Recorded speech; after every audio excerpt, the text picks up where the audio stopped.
Thank you. Please be seated.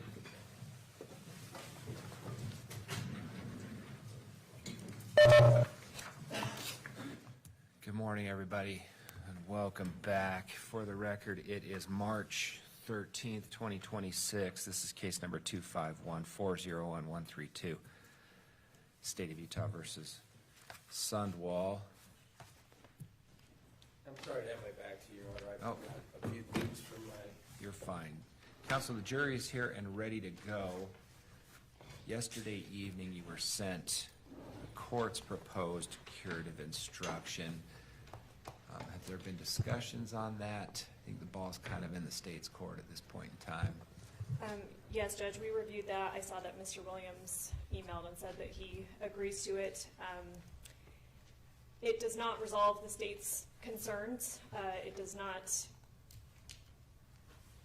correct to the jury what the correct burden is, but I understand that it may be the best that the judge is comfortable with. I understand that it makes reference to Your Honor instructing them on what the law actually is, and it might just be something that I have to address in closing. But I just wanted to make a record that it doesn't resolve the state's concerns, but if that's what Your Honor is willing to give, then we'll adjust.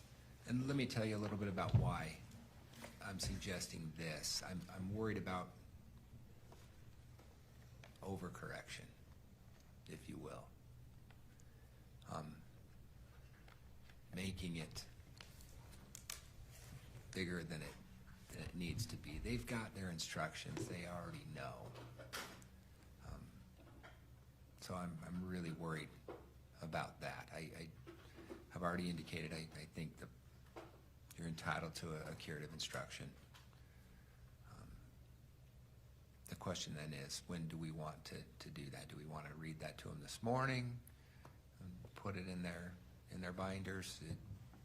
Ms. Hunt, when would you like that to happen? The state would prefer sooner rather than later, because if we're going, another however many days, 7 days, and they're expecting the state to have to meet a burden that is not on us, then that could color how they're receiving facts in real time and thinking about the evidence as it's being developed. Mr. Williams. Just for the record, we want to make, I think it's clear, I hope Your Honor agrees, that my position was that it wasn't a need for one. You decided otherwise, so of course I respect that. Timing-wise,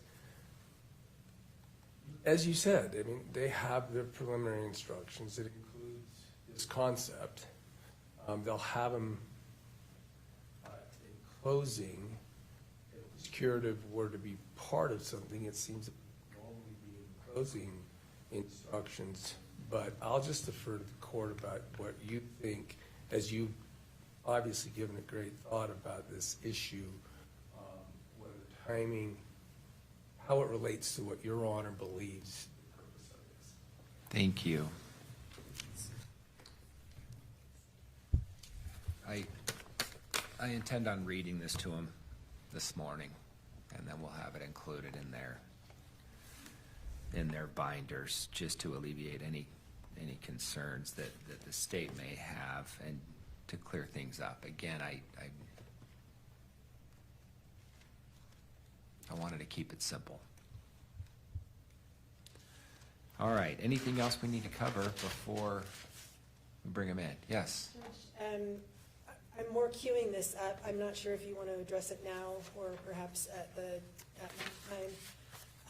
We are anticipating calling the detective hopefully this afternoon. She has a couple of pieces of evidence that the defense objects to particular parts of, if that makes sense. There is a text that refers to Ms. Sundwall's being fired, and there's a jail call where the defendant refers to calling Scott. We had proposed editing those to exclude the offending parts, but we don't have an agreement on those at this stage. So I don't know if you want to address that now or closer in time to Detective Farney's testimony.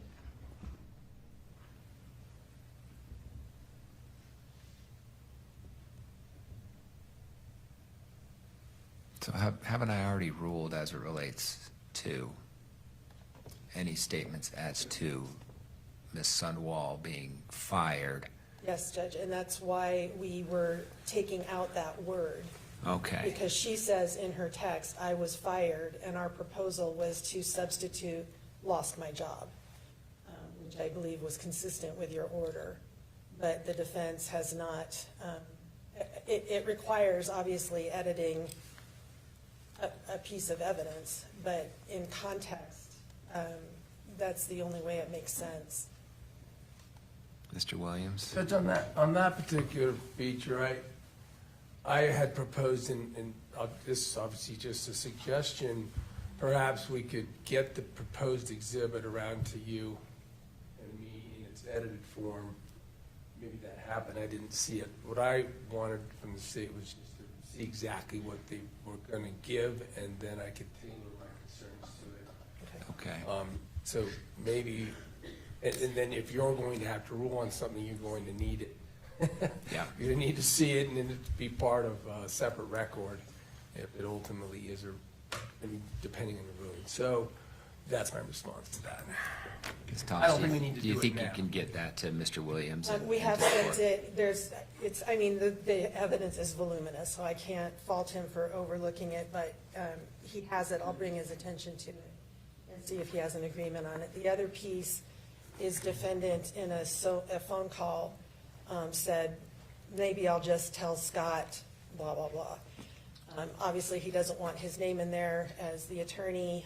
Our proposal was just to say, maybe I'll just tell blank and then continue with the phone call. We have that edited. Again, I believe it's been sent to Mr. Williams. I'm not sure he's had the opportunity to listen to it.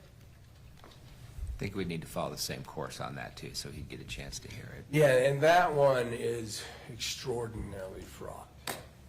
It is not, we're not gonna do it now, it sounds like that's a good idea, in my opinion. Take the time, a call referring to a communication with a lawyer. Mine will be a 403 argument, and I'll be asking you for Steve to really nail it down for you, why it is so probative. We need to open an extraordinarily sensitive subject and the inferences that could flow from it. Flow from it to the jury that would be improper inferences. So that's the part of 403. Confuse, mislead, cause the jury to think about something that is fraud. And we'll deal with that at the appropriate time. If you can get those exhibits to Mr. Williams, that would be helpful. It sounds like you already have, or at least show him where they are. We will highlight or send them again. And I think, and if it's important for me to hear them also, get them to the clerk and we'll figure it out.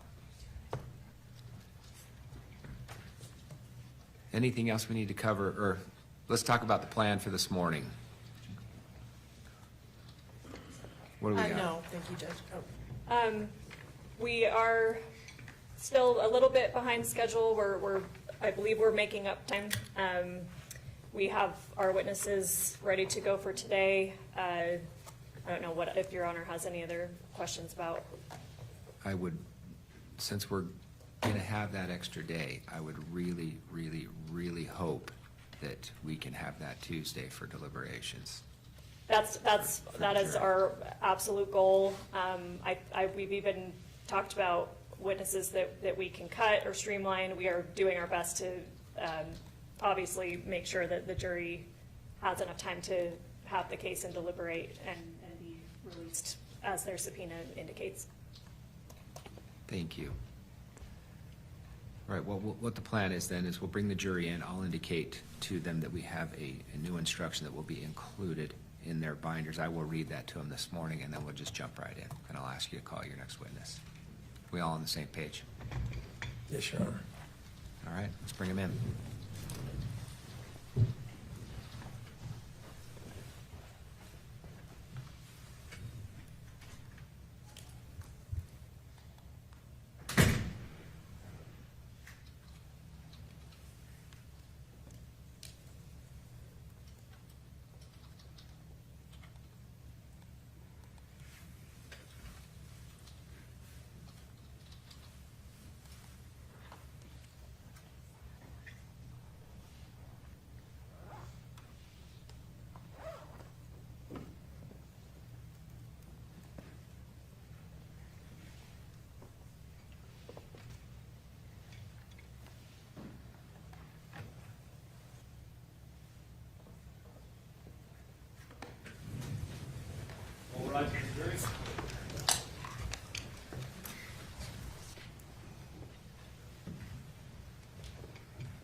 Thank you. Please be seated.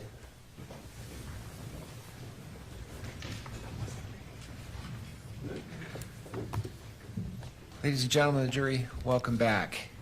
Appreciate you showing up again. We all appreciate your attentiveness to this trial. This morning, before we get started, I'm going to read an additional instruction to you. You're all going to receive a copy of that instruction that will go in your binder, so you don't have to worry too much about it. It will be in your binders for you to review as needed. The instruction is as follows. Members of the jury, you have been instructed that when the lawyers give their opening statements, their statements are not evidence. The court will instruct you on the law that applies to this case. If what the attorneys say about the law conflicts with the court's instructions, you must rely on the instructions. You ready for your next witness? Yes, Judge. State calls Lavoy. Randall.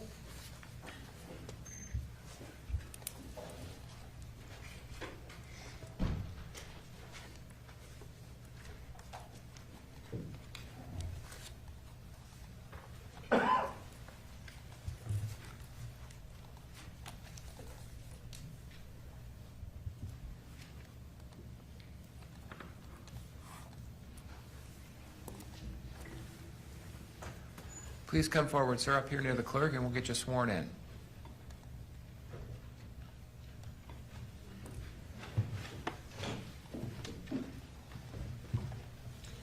Please raise your right hand.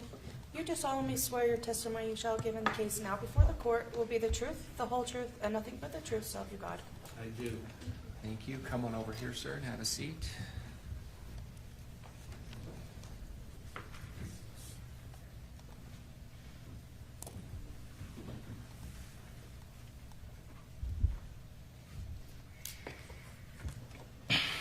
We appreciate you being here this morning. Just a couple of rules. One, keep that mic in front of you at all times so we can make a good record and we can all hear you. And if you start to wander, I may remind you. Okay. Thank you. Good morning, sir. Would you tell us your name?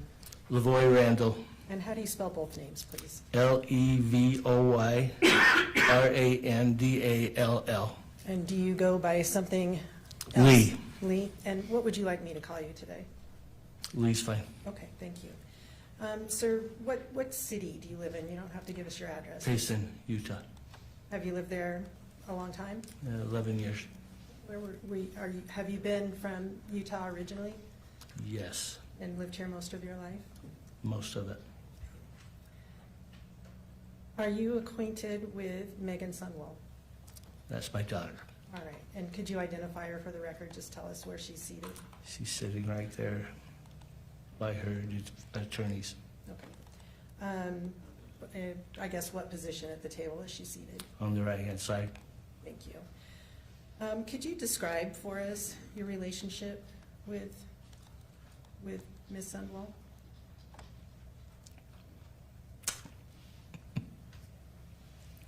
I adopted Megan when she was 4.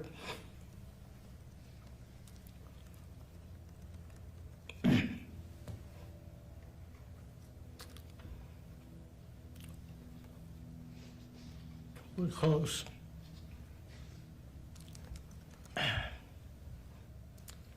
And sir, I am, Sorry, she's I consider her a very close friend, confident. We do a lot of things together. We go on vacations together. We go to dinner together. I have babysat her son while she was working a second job.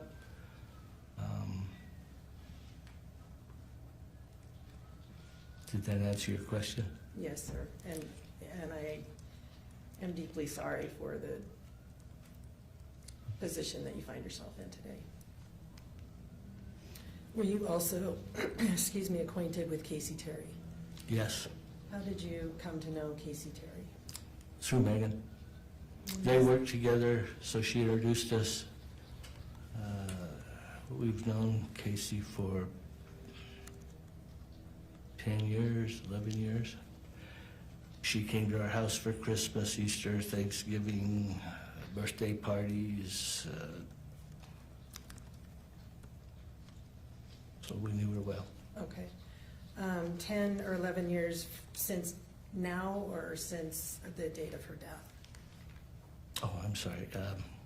Probably from her, since when she passed. Okay, so maybe 2015-ish? Does that sound about right? Yeah, that's probably true. Okay. Do you recall what the occupation was where she and your daughter met? They worked for Chrysalis. It helps people with disabilities. What was your daughter's role there? She was a nurse there. And do you know what Kacee's role was? She was a house, I'm not quite sure what the title was, but she would be with them at night and make sure that everything was okay in the house. Okay, the resident patients? Correct. Okay. You mentioned doing a number of things, excuse me, with Kacee over the years, dinners, vacation. No, did you say vacations? You said holidays. We spent, yeah, she would come to our home for holidays. All right. Why was that? Because she told us she didn't have any place else to hang out. Okay. Did Meggan and Kacee also live together at some point? They shared an apartment together for a while. Do you recall when that was? I know asking yours is difficult. It was until she got married, so her son is Kacee or Meggan got married? Meggan. He's 6, so 6 years ago, 7 years ago Okay. is when they stopped living together. Did they live together after Meggan got married? Kacee needed someplace to live, so she moved in with Meggan and her family. That was in Lehigh. All right. And did they live together somewhere else before that, as far as you're aware? Not that I can remember. Okay. So they lived in Lehigh, Meggan and her husband and Kacee. Correct. And during that time, did your relationship continue in that vein that you have described with Kacee Terry? Yes. All right. How would you describe your relationship with Kacee?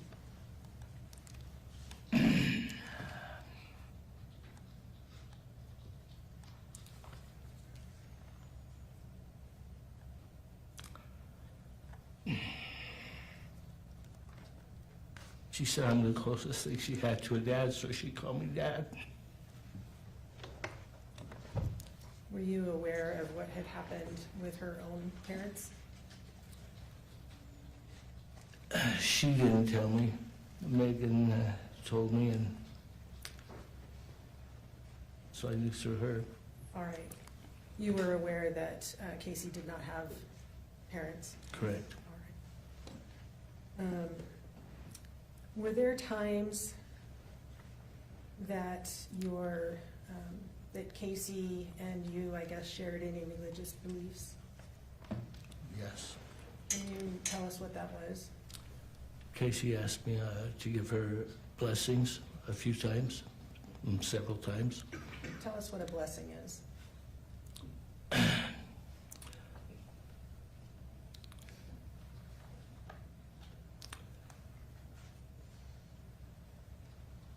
When Jesus was on the earth, he gave his disciples the power that he had to bless and heal.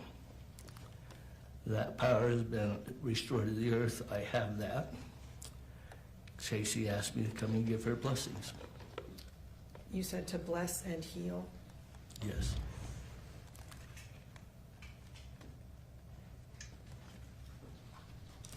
How many times do you think you gave blessings to Kacee over the course of time that you knew her?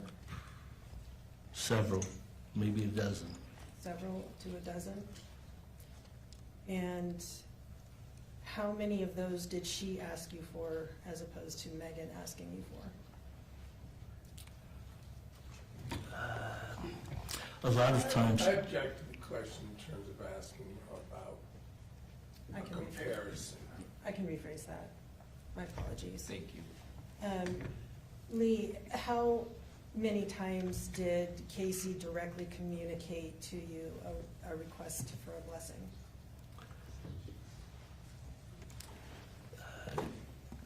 I believe that you have my phone, her phone records. You could see that because generally it was a text because I was working. There were a couple other additional times that she would call me on the phone and ask. Okay, so it doesn't sound like you have a solid number in mind? Not in the 10 years. Sure.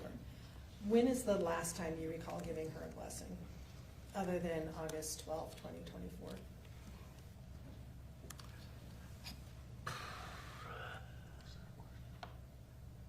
I'm not sure how soon it was before that, but it was a couple of months before that. Would it have been in the summer, spring, winter? It was probably summer, I would guess. And was that one as the result of a request directly from Kacee? Don't remember, I don't know. Okay. When you, where would you go to offer these blessings? Sometimes she was at our house, sometimes it was in her grandparents' house, sometimes it was in houses or apartments that she lived in and rented. Okay, so would it be fair to say that sometimes she came to you, sometimes you went to her? Correct. Generally it was I went to her, but Okay. During any of those times, did it appear to you that she was near death?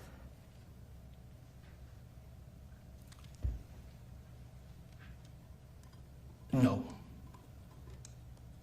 And the blessings that you offered, you said they were to bless and heal. Were any of the blessings to help her die faster? She requested that. How did she request that? She asked for a blessing of release, which is not church doctrine. Could a blessing of release be from pain and suffering? The priesthood is used for comfort, for healing, for pain. I think what she wanted, well, I know what she wanted. She said she wanted to go back to Heavenly Father. And what words did you use in conjunction with that blessing? Don't remember the whole blessing, but I know she was told that when she was ready, Heavenly Father would let her come home. Was that the essential gist of it? I think that's the point that she probably didn't want to hear. There was other things that were said about that we needed to prepare to meet God by how we lived, and How was that blessing, or was it any different than your standard blessings to bless and heal? every blessing is different because you have to kind of go what the Spirit's telling you to say. I know Kacee told me Mark, her uncle, gave her a blessing and said the same thing I did. And so she said that she kind of felt like that was Heavenly Father's answer, but every blessing is different. Okay. All right, let me turn to August 12th, 2024. Did you see Kacee on that date? I did. What were the circumstances that brought you there? Or, sorry, that made an assumption. What were the circumstances in which you saw her that day? So we were supposed to be meeting with Meggan that night for dinner. It was our anniversary / Porter going to school, her son. She called and said Kacee wasn't doing well, asked if we could come over. She says, I think this could be it. She's just not doing well. Okay, and when you So say she, who are you talking about? Meggan. And did she call you or text you, or how was this She called communicated? us. Do you recall what time she called you and told you this? I'm going to guess probably we just finished there, so 7:30ish, I'm guessing. Do you recall what time you were supposed to meet for dinner? Well, she had called earlier and said that we weren't going to make it because Kacee was really sick. Okay. Do you recall what time that was? I don't know, that was my wife that got that call because I was at work. So that was passed along to you? Yes, All right, and then so you knew your dinner plans were not gonna happen as expected? yes. And then about 7:30, you think you got a call from Kacee that Meggan wasn't doing? That Strike that, reverse. Kacee. You got a call from Meggan that Kacee wasn't doing well? That is correct. And was that call to you directly or to your wife? It came over the phone on the car. And why were you in the car at that point? We finished dinner, was driving home, All right. so we had to turn around. And was that down in Payson? It was in Spanish Fork. Was anybody else with you at that time? No, Had you known there to be any plans set up for that day between Meggan and Kacee? they had, they would have girls' dates every once in a while where they'd get together and watch a movie or talk or visit or whatever girls do when they're together.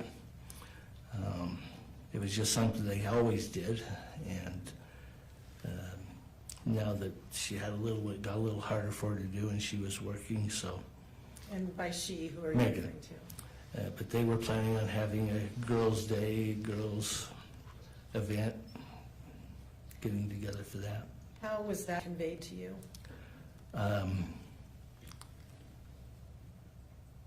Because I was watching Porter for a while, and then I took him to his dad, so we could go to dinner.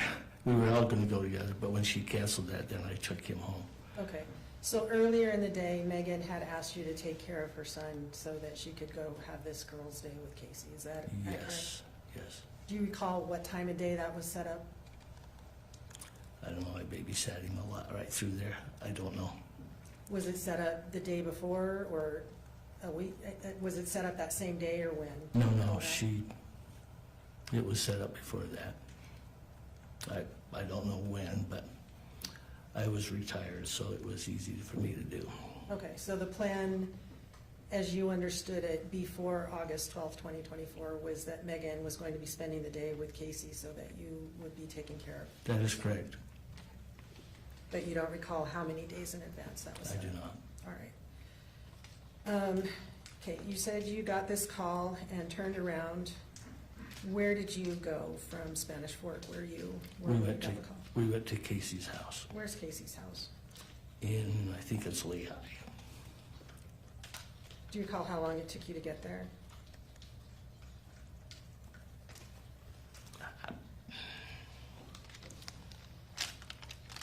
Half an hour, 45 minutes maybe by the time we got to the next exit.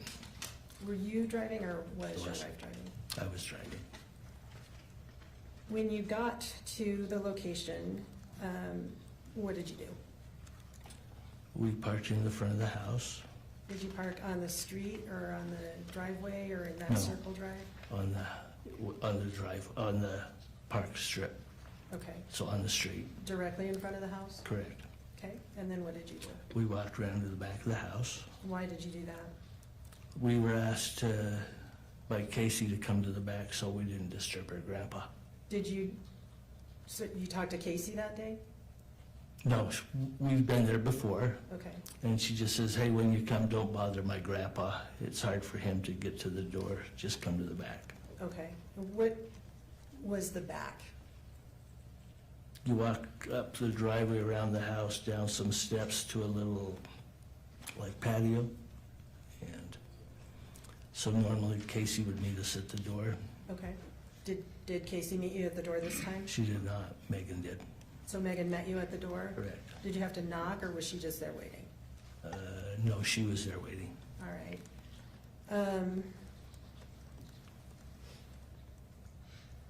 And when you went into that location, what did you see?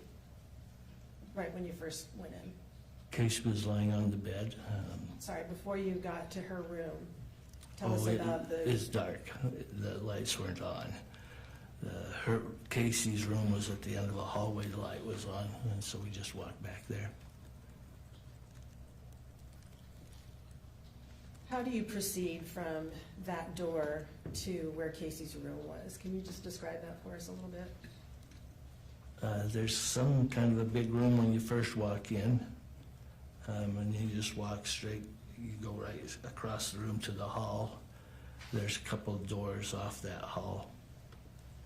One of them's the bathroom, and then you walk into Casee's room. Okay. So you walked through the room that was dark into the hall. Was the hallway light on? No, it was just the bedroom light that was, And so when you entered, you said Meggan was with you? yes, she led the way. She led the way, and what did you see when you first entered? Kacee was lying on the bed on her side. Her breathing was rattling.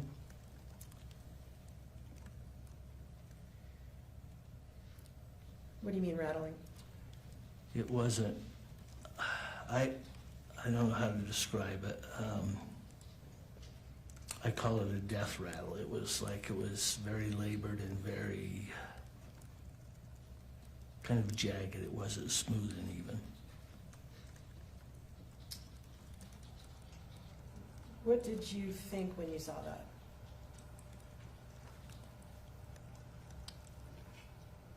She might be going home.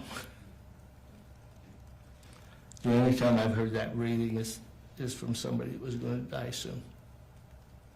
Had Meggan told you what was going on as you walked from the door to Casee's bedroom? She said she's been like this for a little while. She says she was fine earlier. This conversation went clear to the room. She said she was sick. Meggan suggested she take some anti-vomit medicine. She said she went in the bathroom, didn't come out for a long time. She went and knocked on the door and said, Kacee, are you okay? And she said, yeah, I'll be out in a minute. She went back in the bedroom. This is what Meggan said. And she said, I waited and waited, and she didn't come out, so I went and knocked on the door again, and she wasn't really answering, so I went in and had to help her get back into bed. A little while later, she just kind of went to sleep and then started breathing really like this. Was she more specific with you about how long? You said a little while. No, she was not specific. Okay. Was that the words she used, a little while? Again, it's been a while. Yeah, I But yes, I believe that was pretty close to the word she used. Okay. Did you suggest calling 911? She told us she had called the hospice doctor, She being who? Meggan, sorry, had called the doctor, left a message, and told him what was going on and that she had not heard back.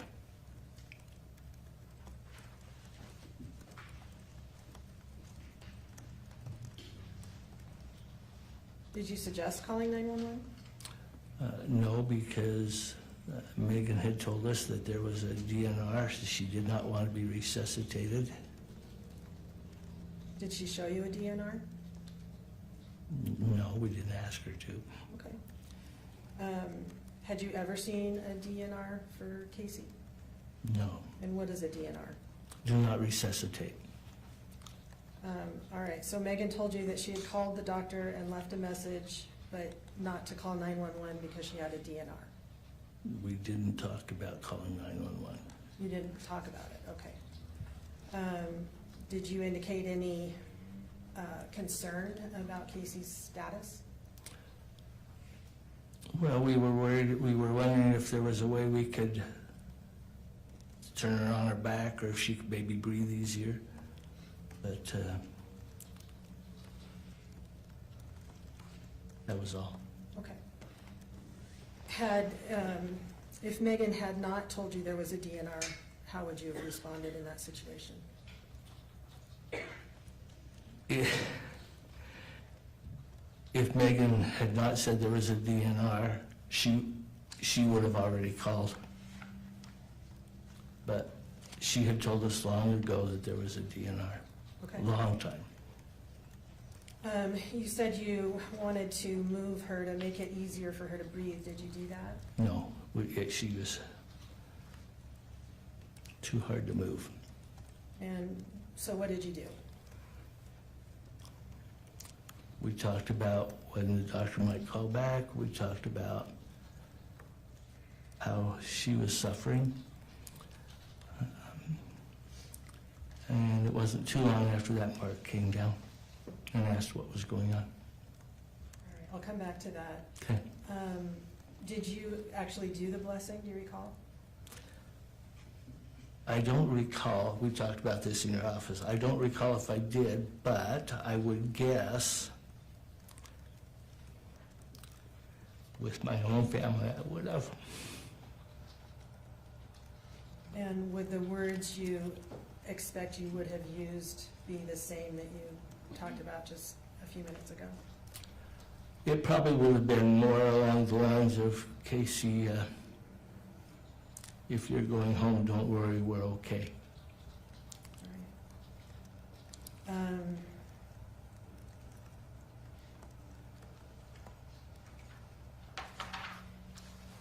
What did you see other than Megan when you other than Kacee when you entered the room?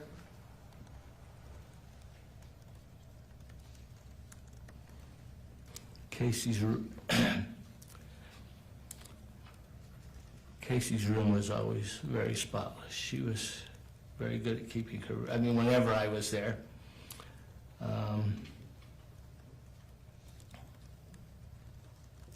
I did notice over by there was a little box with pills in it, a pill bottle, excuse me. Noticed a box with a pill bottle. Where was that? There was other things in it, but it was over by the window. Could we pull up exhibit number 4? This has already been admitted.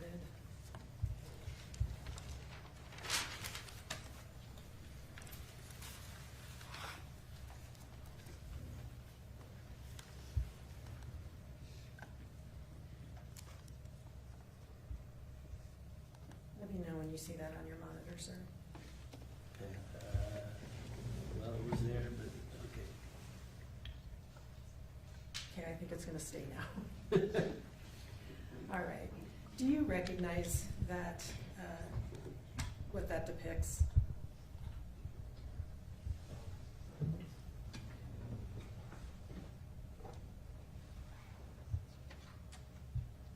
Do you have that on your screen? Yeah, I do have it. Do you recognize that room? Yes. It just looks different than it did that night. Okay, how is it different? It's a lot, like there's more stuff on the bed that I don't remember seeing. Okay, that's where Kacee was, correct? Yeah, and then on the right-hand side, you'll see there's a little, it looks like a box from here. Where is it in conjunction with the monitor? On the right of the monitor. there's a plant and then a black thing, and then there's,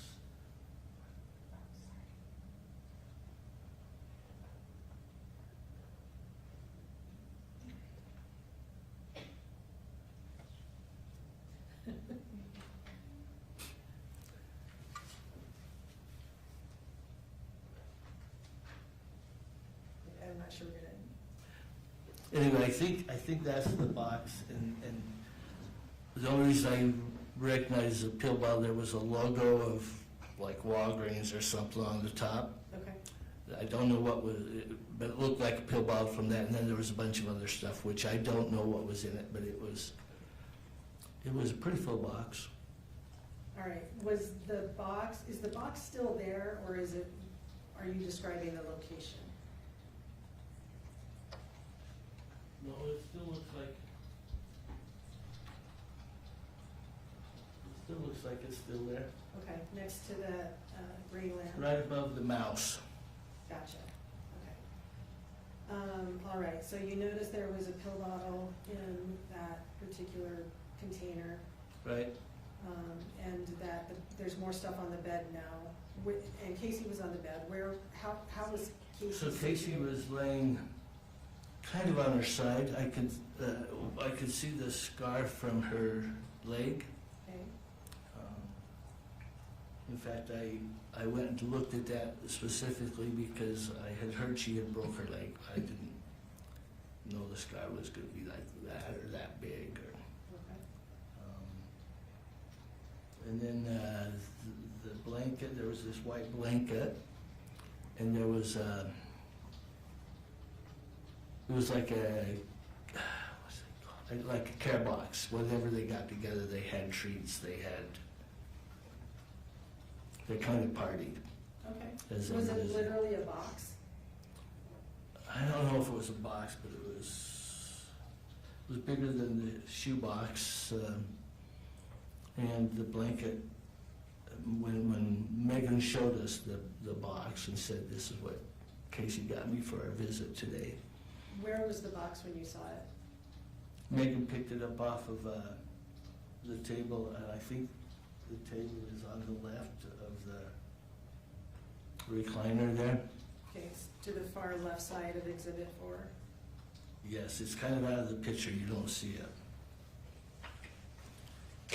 What was in the box, to the best of your recollection? Like there was some candy or goodies, and then it seems like there was a drink, but I don't remember that for sure. But there was the blanket was there, and then the candy. Candy, a blanket, and possibly a drink, is that what you said? Yeah, the drink might have actually been on the. I don't remember if it was on the table, on the lamp table, that it was on, or anyway. Okay, but you think there was a drink associated with the treat box? To the best of your That's a long time ago, but Right. but they generally had treats and drinks. They knew each other's favorites. So my guess would be that Kacee would make sure Meggan's favorite drink was there. What was Megan's favorite drink? I don't know. Okay. Kacee knows her likes and dislikes a lot better than me. Gotcha. Did you have an understanding about who had provided that treat box? I believe Meggan told me Kacee had got it for her. All right. And to the best of your recollection, when you saw it, it was on the table to the left of the recliner? I believe so.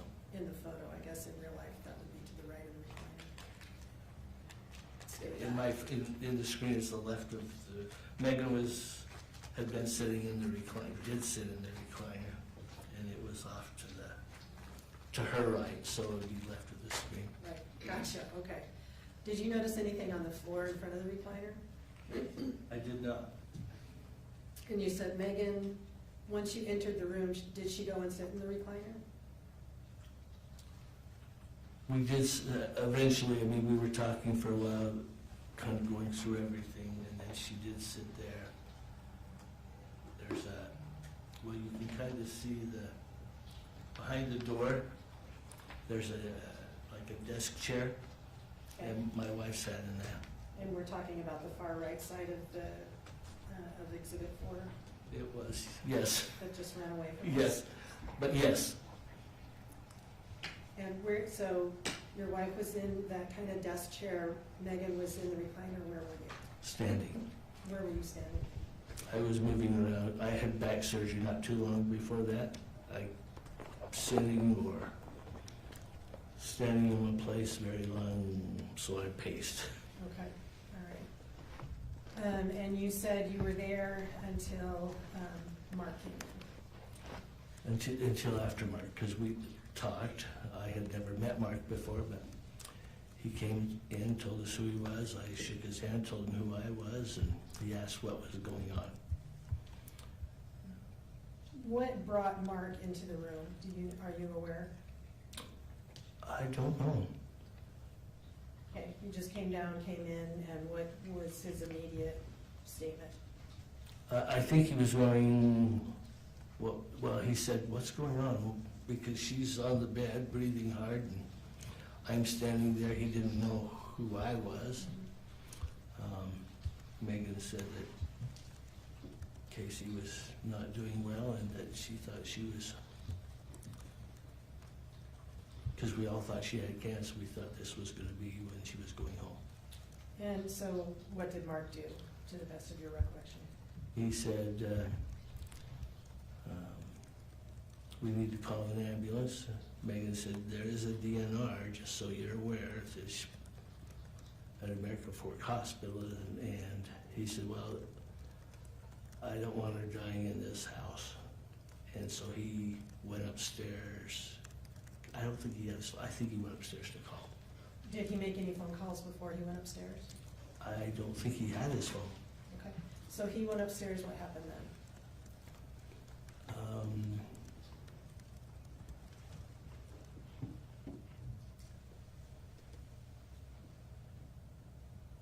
Meggan then called Kacee's sister. Do you know Kacee's sister's name?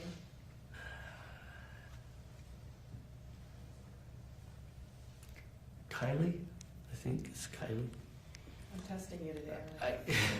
I've never met her, so I don't know, but I think it's Kylie. Did Meggan say did she tell you she was going to call Kylie? I think she said, we need to let Kylie know what's going on. All right, and so did she call Kylie, what happened? So she told Kylie, and I couldn't hear the other end, but I heard her tell Kylie, Kacee's not doing too well. I just wanted you to know. And I don't know what was said, but then Meggan said, excuse me? Like she was surprised. My wife could tell you what was said because she was staying close enough. She said she heard the whole thing, but, and then Meggan hung up and said, we need to go. Did she tell you why? She said, Kylie said, we need to leave, we're not welcome here. And that if we didn't leave right away, she was gonna call the police. And what did you do? Oh, we said, okay, we left. How did you leave? Through the back door. So out Meggan, or out Kacee's door, back down the hall, and out the patio door again? Correct. Did you see anybody as you left? No, Did you talk to anybody as you left? no. Because if you didn't see him, you didn't talk to him. As you went out the door, did you see anybody arriving? So we got in our cars and drove down the street to get out of the way, and then waited for the ambulance to come, Why did you do that? because Meggan wanted to know if everything was okay, what was happening, and if she was okay. But Did Meggan approach the ambulance to let them know what was happening with Meggan? no, I did it again. Did Meggan approach Kacee. the ambulance to let them know what was happening with Kacee? no. We were half a block down the street. Did you stay there? How long did you stay there? I stayed until we saw the ambulance, and then I said, okay, I'm gonna go home. Renee and her mom stayed. Renee is who? My wife, sorry. Okay, so Renee and Megan stayed behind. Correct. How long did they stay behind? Are you aware of that? I don't know. I was more shook up by the whole event, so time didn't quite make sense then. Where did you go from there? I went home. Do you recall or have any memory of how long after you got home, your wife got home? No, and I probably wouldn't know because it's not uncommon for them to stay out and talk just before she went home, so sometimes they're out there for 40 minutes visiting. Okay. One moment.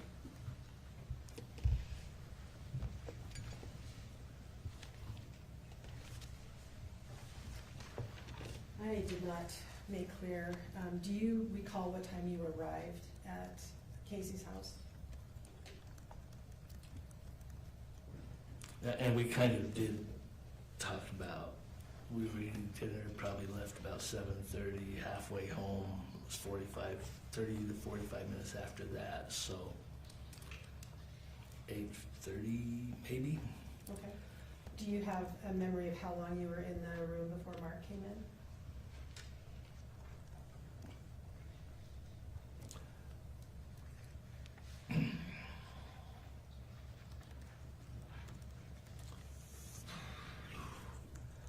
It's hard to remember. I would probably say it's probably 40 minutes. I mean, I couldn't stand that long pacing, so All right, so that's your best estimate. I would guess somewhere around that. All right. And during that entire time, what was Kacee's status? Still breathing the same way. She didn't move.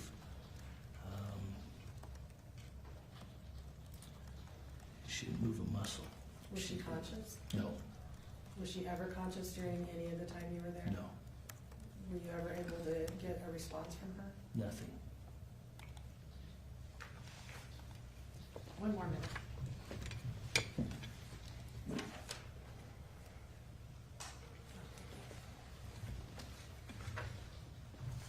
As you left, what did you take with you? Nothing. What did your wife take with her? Did she have a purse or other belongings that she carried along with her? I'm sorry, you're asking a guy to know what his wife has with, I don't know. All right. What did Kacee take with her? What did Meggan take with her? I can't.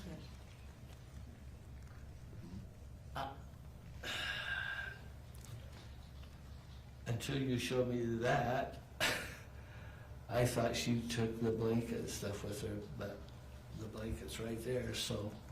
And what are you pointing at? The white blanket on the White recliner? blanket, that's the one she said that Kacee bought for her.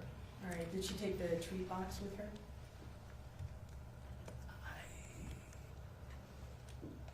You don't know? I don't know. Okay. I mean, I thought my memory was better than that, but it's not, obviously. What direction was, there's two pillows on this bed. What direction was Kacee's head? It was, I believe it was up towards Meggan, Meaning towards the recliner? towards the recliner. All right. Maybe that's it? I believe. Okay. All right, thank you. Thank you. Mr. Williams.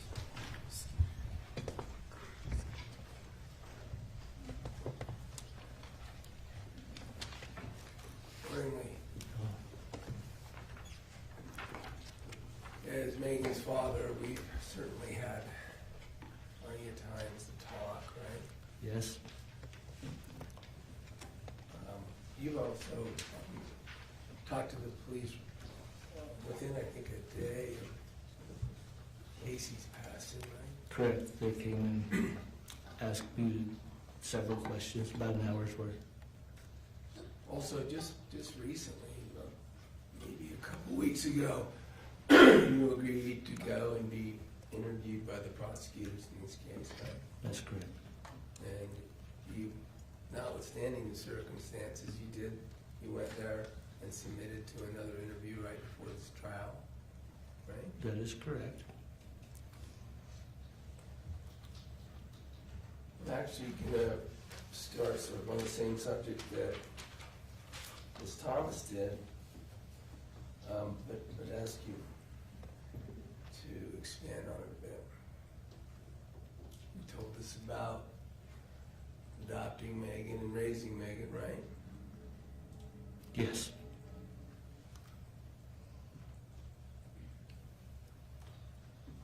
As she grew up and became an adult, sounds like she went to school and did the things necessary to become a nurse. Correct. Why do you think she wanted to be a nurse?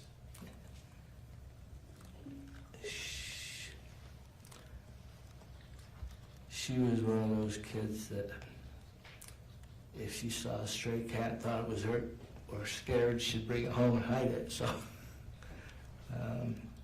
I think a big part of that, her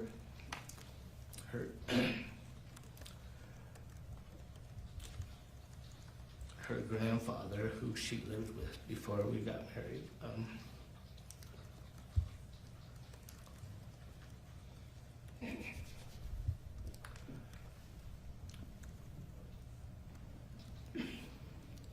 was kind of her best friend. She didn't have a dad. He would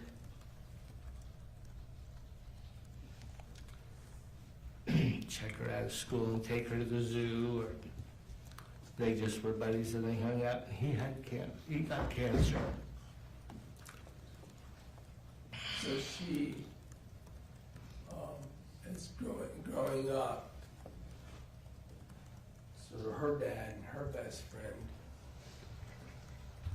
her grandfather who ultimately got cancer. It was very hard for her. And I think that kind of got her into that. I want to be able to help people. I want to be able to. Judge, I'm gonna object, character evidence. You've asked on direct about how he knew her. I think the question was his relationship, and tell me about your daughter. I'll overrule it. You respond. I think then she decided that she wanted to help people. In high school, she took classes to be a CNA. She worked geriatrics at night during high school, and loved it. She loved the people there. She would go over and visit with them even when she wasn't working. Judge, again, this is beyond the scope of Rule 405, particular circumstances to prove character. Same response. I asked what the relationship was, not what her character was. Talked about how he knew her, talked about his relationship with Meggan, and explored that. I get it that she wanted to be limited, but I should be entitled to expand on it. I'll allow it, and the state can redirect, follow up. Let me just interrupt, and I'll try to do it more on a question and answer basis for sure, but on the subject of cancer, have you had cancer? 3 times. Describe that a little bit and maybe how that also might have affected.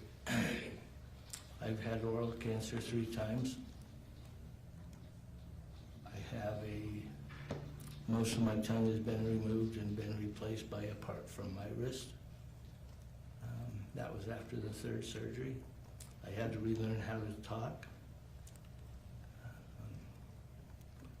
At one point I said I wasn't going to go through this again. When you say that, you said that to make that known to Meggan? I did.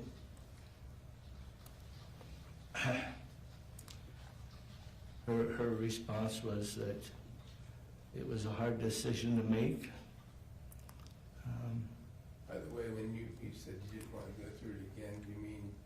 I didn't want to go through the surgery again and have him, If you didn't do the surgery, would you pass away? I would. And the doctor had told me it would be very bad for the family. I talked to my family, and they all said they would support my decision. The decision to choose your own path Correct. from life into the Heavenly Father. Is that the decision you're talking about? Yes. And that would be respected. Meggan told me she would respect that decision, but that she would miss me.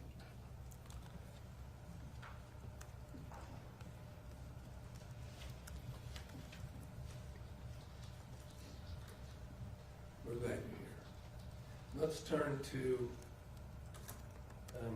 Kacee. You were asking questions about Kacee and how you knew her. You answered that it was because she became friends with Meggan, right? Very good friends, yes. And when you say very good, of course, obviously, you must have seen a bit of a development in that relationship. You said you saw it over about, I think, 10 years or so, maybe 8 or 9 from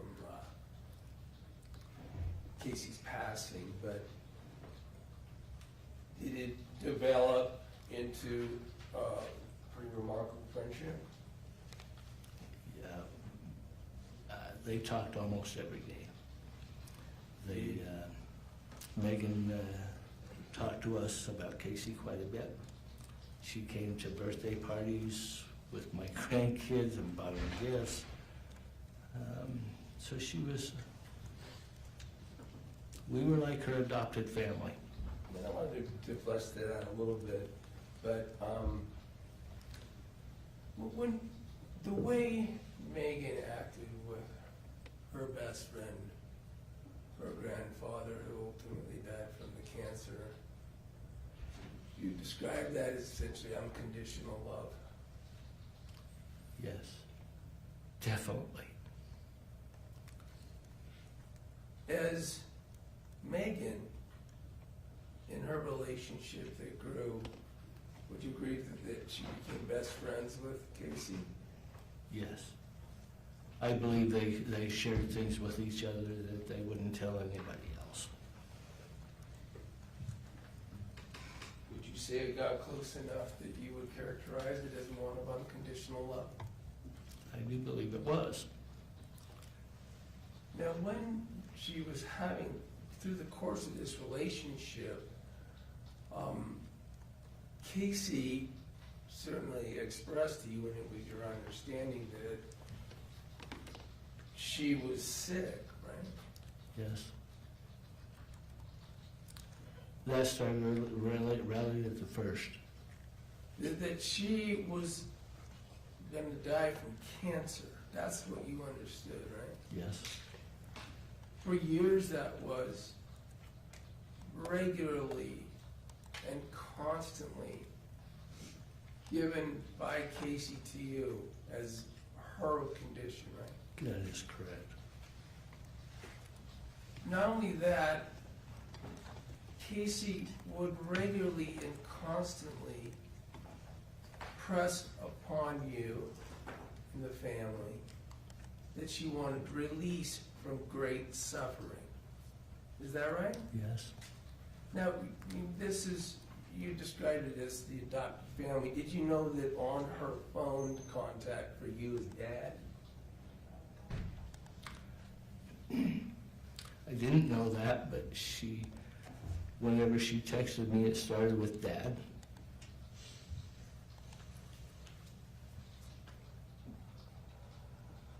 And her representation to you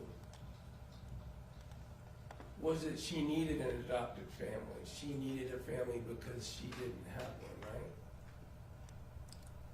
one, right? She told me there was only one person in her family that she trusted, and that was her Uncle Mark.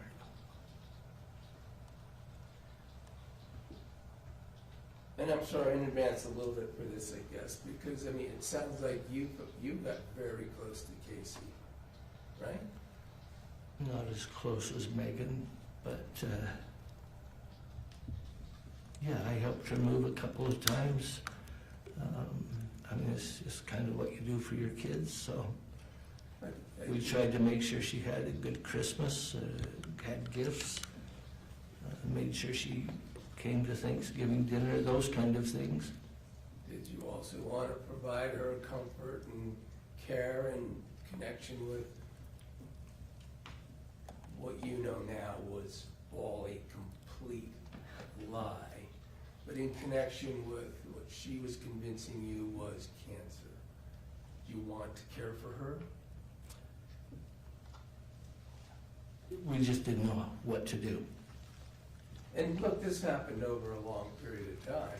Right. I imagine you sometimes But- had your doubts. I mean, she would tell us that she went to this doctor and what he said, and we were kind of like, what do we do? How do we help? And again, she was talking about not only all of this suffering and the fact that she said she was going to die, she was terminally ill, right? Yes, she told us that early on. Took my wife to Disneyland because she says, I'm dying soon, this is my last big trip. So as this continued to be the case, imagine you would have your doubts at times or be a little bit confused about the fact that she was continuing to live on even though she continued to say she Yeah. was dying. If it's the last trip, 10 years after that, you start saying, Did that change how you treated and loved her? no. So even though you would begin to have your doubts about whether this person was telling the truth about such things, you continued to pour out your love and affection and help to her? Yes. And as you indicated, among those things were trying to provide spiritual comfort to her, is that right? When she asked, we tried. The subject of blessings came up, and that's an example. But even outside that, was it your belief and understanding, or at least your belief based on your relationship with Kacee, that she thought you could help her spiritually and give her spiritual comfort?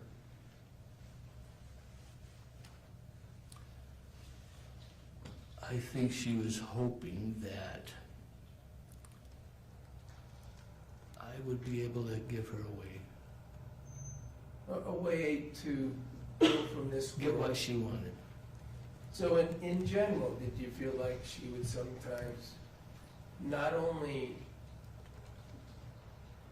I won't say use you, but communicate with you and have a relationship with you in the fatherly way, but also in a spiritual way?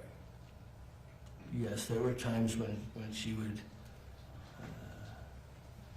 ask me why she still was here, why she couldn't go home, why there were times when she asked for another blessing, and I'd just say, Kacee, you had one. Heavenly Father's already gave you the answer. What you're asking for, And Heavenly Father has already answered, so I can't go past that. so she was, as I think you said, regularly, and this is happening over the course of years, right? That she is constantly talking about wishing that you could somehow even induce or help or could be a connection that would free her from the misery that she was suffering in her life, right? Yes. The misery of her claims of having no family other than your family, right? And her Uncle Mark. Except Because for she always Mark is there. mentioned him. Mark was there for Yeah. her. So, but yes, Yeah. I think she was using me for that. And then, as you said, this constant claim of cancer, terminal cancer, and the miserable health condition she was in relation to that, right? And then hospice. Well, She said even she had to have hospice indicating an end of life, right? Correct, yes. Now, she convinced you that that was real, right? Correct. These cancer, family matters, hospice, pain,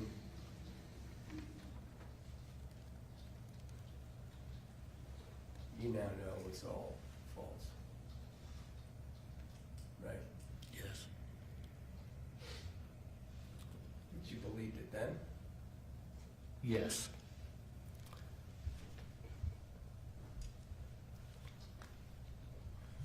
And just on the, again, a little bit on those blessings, you mentioned that wherever she might live at the time when she was asking for blessings in relation to passing from this earth to the next, that they included places she lived, right? Where Kacee lived, you'd go there, Yes. because she'd ask. Yes. And then that included where she ultimately was on August 12th. Correct. I've been calling it Mark's house, but the house she went over to. You had been there before Yes. and been summoned there by her to give her because she's asking you to confer these blessings on the same subject. Is that right? That is correct.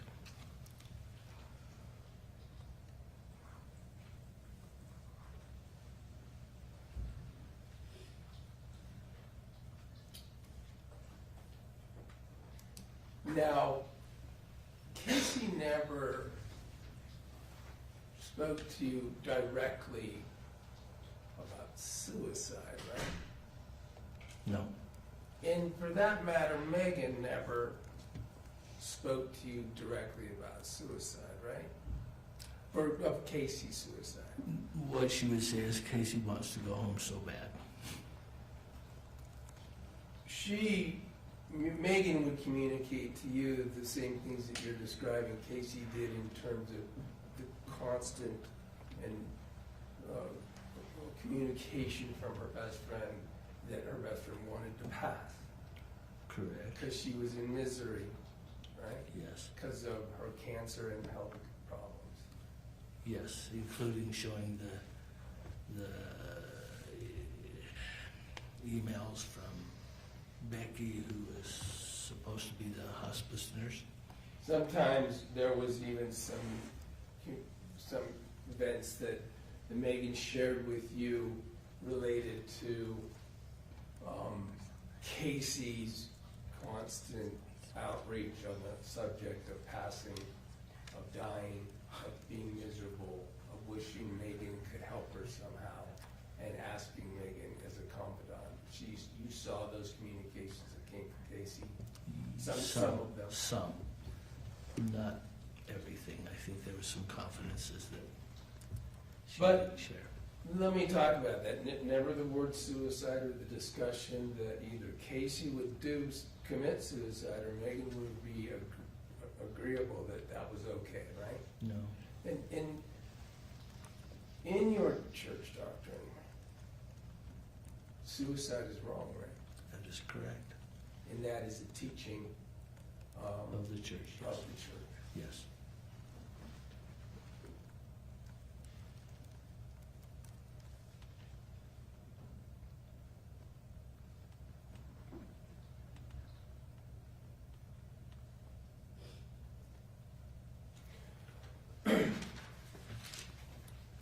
With that backdrop, you learned on August 12th that there was a circumstance where Kacee was at her home, sick.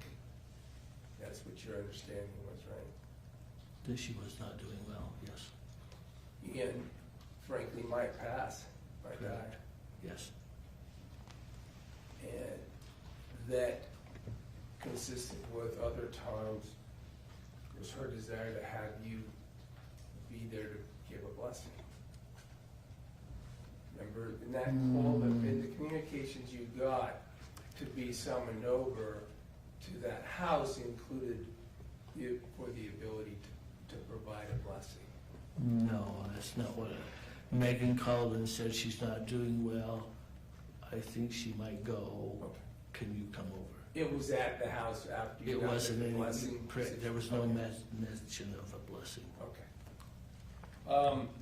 You went, though, I mean, didn't you go in case that it was true that she was, that Kacee might pass? We went to support Meggan with her friend. With her friend who might pass, though? Yes. I mean, it was the idea that this might actually be a circumstance where the person you treated as a daughter Yep. and your actual adopted daughter, who were best friends, might be in a place where she would die. They would need help. And given the history and everything else that had gone on, I mean, it's not like you called the police. No, they were, I mean, You didn't didn't even call think about it. doctors. You didn't think about any of those things because this was what was expected, right? Correct. This is what Kacee had said she wanted, right?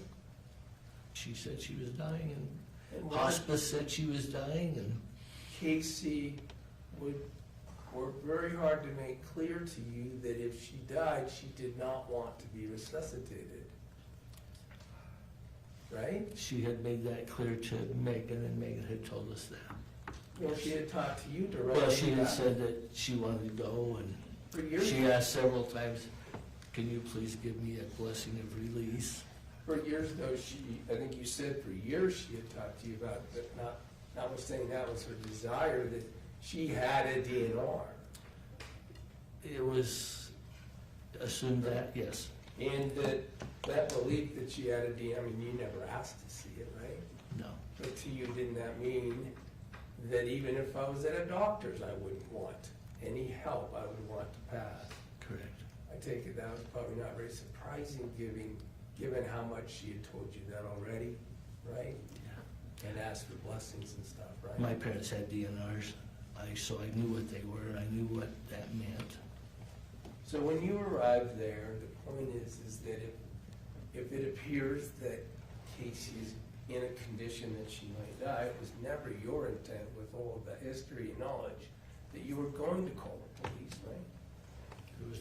There was no reason to. And, or call doctors, or call people who might come and stop her from dying. You knew that you wouldn't be doing that. No, the hospice doctor had already been called. You learned later there's no hospice doctor, that was We did all. not know that at the time, but Kacee yes. Kacee had convinced you of that. Yes. Excuse me one moment.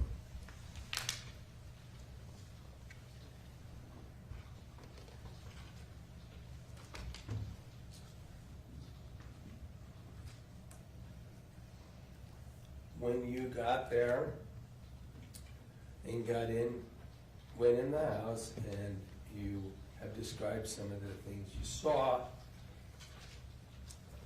and in fairness, it was a long time ago, right? You brought that up. You're doing your best with your memory. Until today, notwithstanding your availability that you made to the prosecutors and the police, did anyone show you that picture of the room? No. Did anybody show you any photos or anything to help refresh your recollection in about what you saw in the room that night? No. So the prosecution today, that picture they showed you cold, right? Correct. Could be wrong about a few things based on memory compared to a photograph. Obviously. Possible that what you took to be a pill bottle might not have been a pill bottle. Could have been that candle that was sitting there and looks like it has a label on it. If it has a label, well, this had a lid on it. So I don't know, maybe. I mean, it was cramped, packed. It One was of the a lot in things- box, I don't know. I'm sorry to interrupt. One of the things also that, I mean, you just learned today, for instance, from the photograph, that the white blanket that Kacee had bought for Meggan was draped over that Correct. recliner chair, right? Right. So you thought there was this goodie box and some things, but as you just sit here today with no one having helped you with pictures or anything, is it fair to say some things you remember may not actually be correct? Definitely different than, But to the best of your abilities today, you talked about going in with your wife, right? yes, Renee. yes. As you got there, it sounds like the condition of Kacee was pretty much how you may have expected. She was not conscious. She wasn't conscious. Correct. And the whole time you were there, I think you've already said she wasn't conscious and didn't move. Correct. I think were your words. Correct. That's true when Mark came down, right? She wasn't thrashing around or moving or anything. No, no.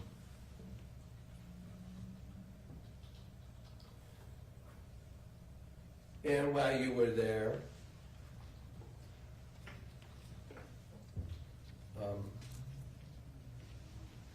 you gave what you thought you could in way of an appropriate spiritual blessing. I don't know. Oh, if, based on memory, I don't know. okay. But if she was like family, and so I would normally, for family, give a blessing. By the way, I kind of missed this, but Kacee made you believe that she told you that Mark gave her blessings, right? Yes, And she made you believe that Mark gave her the same sorts of blessings, the blessings to pass upon death, to give her spiritual comfort in passing. In the sorry, no, what she told me was that Mark gave her a blessing that said exactly the same thing I said, That's which right. was that when it was time to go, she could go home, but not that she could be released. That's my point, is just that she made you believe that she told you that Mark's blessings were for the same purpose and related to passing. That she'd ask him for blessings, and that his words were pretty much the same as mine. And yours were about passing into the next life. Well, what she asked for, but All right, so when you go in, you think she was in a condition that if it was your loved one, you would have given one of those blessings, even though, again, memory, to the best of your recollection, you don't exactly remember it. Is that what? Correct. All right. While you're in there, you had some discussions, it sounded like, with Meggan, who said some things, including that through the day, at some point, Kacee had left her presence, gone into the bathroom, had been where she couldn't see her and know what she was doing, right? yes, And described that thereafter, Kacee seemed to deteriorate. She seemed to get ultimately to the condition that she got when she called you and Renee and said, I don't think she's going to make it, do you want? yeah, she needed help back to the bed. Now, one thing that Meggan didn't tell you was that Meggan knew that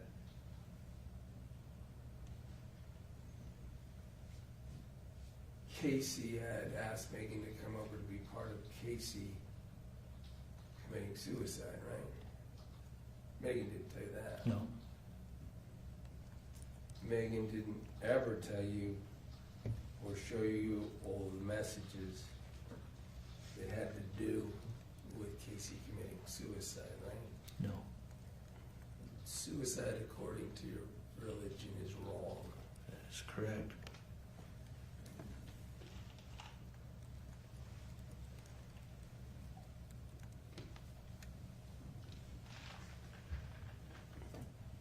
Ultimately, you spoke about coming in, that the light was on.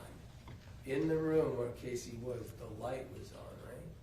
Yes, it was dim, but it was on, yes, And when you went in, when you're going down the hall, that light is on, right? yes, Was the door open at the time? yes, So So we have an open door, you're going down the hall in Mark's house with the light of the room on. Correct. Okay, and then you get in there, and did you stay in that position? Where the door was open with the light was on while you were there? Yeah, I don't. Yeah, Okay. as far as I know, there's no reason to close it. As far as you remember, that was the condition of the circumstances. You certainly weren't trying to hide or anything, or No, keep anyone from knowing you were there, were you? no, You parked where you parked because that's where Kacee had always told you to park, correct. and you'd been there a number of times to see Kacee. Yes, Then Mark comes in, as you described, and I think you said, well, she's not dying in this house, is what he said. yes, And you expressed that she did not want assistance, and she did want to pass without being resuscitated, right? that's what Meggan told Mark, yes. And that was also your belief, though, we already covered that. I mean, you were there too, you believed that that's what Kacee wanted as well, right? Correct. All right. There was one part that Mark and I talked about too, was, he says, has she taken anything? And he says, she's always taken things, but as a family, we never know what she's taken. Did you know did you know ever, did she share with you about her addiction? No, but I suspected it.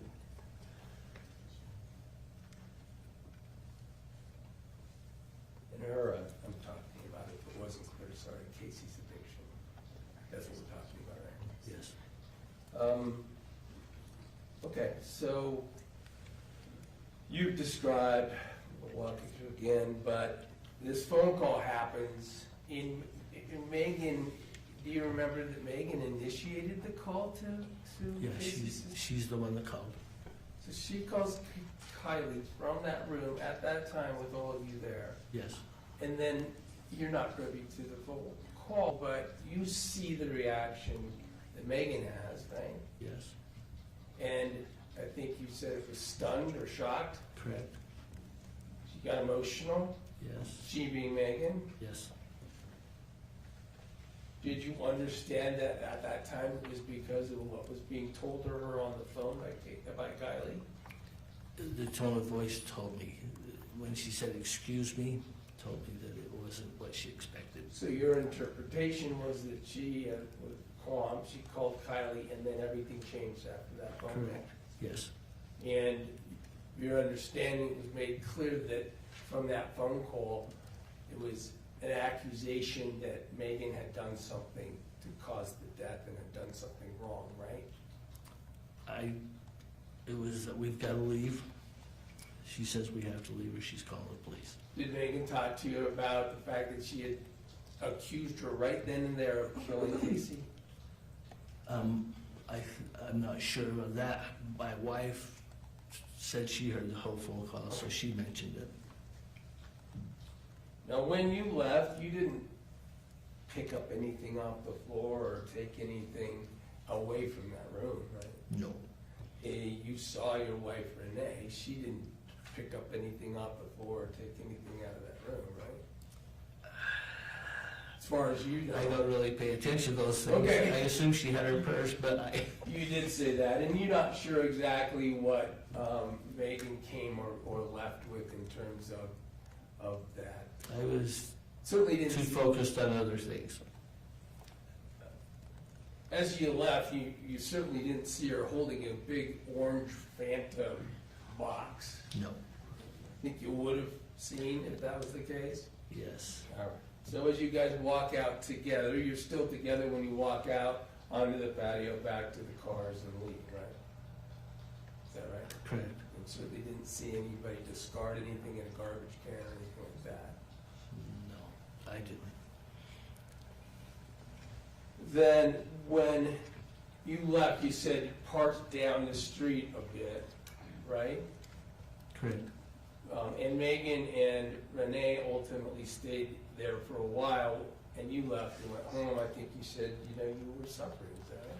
So my wife didn't want Megan to be driving anywhere because of how upset she was alone. Same for you, it sounds like. You're pretty rattled. It was not how I expected the night to go. Your anniversary night? Yeah.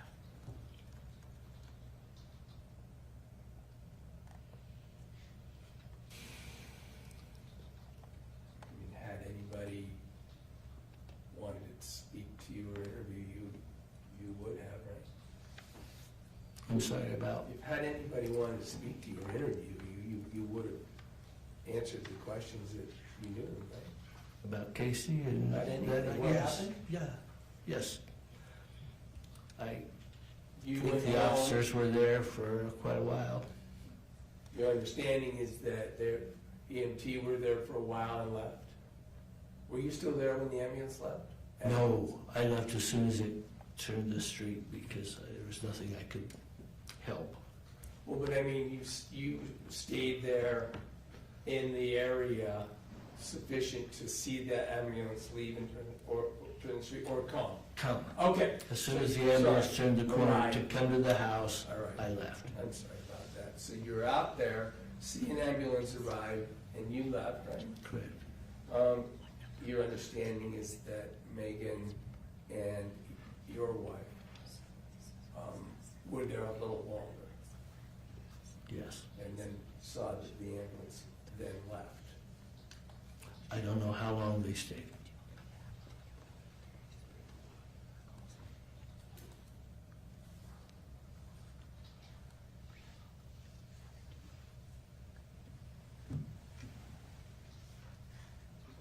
At this moment,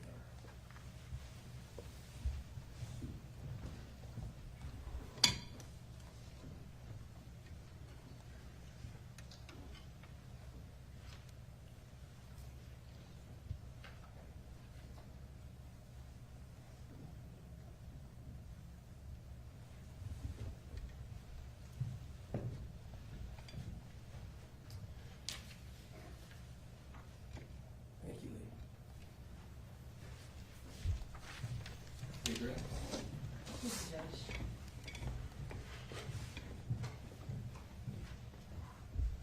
Yeah, I'm sorry to have some more questions for you, and they're not gonna make much sense because they're all over the place, so forgive me for jumping around. We go through it. That's good. Let me ask you first, you had mentioned a trip to Disneyland that Kacee went on Really.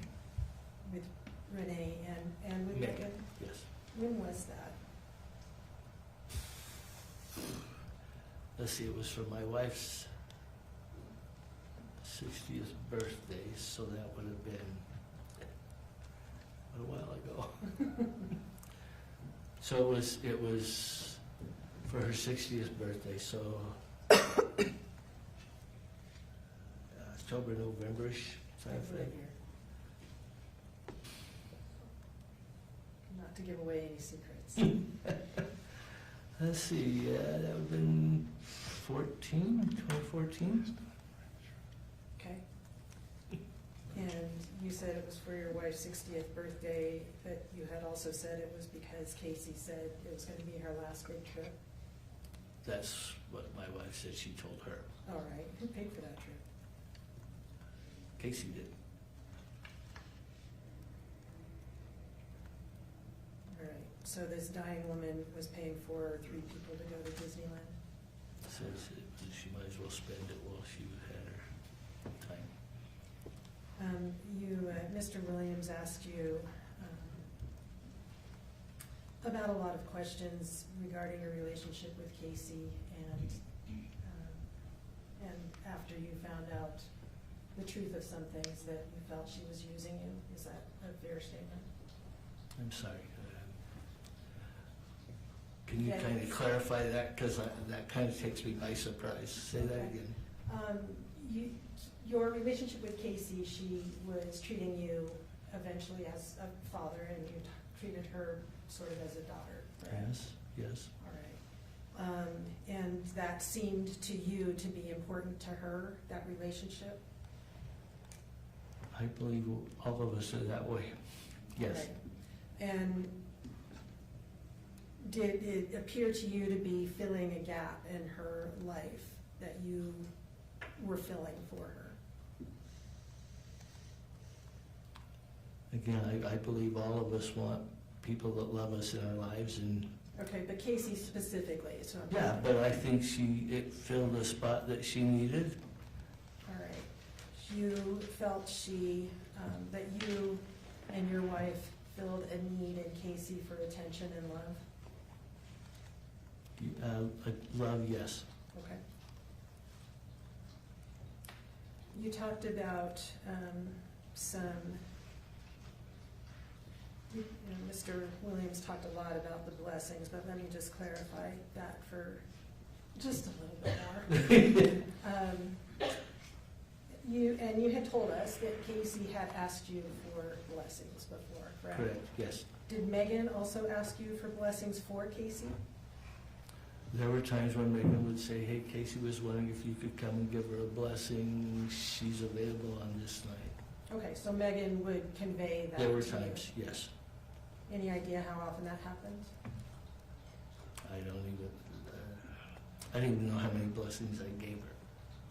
Would you So- say that, what percentage of the time were the requests from Kacee directly versus from Meggan?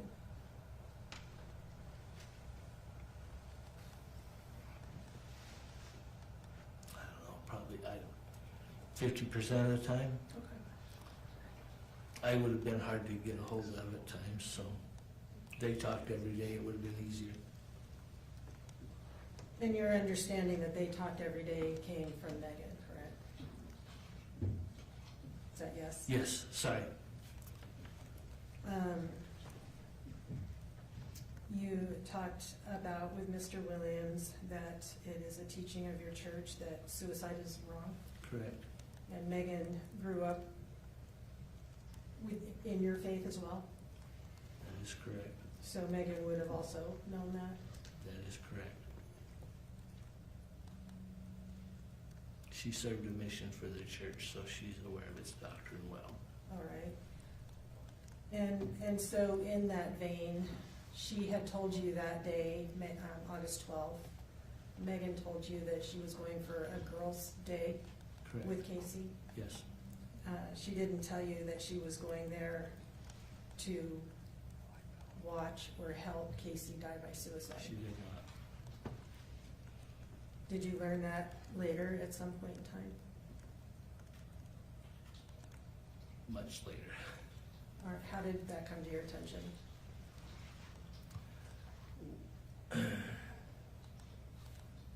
I believe it was Scott that told me that after she was arrested. So Meggan has never told you that she went to watch or help Kacee No. commit suicide? Megan has not told me that.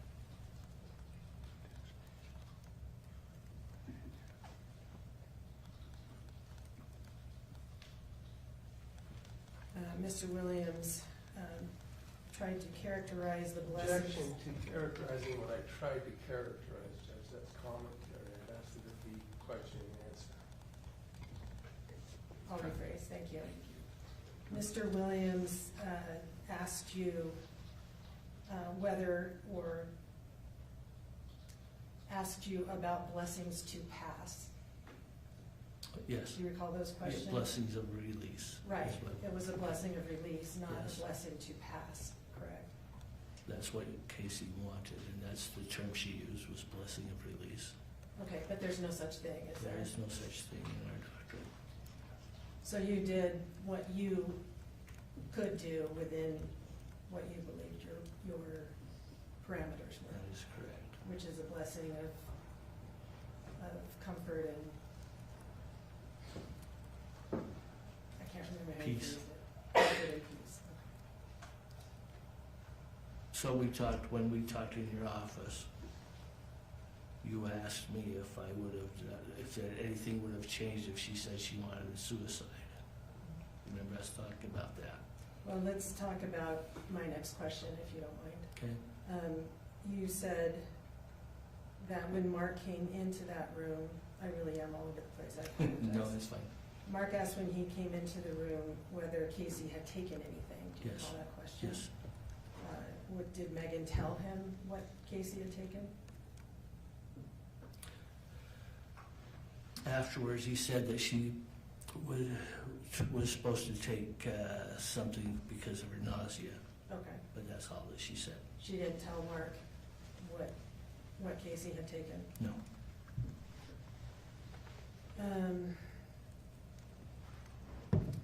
You were talking about the hospice care that you believed Kacee was under. How long did you understand that she was in hospice care?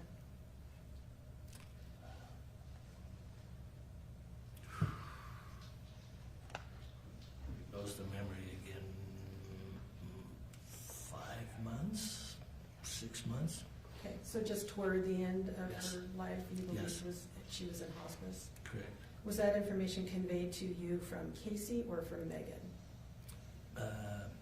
Meggan would show me phones, messages from Becky, which now isn't really Becky, but, and it said Becky, from Becky, and it gave vital signs, and when we're on hospice, sometimes it doesn't go like we think. Those type of things were said. All right, so I think we have to clarify that a little bit. You said Becky that wasn't Becky. What does that mean? So when I saw the messages from this Becky, that was the hospice nurse, is what I was led to believe. Led to believe by whom? Well, it said Becky on the text message. And the text message was And to it was, whom? and it was to Meggan, and it was on her phone. Okay. And she said, this is the hospice nurse that is working with and is checking in on Kacee every day. Were those messages coming from Kacee's phone? I didn't even look. I You don't, looked just at the I message? just looked at the message. Okay, and Meggan showed you those? Yes. In that room, Mr. Williams was asking you about about the white blanket specifically. Yes. Is it possible that there was a white blanket in addition to the blanket that Kacee gave Meggan that night? I don't believe so, Okay, why not? because it was, Meggan was sitting in the chair, and there was no other blanket on it at that point when she sat down. Okay, But in that picture, there was a white blanket on the chair. all right. But you don't know when that picture was taken, correct? No. And there were other things in that room that had moved locations, you indicated to us when you looked at that photo? Yes, stuff on the floor, those type of things. And stuff on the bed, Yes. all right. And the box, that the tree Yeah. box was no longer there, correct? Okay. All right.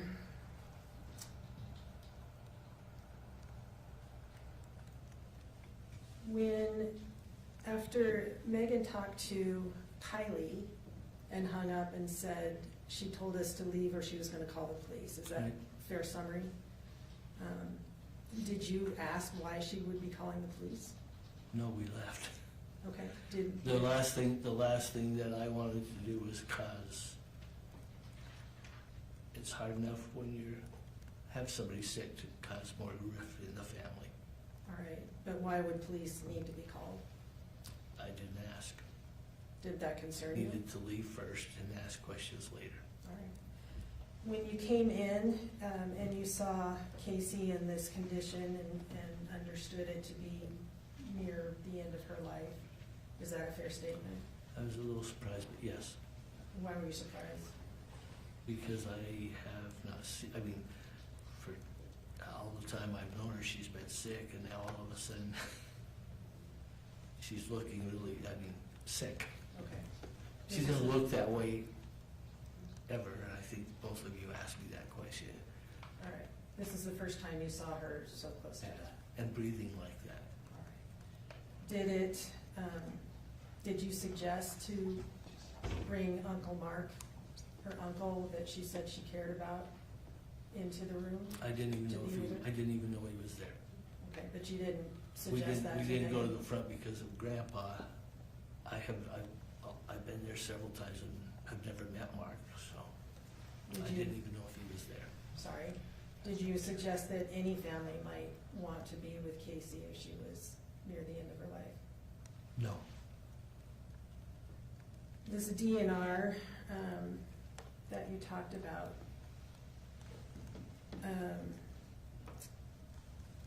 did Kacee, well, I think you told Mr. Williams, Kacee never told you directly that she had a DNR, correct? No. And you never saw one? So your understanding of the DNR all came from Meggan? Is that accurate? That is correct. Okay. And when you came in and you saw Kacee in this, breathing in a death rattle, as you described it, did you feel that she might be entitled to comfort care? Explain comfort care. Help to relieve pain and suffering? I mean, did I think that she needed a blessing to do that right then? Is that the question you're asking me? Did you think that medical help would provide her some ease in passing into the next stage of existence? I didn't even think of that. I was more concerned about her breathing, and the doctor's been called. We're waiting for him to call back, so I assumed that the hospice doctor would know what to do. All right. And as long as you were there, you never heard from any hospice doctor, correct? No. You talked a little bit about having been through cancer yourself. I'm sorry to hear that, and I'm glad you have come Thank you. through it. Thank you. And you said that, tell us again how you described that to your family about not wanting to go through that again. So the first time they cut a chunk of my tongue out the middle, it just has to heal. So they give you stuff to spray on it for the pain. Second time they cut a third of my tongue out. And so I just had a big hole. I couldn't talk. I had to learn how to talk again. And very, very painful.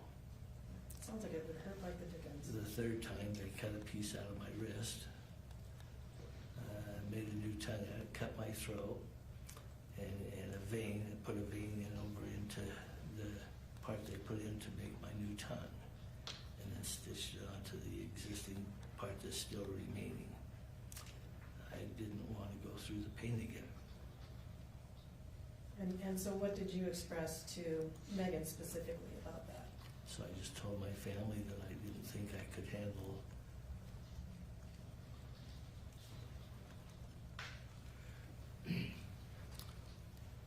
going through that pain anymore.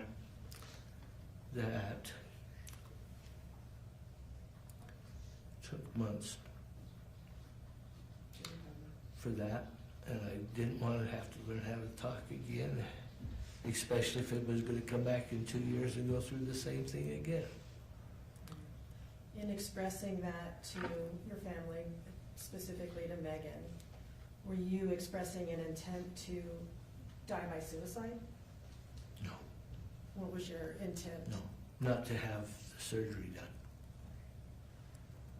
And you said that Meggan supported your decision? She said she understood it, that she would support it, but she would miss me. She understood you were in tremendous pain? Well, yeah, she knew. Did she encourage you to die by suicide? No, that's against our beliefs. Did she suggest methods of suicide? No, Did she offer to help you commit suicide? no. That is totally contrary to her personality. Thank you, sir. Okay. Mr. Williams, any follow-up?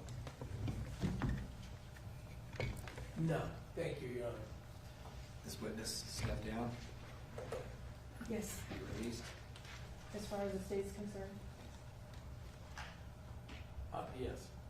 No objection. You're free to go, sir. Thank you for being here. Thank you.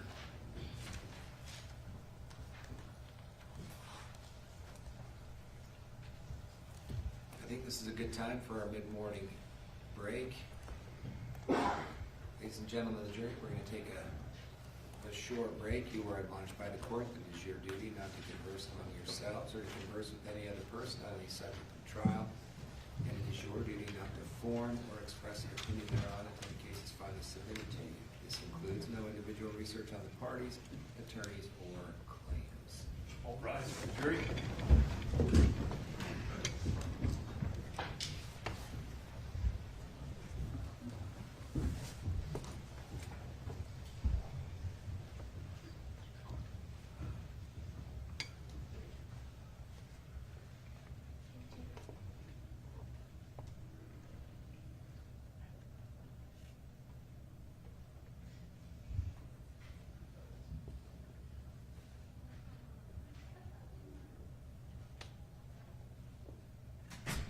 Thank you. Please be seated.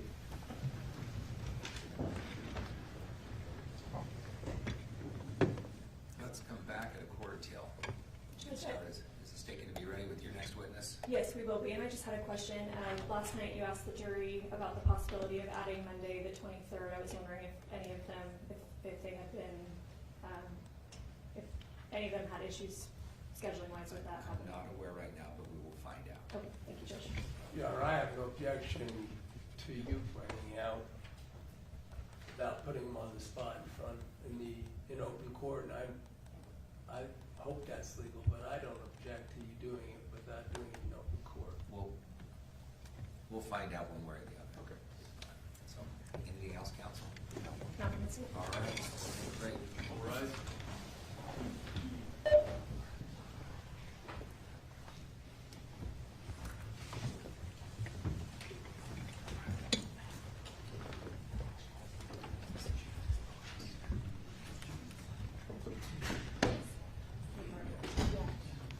Scott, I saw they that. weren't able to open the link, so I'm just gonna give it to her on this hard drive.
please be seated.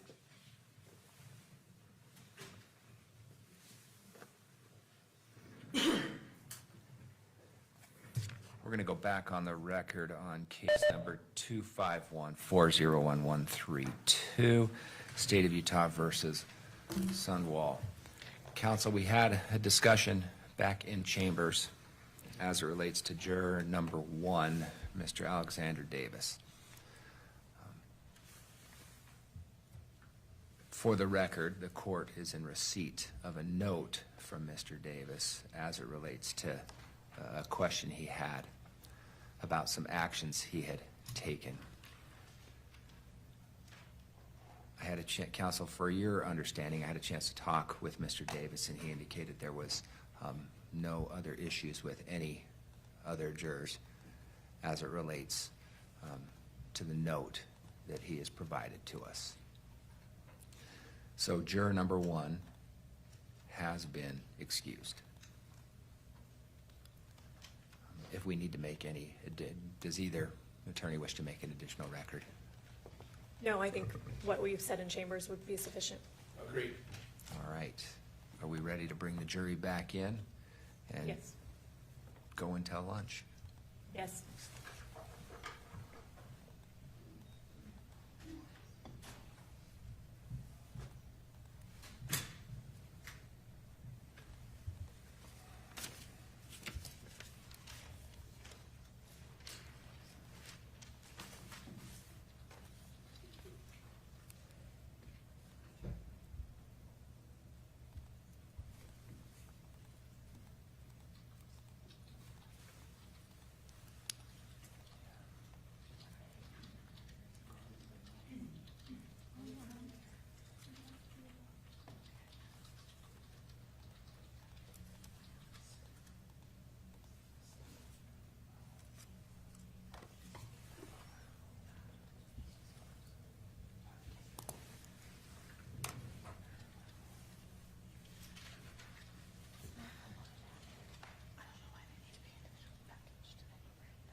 Thank you. Please be seated.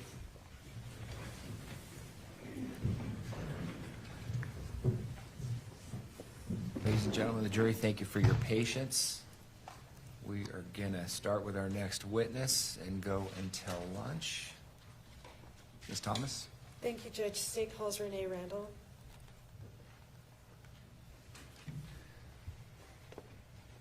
Please come forward, ma'am. Come up here near the clerk and we'll get you sworn in.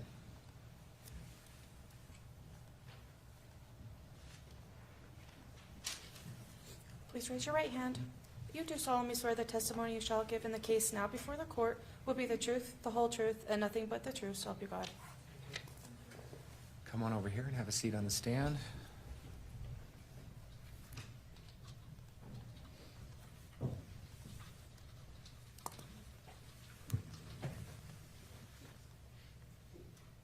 We appreciate you being here. The only thing I ask is you keep that mic in front of you if you want to pull that down so we can make a good record and we're all able to hear. If you wander at all, I will remind you. So if you can just keep that in front of you, that will help. Thank you. Thanks for being here. Counsel? Thank you, Judge. Good morning. Would you tell us your name, please? Renee Randall, Would you spell both names for the record? R-A-N-A-E-R-A-N-D-A-L-L. And thank you for being here this morning. I apologize for the delays in getting you in. Would you tell us, please, what city you live in? We don't need the address. He's in Utah. Are you a lifelong Utah resident? I am.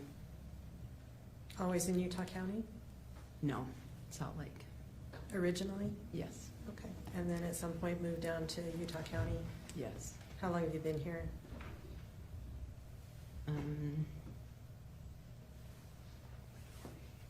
It's not a test if you don't remember. I'm just trying to think. So probably about 36 years. Okay. And you are married to Lee Randall, who we just talked to, correct? That is correct. All right. And do you know Meggan Sundwall? I do. How do you know her? She's my daughter. Is she one of your only child, or do you have more than one? She's the oldest of 3. Do you recognize her in the courtroom today? I do. Would you describe what she's wearing for the record again, please? I see a black sweater. The state would request identification of the defendant, Your Honor. Thank you.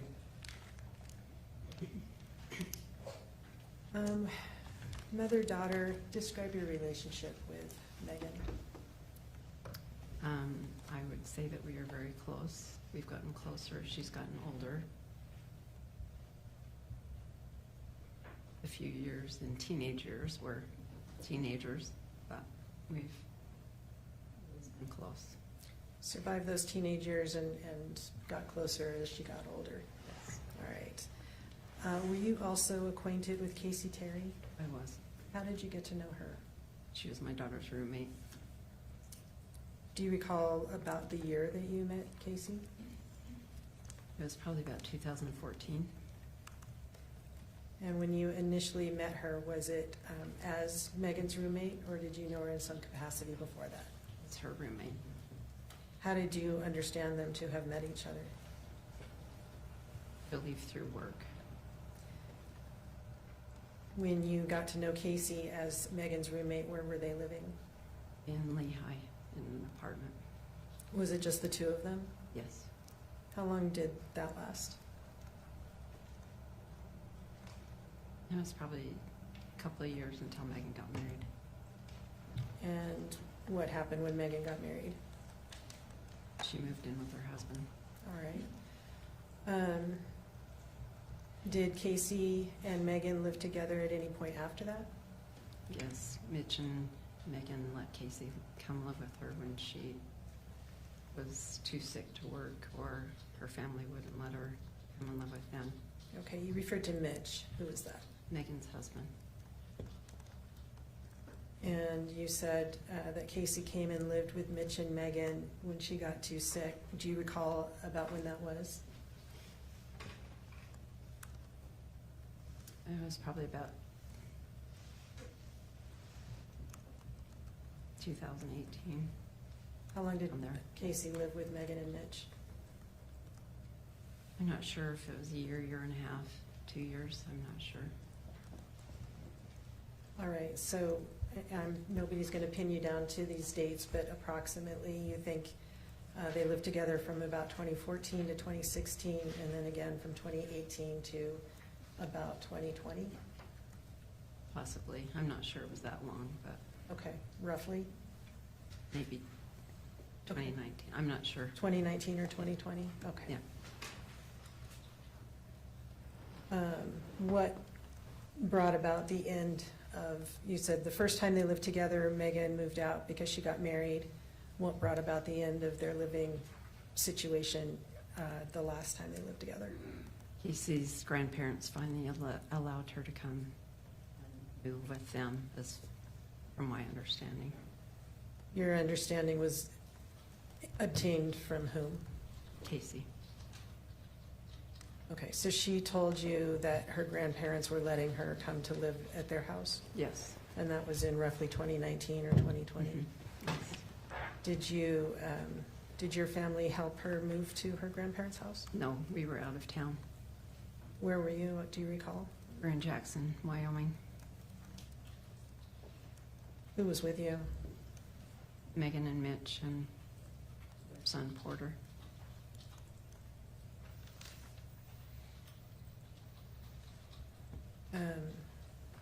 Where did Kacee's grandparents live? Where did she move to?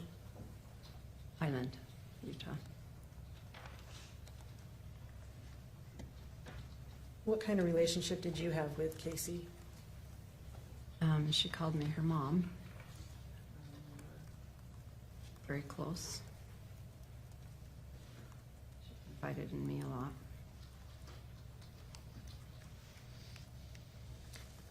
Did you see Kacee at times even without Meggan being there? You said she confided in you. Was that in Meggan's presence or just you and Kacee? There were a few times it was just me and Kacee, but mostly it was when she was invited to dinner or when she came and spent time with our family, or it was probably more of a trip. And there wasn't a lot of just the two of us time. Okay, you just mentioned our trip. What was that? What was the trip you're talking about? Kacee and Meggan took me to Disney World for my 60th birthday. How long were you there? A week.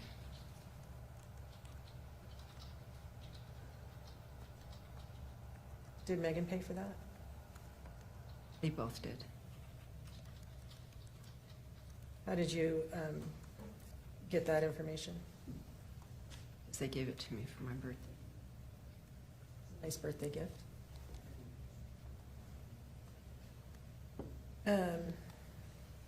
And so how did you arrive at the understanding that they both paid for the trip? They wrote it in a card. Okay.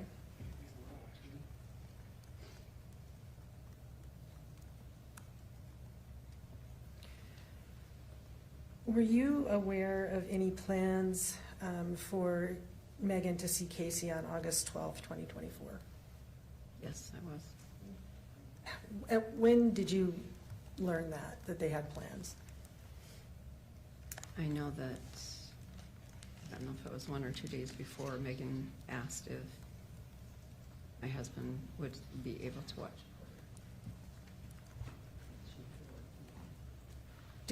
Did Meggan contact you or contact your husband to arrange that? Okay, so you heard it through him. Mhm. All right. Was that a yes? Sorry. Yes. Thank you. So 1 or 2 days before, did she give you an explanation of what their plans were? She just hadn't seen Kacee for a while, so they were going to spend some time together. Did you also have plans with Meggan that day? Yes. What were your plans? We were going to meet for dinner because her son was going to be starting kindergarten, so we were going to have a celebration of his starting school. Was that day also coincidentally your anniversary? No, Okay, it wasn't an anniversary dinner, no, just for Porter going to school? right. Okay.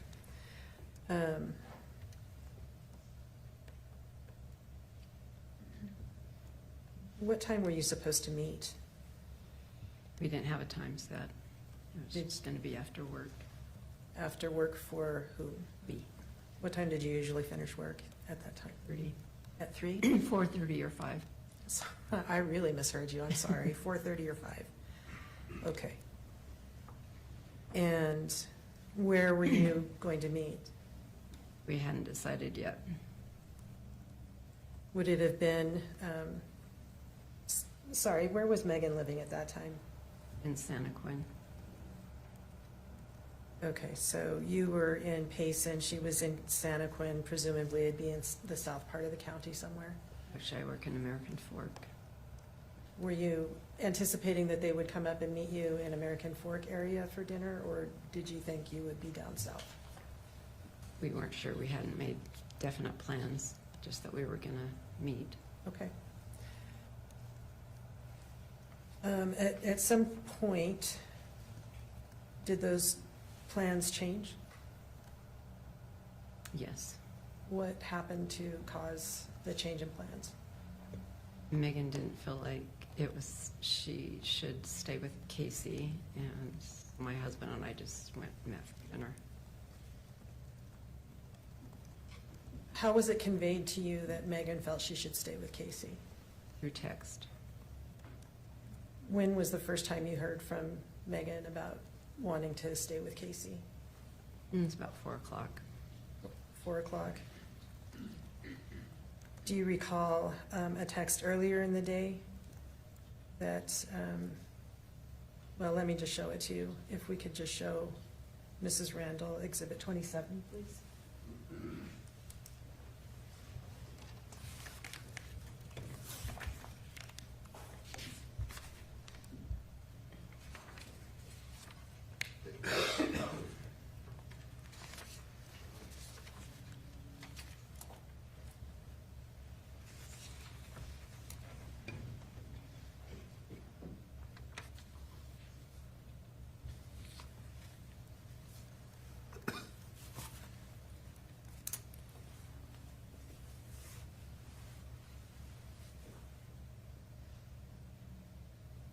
Okay, do you now see something on the screen in front of you?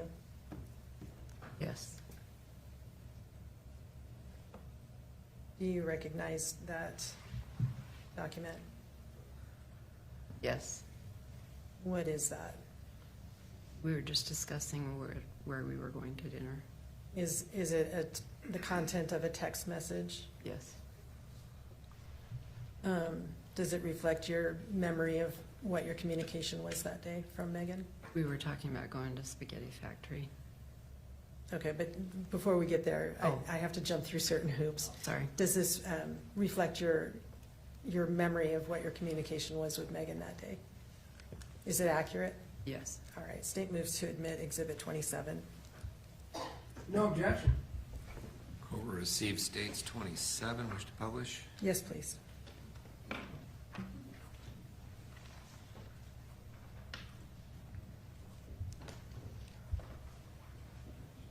All right, and this was a communication from Meggan to you? Yes, because I had asked her if she would be interested in going to Spaghetti Factory, Okay. because her son likes spaghetti, so. And how did she respond? Could you just read that to us? I think who would definitely be interested, I still have a gift card for there. I'm still here with Kacee. She's not doing too great. I can't even get her to wake up. All right, and do you see the time stamp on that communication? 1:59? Does that sound accurate to you? I don't remember. All right. Do you have any reason to doubt that that's the time that text was communicated to you? No. Do you recall how you responded to that text? No, other than just waiting to see how it was Alright. going to work out. Did you hear from Meggan again later on that day? I don't remember. I think it might have been around 4:30 to see if we were going or not. All right. I don't remember. Let me have you take a look at Exhibit 28.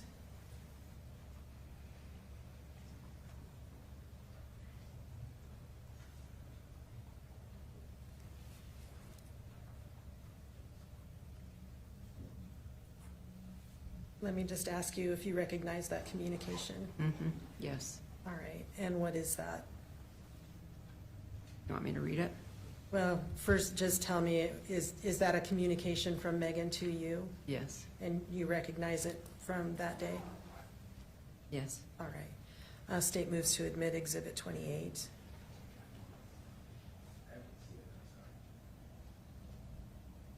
Is it still not up for you?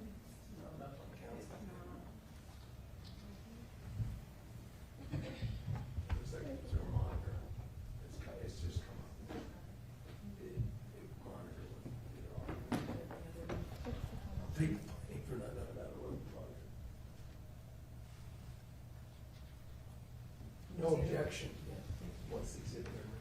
28. Court will receive states 28, wish to publish. Yes, thank you, Judge.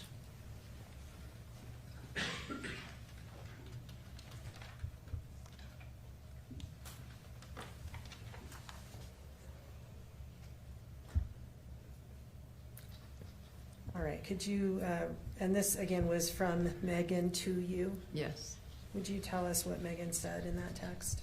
I don't think I'm going to be leaving here for a bit. I think she's going to pass. And what she did you understand her to be referring to? Kacee, And the time stamp from that communication? 4 o'clock.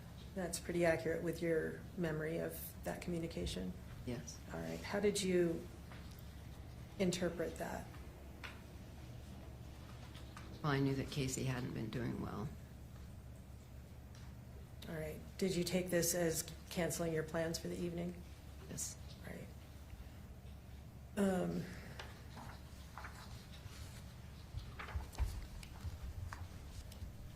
Do you recall how you responded? Any specifics about that? I asked her if she wanted Mitch to come be with her. How'd she answer? I don't think, she didn't want him to come. And after that message, did you receive another communication either to you or to your husband from Meggan that night? I don't recall. Later in the evening, did Meggan contact you or Lee? Yes, Who did she contact, do you recall? me. How did she do that? Was it by call or text? Or something else? I don't remember if it was a call or a text. Okay. Just that at some point later in the evening, she communicated with you? Yes. What was the nature of that communication? She just asked if her father could come and give Kacee a blessing. Was that the specific language she used to come and give Kacee a blessing? How did you respond? We turned around and went to Kacee's grandparents. Turned around from what? Lee and I went to dinner at Chick-fil-A, And what city was that in? Spanish Fork. Had you finished dinner? And Yes. okay, so you were headed home and then turned around? Yes. Do you have any recollection of the timing of that? It was probably, I'm assuming 7-ish, 6:30, 7-ish.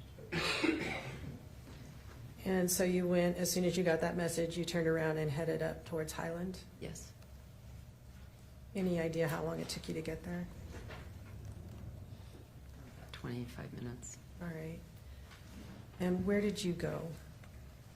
Kacee's grandparents' home. You knew where that was? Yes. How'd you know that? We visited Kacee there several times. How many times did you visit that home to the best of your memory?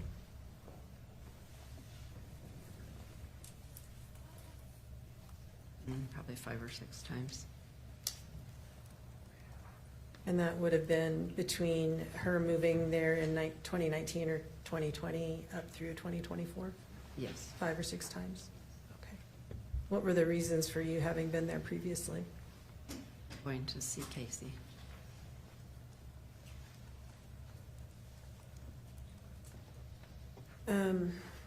Once you arrived at the home, what did you do? We just went to the back entrance where we go down to Kacee's room Where did you park, do you recall? on the street. Directly in front of the house? Yes. There's a circle drive that you could park in. Is that consistent with your memory? Yes. Did you park in that? No. Why not? Megan's truck was pulled in there. Okay. It was pulled in the front. And then in addition to that, there's a driveway along one side of the house? Yes. Did you park in the driveway? No. Why not? We just parked on the street. Okay. And you said you went around to the back of the house. Why did you not go to the front door? Because we always went to the back entrance. Kacee asked us to go. And on this particular day, did Kacee ask you to go to the back? No, All right. How did you, or why did you go to the back then? because we just always knew that's where they wanted us to go, so we didn't disturb the grandparents. Okay. So you went around the back and down towards the basement entrance? Yes. And once you were at that door, tell us what happened. I think Megan met us there, or we just walked in. You don't recall which one? No. Would you have knocked if she didn't meet you there? No, because they knew we were coming. Okay, so you just, either Meggan met you there or you went in. What was the room? Can you describe that room that you first enter from that doorway? It's their kitchen area, All right, and then Case's room is down the hall. okay. So there's a kitchen area. Were lights on or no lights? It was pretty dark. There might have been a light on in the hall, but not in the kitchen. And so what time of day did you think this was? Probably about 7:30. 7 to 7:30? And that's in August, so would still have been light possibly? A little bit.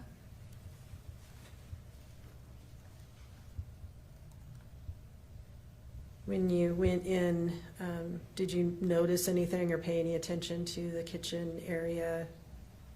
Whether anybody was in there, or did you see anything that caught your attention? We didn't see anybody.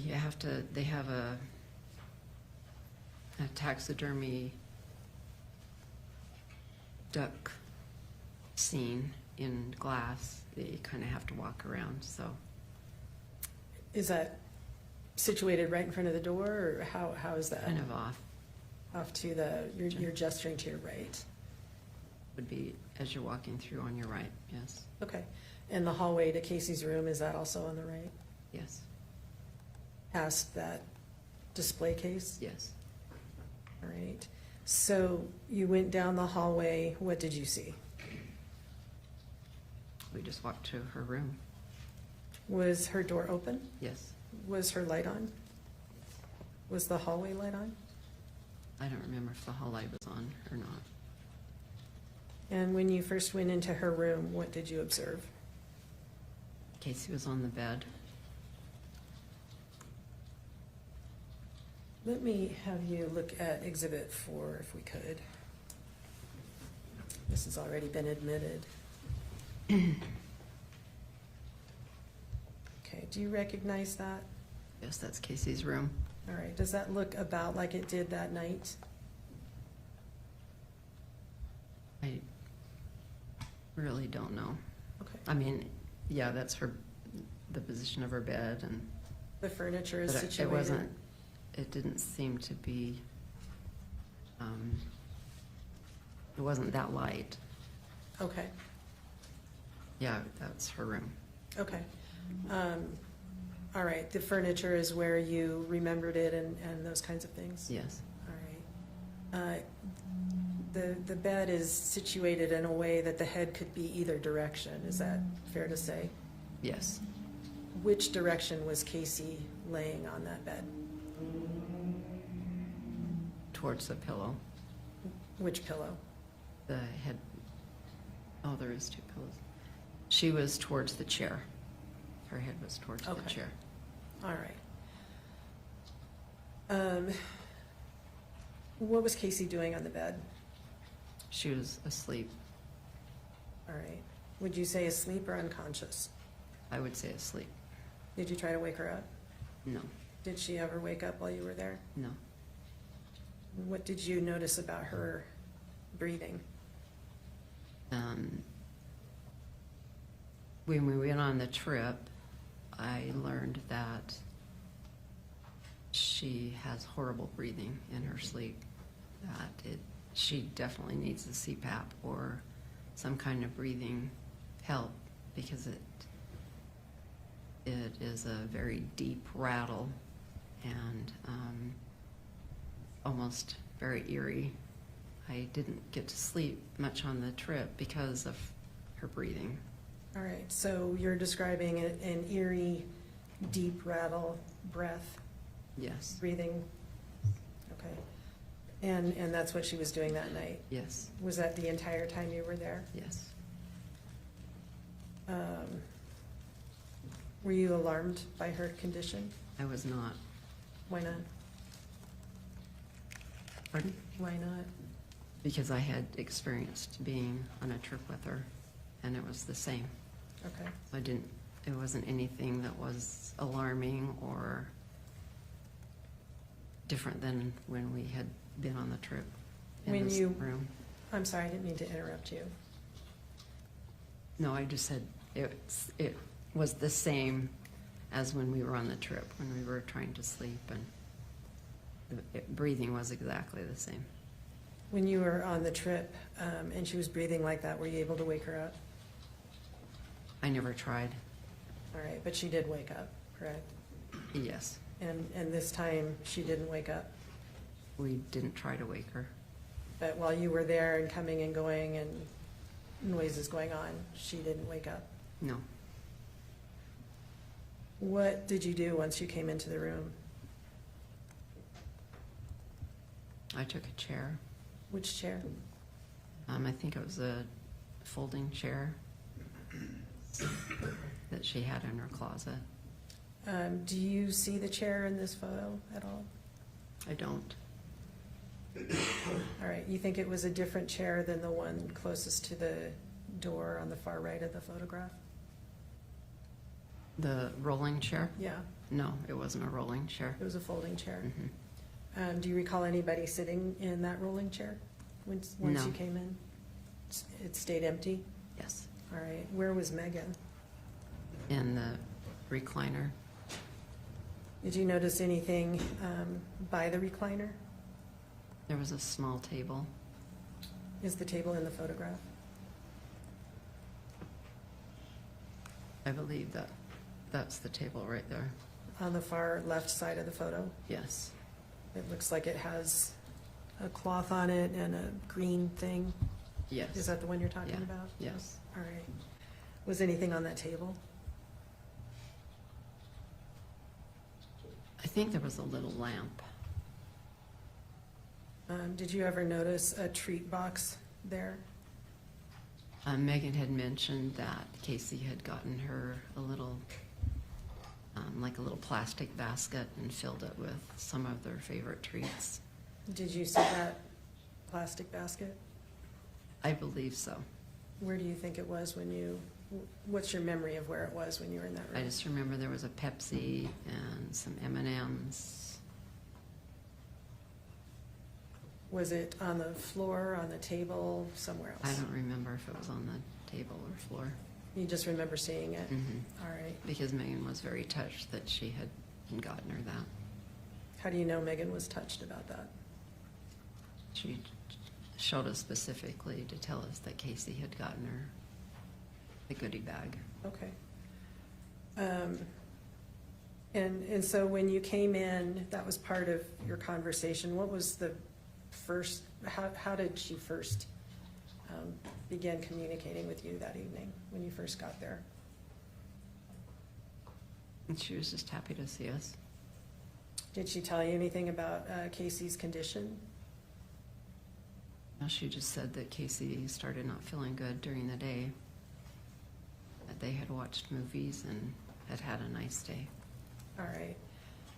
But you were aware from the text messages that you got that Meggan couldn't wake her up after about 1:59 p.m., correct? Yes, Right. And that you knew after 4 p.m. that Meggan thought she was going to pass. yes, but Kacee had been on the verge of passing, as far as we knew, several times. As far as you knew from whom? Just the situations of, and Kacee describing how she was feeling, and her doctors supposedly, and her nurses supposedly, Okay, did Kacee describe that to you? through some texts and talking, and yes. Okay, had you ever seen her close to death like that evening, or in a condition that she couldn't be woken up? No,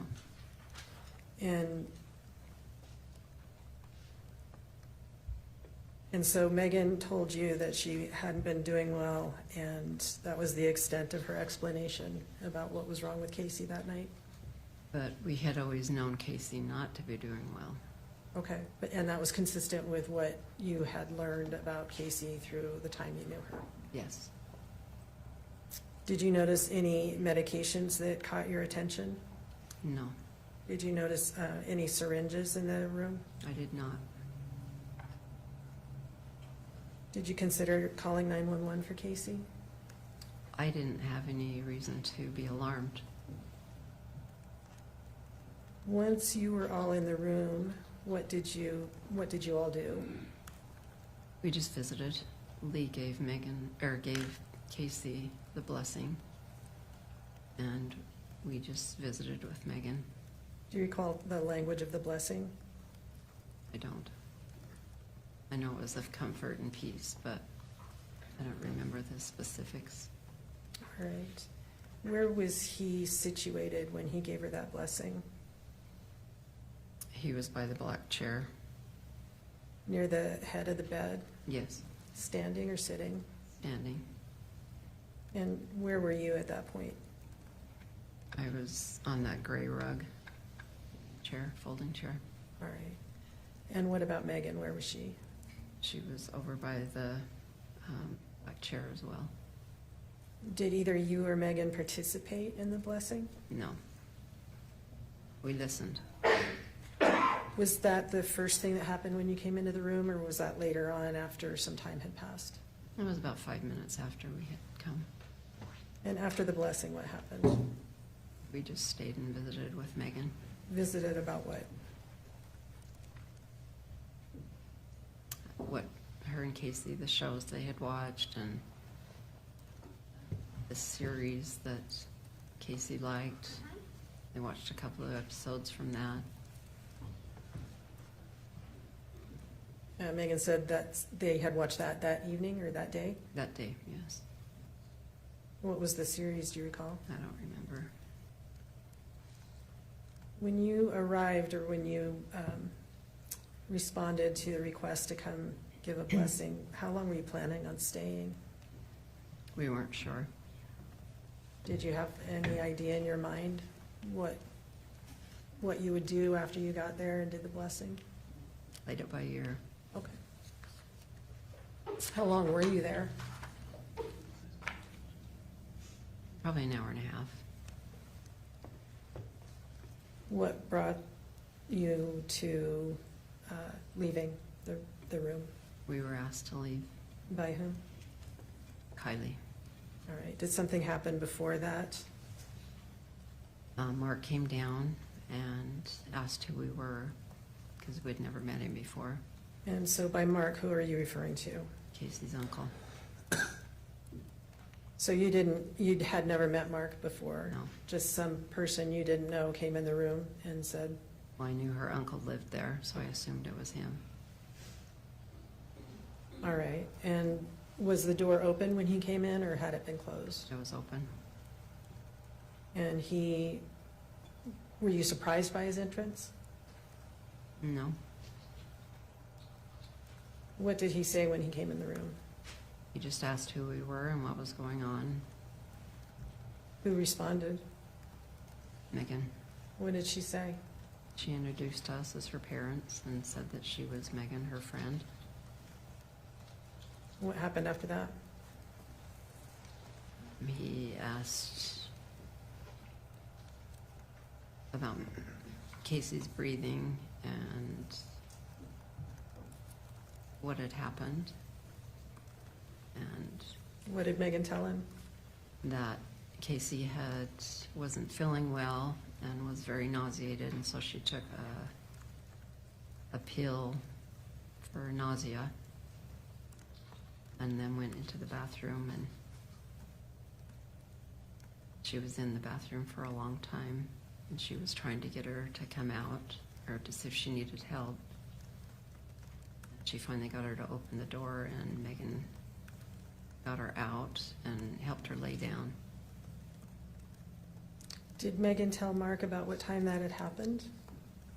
I don't recall. But you knew from your conversation with her that it had to have been before 1:59 p.m. when Meggan told you that Kacee couldn't or wouldn't wake up. Is that accurate? Mm-hmm. Yes? Yes. Okay. Did Meggan tell Mark that it had been 6 or more hours since Kacee had laid I down? don't remember. And after Meggan told Mark that, what happened? He said he was going to call Kylie. Why did he want to call Kylie? Objection calls for speculation. Thank you. I'll rephrase. Did she say why he wanted to call Kylie? He just said he wanted to talk to Kylie. All right. And did he, as far as you know? Yes, Was that in your presence? yes, Did he call on his phone or someone else's? his phone. His phone? He had that with him? Mhm. All right. That's a yes. Yes, Thank you.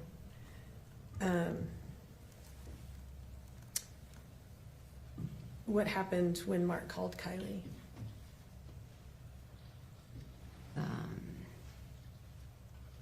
he told her that Kacee was breathing very deeply and that he was not gonna let her die in his house. And Kylie told him to get us out and to call 911.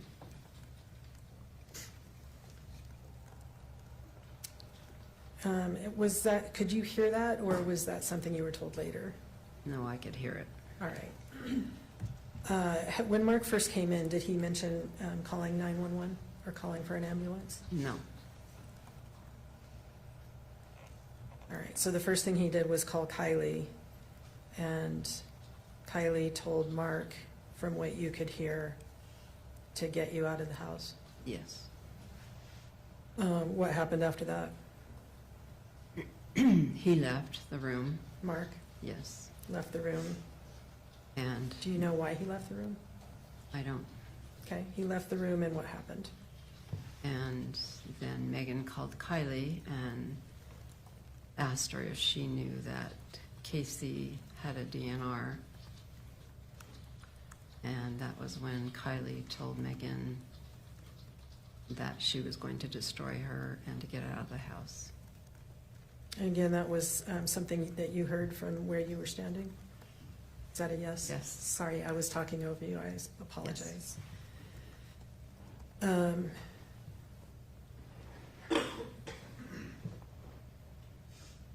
Had Meggan said anything to you earlier that evening about a DNR? No, Had you discussed a DNR with Meggan before that point? I had discussed it with Kacee. Okay. What is a DNR in your mind? Do not resuscitate. And when had you talked about that with Kacee?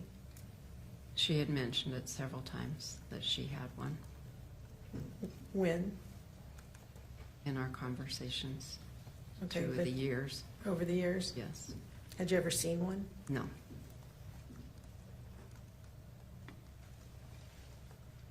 All right, so Meggan told Kylie she had a DNR, and Kylie said to get out of the house. yes. All right.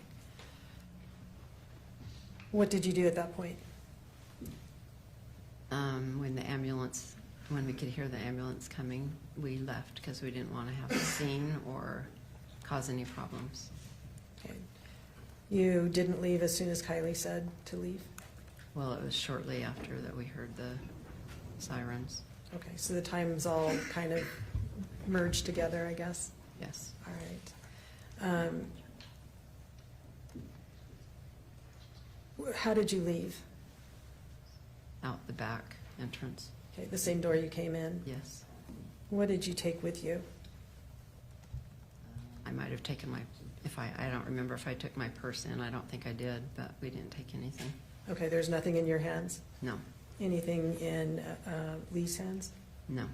What about Meggan's? I don't believe so, but she probably had her purse. What about the treat box? I don't recall.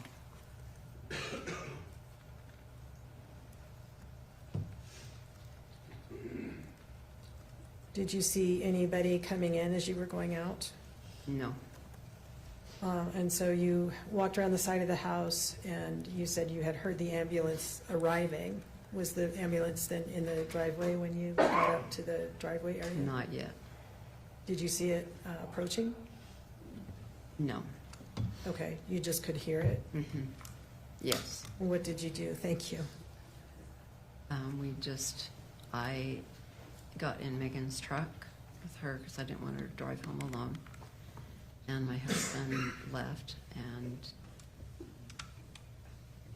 Meggan and I pulled around the corner, and the ambulance came. Did you stay and wait for the ambulance to let them know what was happening with Kacee? Who to let us know? Sorry, I don't know what you're asking. Sorry, let me rephrase that. Did you and Meggan, or you and Meggan and Lee, stay in the driveway until the ambulance arrived to let them know what was happening with Kacee? No, You said Lee left and you and Meggan drove up around the corner, and what did you do then? we just watched what was happening. Why was that? Why was that? Yeah. Just to see if the ambulance did come and if they took Kacee, or if Kacee was okay, or we couldn't really tell. How long did you watch? No, maybe 20 minutes. What did you do next? Then we left Where did you go? home. And you rode home or drove home with Meggan? I rode home with Meggan. Okay. She was driving. She drove, and Lee had already left in the vehicle that you arrived in, correct? Correct. So both vehicles, Meggan's and your and Lee's car, were no longer at the house when the ambulance arrived. Is that Correct. accurate? Okay. Did Meggan express anything to you about why she wanted to wait and watch what happened with the ambulance? We were both concerned. Concerned about what? Kacee, What was your concern specifically? that she was going to be okay. Is that what Meggan said?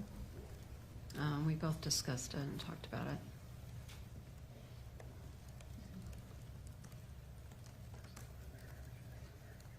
What was, you said you were close to Meggan, discussed things like moms and daughters do. Is that accurate? Yes. Were you aware of any concerns that Meggan had as far as her financial stability at that time?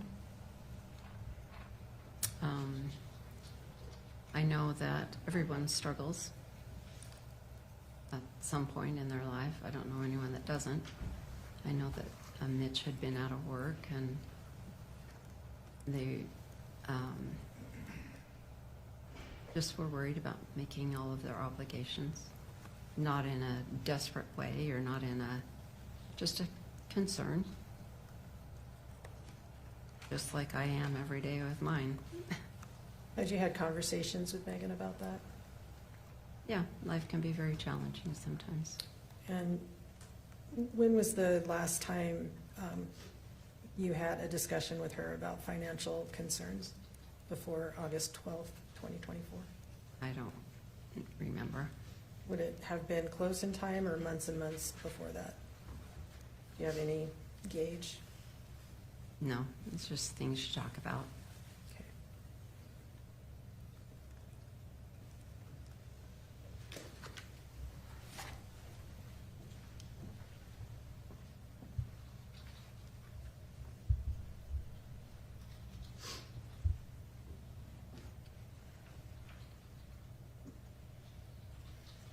Let me ask you about your understandings of how Kacee was doing over the years, and you said that she had been doing poorly. Who showed you those texts that indicated she was not doing well? Kacee texts me all the time. All right, and how else were there other means that supported that conclusion? Well, when we would go and visit her, and when we would go visit her at Meggan's house, when we would just be together, she was always talking about how sick she was. Did you understand Kacee to be in the hospice care at some point? Yes. How did that information come to you? Text From whom? from Kacee All right, and what did she tell you about that? that they had put her under hospice care, and that we were not to visit because they didn't want Kacee to be exposed to outside germs, and so we didn't go visit her for a while. And what's a while? How long before August 12th did that happen? Probably 9 months. 9 months?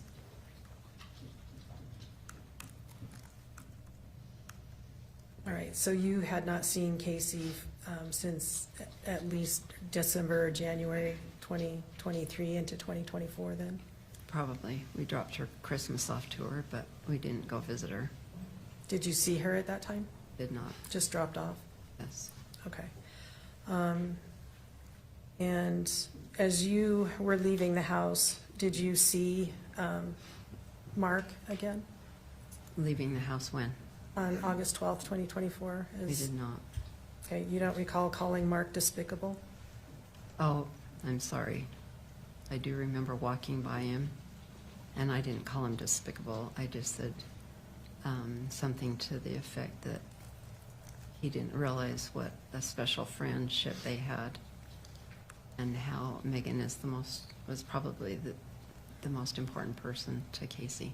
Why was that important to you to say to Mark? Because I didn't appreciate how he was speaking to Meggan, and just that whole interaction of his family with Meggan, of what we had known, or what Kacee had told us about her family. Up until that point? Yes. Did you understand her to have a pretty good relationship with Mark, or the entire family she didn't? I know that she liked Mark. I know that, or I don't know, but she led us to believe that she had no relationship with her family, that her family's relationship was very toxic. They were very mentally and emotionally abusive. And they really did not have much to do with her.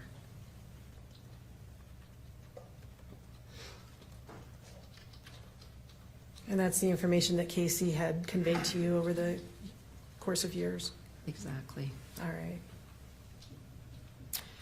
right. So, bless you. So when you saw Mark that evening, you weren't commenting on his calling the ambulance? No. Were you concerned that he had called an ambulance? No, if Kacee needed it, she needed it. Thank you for your time. I appreciate your being here. Any estimate, Mr. Williams, of how long you spend on cross? Same amount of time you did with Mr. Randall? Not probably, Judge, but I don't think it would probably burden anybody to take a break now and do it any more surgically after lunch. Mr. Randall, will you be able to come back after lunch? Yes. Okay, let's take our lunch break right now.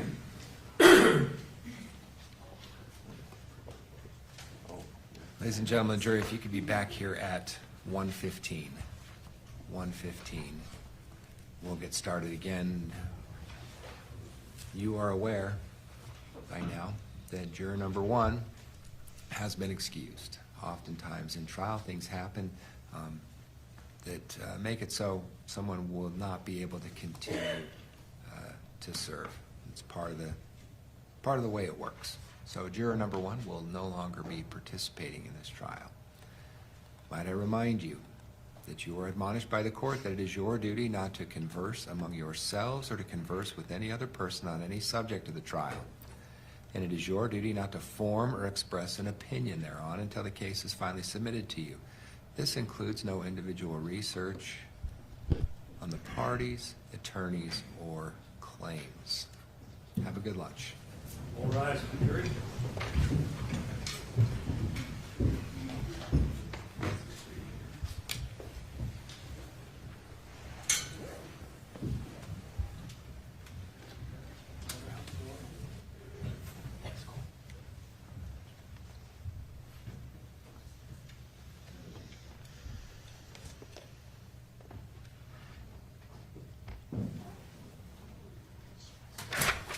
seated. Council, I don't know if you guys have had a chance to talk about the potential exhibits. Oh, you can step down, ma'am. You can step down. Oh, step Yeah, you're okay. You haven't done anything wrong. You could stay there if you wanted to, but you don't need to. Council, as to the exhibits, have you guys had a chance to talk yet? I don't know if you've even had a chance to look at them yet, Mr. Williams. I haven't. I'll need you to do that, and then I want you guys to talk, and then we can address it before you call your witness, or we can address it as needed during testimony. I know Next there's, witness- It's probably not relevant to the next It witness. is not. It won't come up until detective findings testify. So the Okay. next witness is not detective finding. okay. So I'll look at it over lunch, the best way. Then I want you guys to talk, and then we'll deal with it Okay. as needed. Anything else we need to discuss? Not from the state? Not from All the right. French, Your Honor. All right, thank you. We'll be in a break until 1:15. All right. I'm sorry. Yeah. Did the court get the exhibits? Yes. Yep.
All rise for the judge and jury.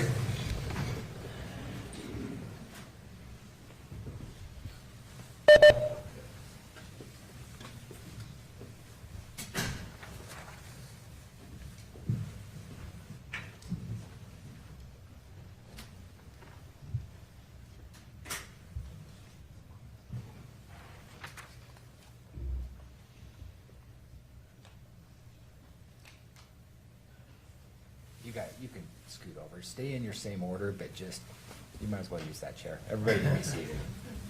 I was gonna tell you that before the break, that we don't have need for this extra chair anymore. And you guys figured it out on your own, so, thank you. Ladies and gentlemen of the jury, welcome back. We're gonna go on the record and call case number 251-401-132, State of Utah versus Sundwall. We have our witness here. Please come forward. Come on back up.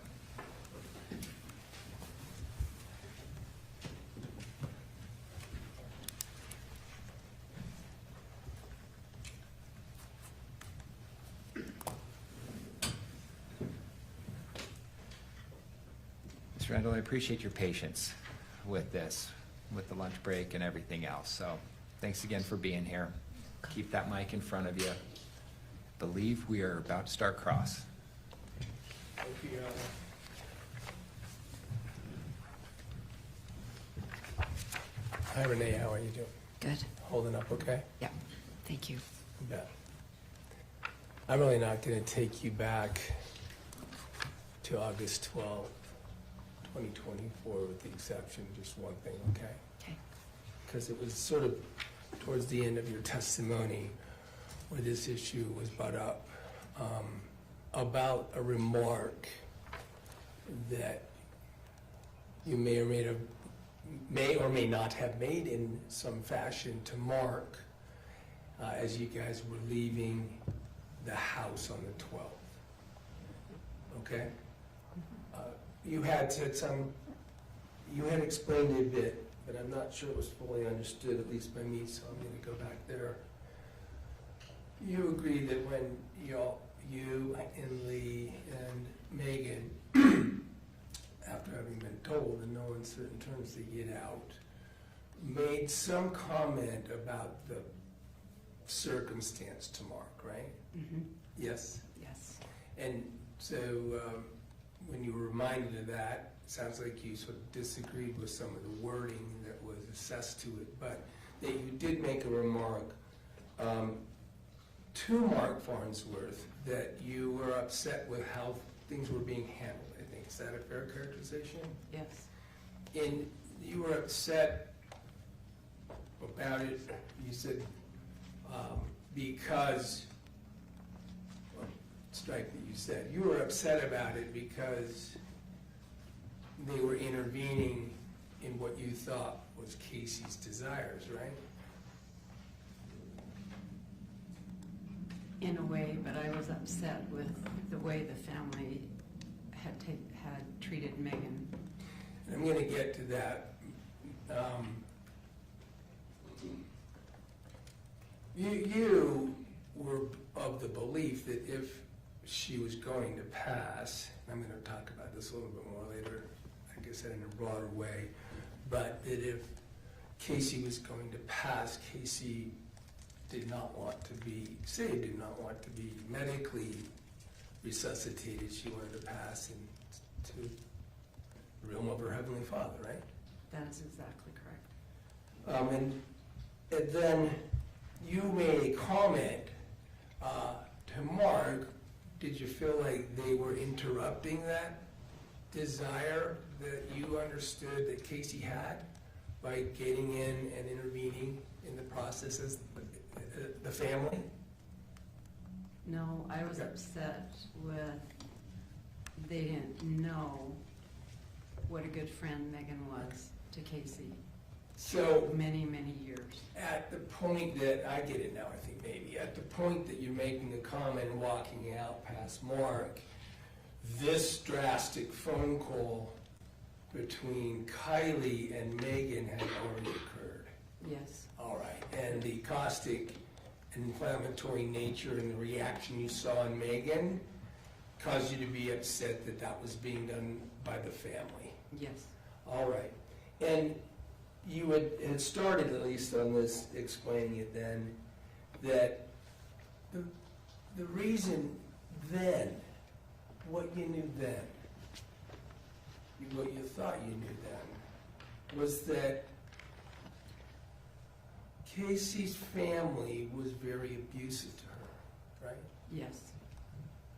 You then thought that, I think you said it was emotionally abusive, right? Mentally. Mentally abusive, is that right? Yes. That they had refused to welcome her into their home for a period of time? Yes. That they were mean to Kacee? Yes.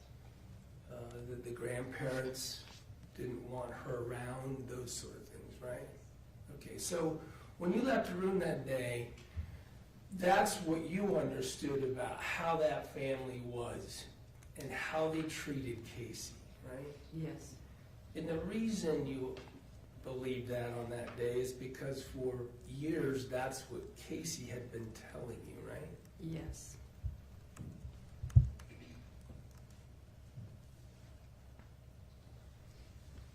We'll move to the subject again of things you learned and things you were told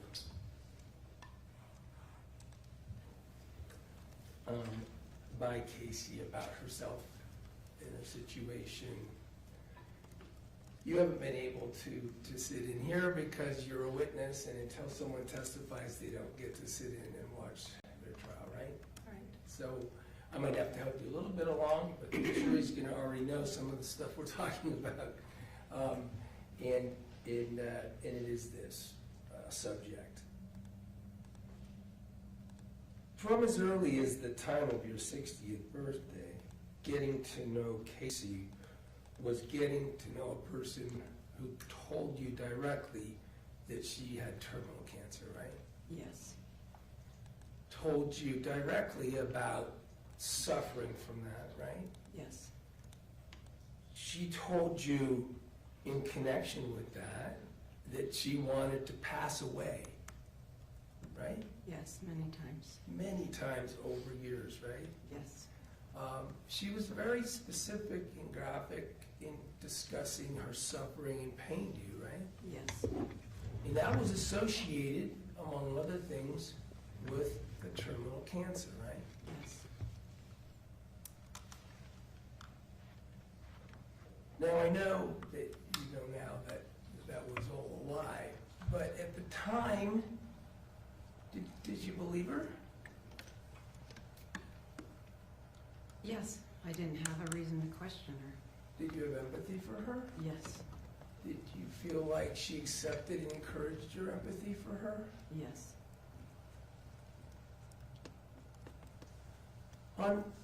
In particular, on the subject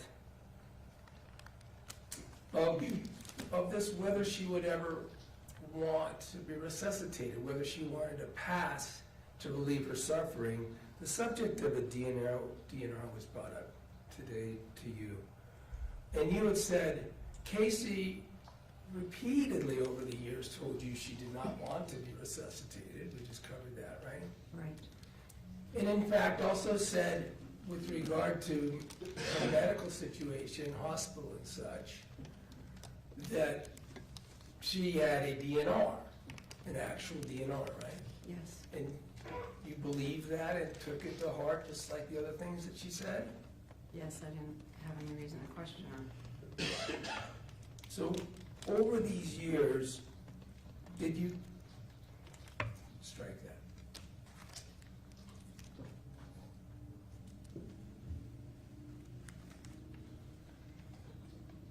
There was a discussion about this direct communication and the relationship in which it was presented by Kacee to you as a mother to Kacee, right? Yes. Can you pull up? I want to just for the witness, show you a text string and ask you to look at it.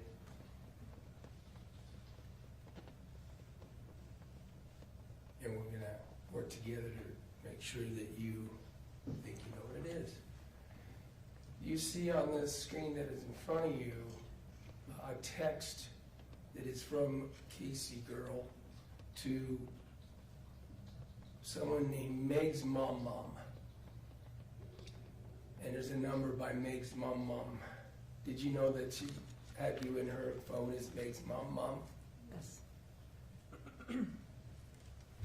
You see down in the bottom right-hand corner,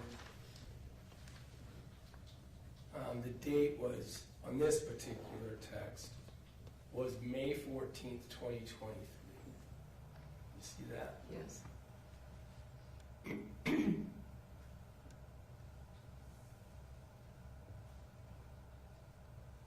gonna move. Oh, let's scroll through it a little bit to lay the full foundation. Sorry, Scott, it's 2023. I'm sorry, did I misstate the date? I thought I said May 14th, 2023. Can you see in the bottom right? Yes. All right, if I said a different date, I'm sorry. You see that this next one down is you back to her? Yes. Scroll down again. The next one down is her back to you. Yes. Scroll down. And that is and that was just right after. These are a string within, all on the same day. Yes. I'm gonna move for admission of this as defendants E. Ms. Thomas, No objection, Judge, thank you. I'm gonna request to publish it. court will receive defendant's exhibit E. Apologize for interrupting It can be published. again. Now, one of the things that you had talked about her telling you, we've already covered about the cancer, misery, the wanting to pass, and also you had testified about on the subject of hospice, right? Yes. That came and went, years she would talk about that occurred, right? Yes.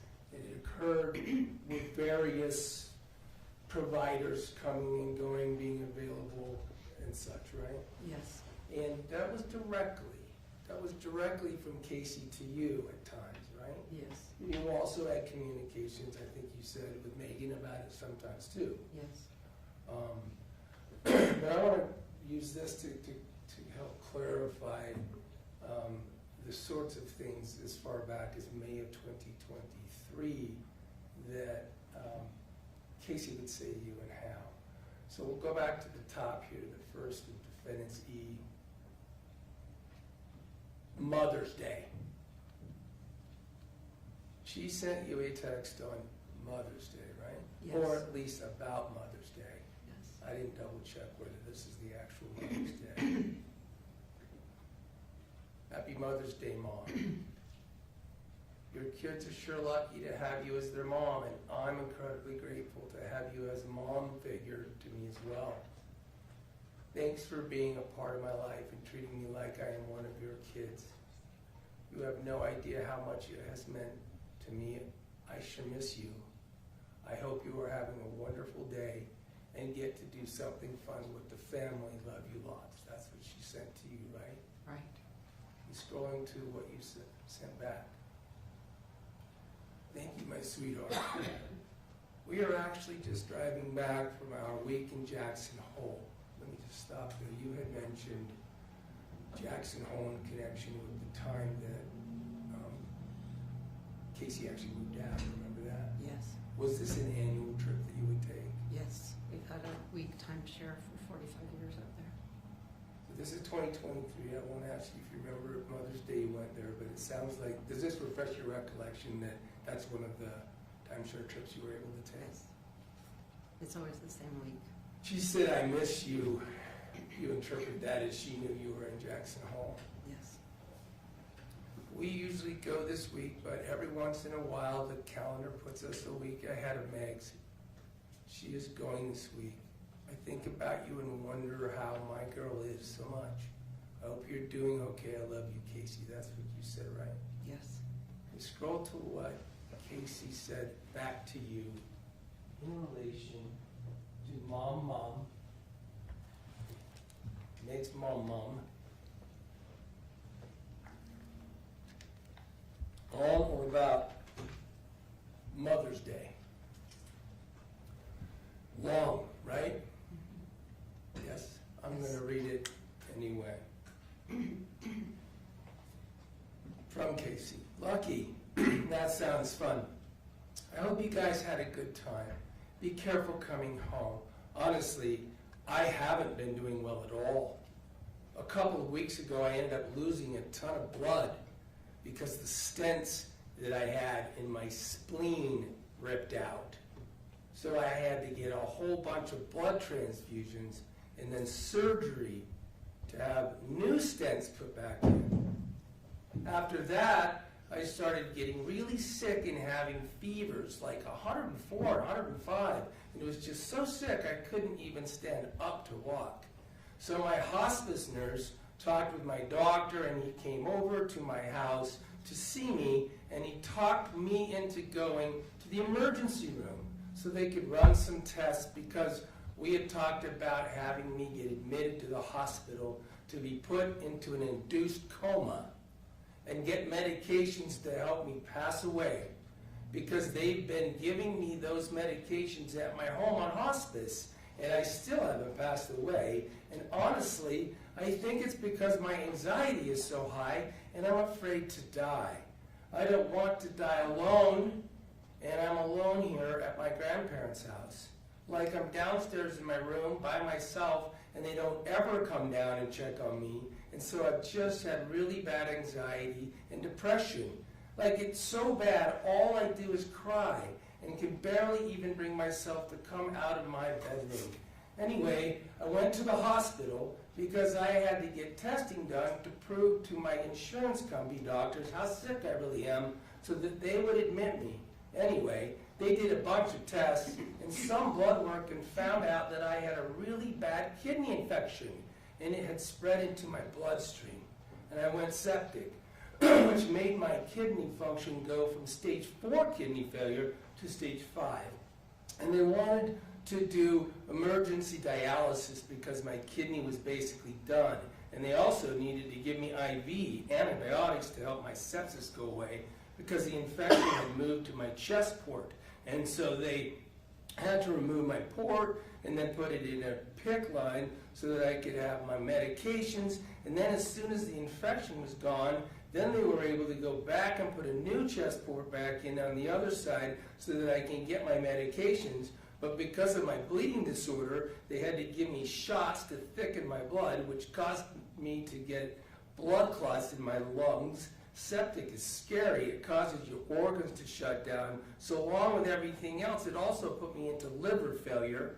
Anyway, the whole purpose of me doing all those tests was so that I could pass away.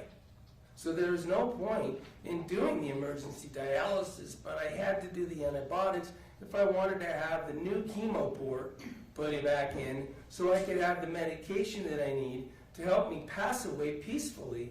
So I declined the dialysis, but I had to stay and do that IV antibiotics, and that worked. My infection is finally gone, and I was able to get my port replaced. So after about 14 days of being in and out of the hospital, I finally got to come back home on hospice.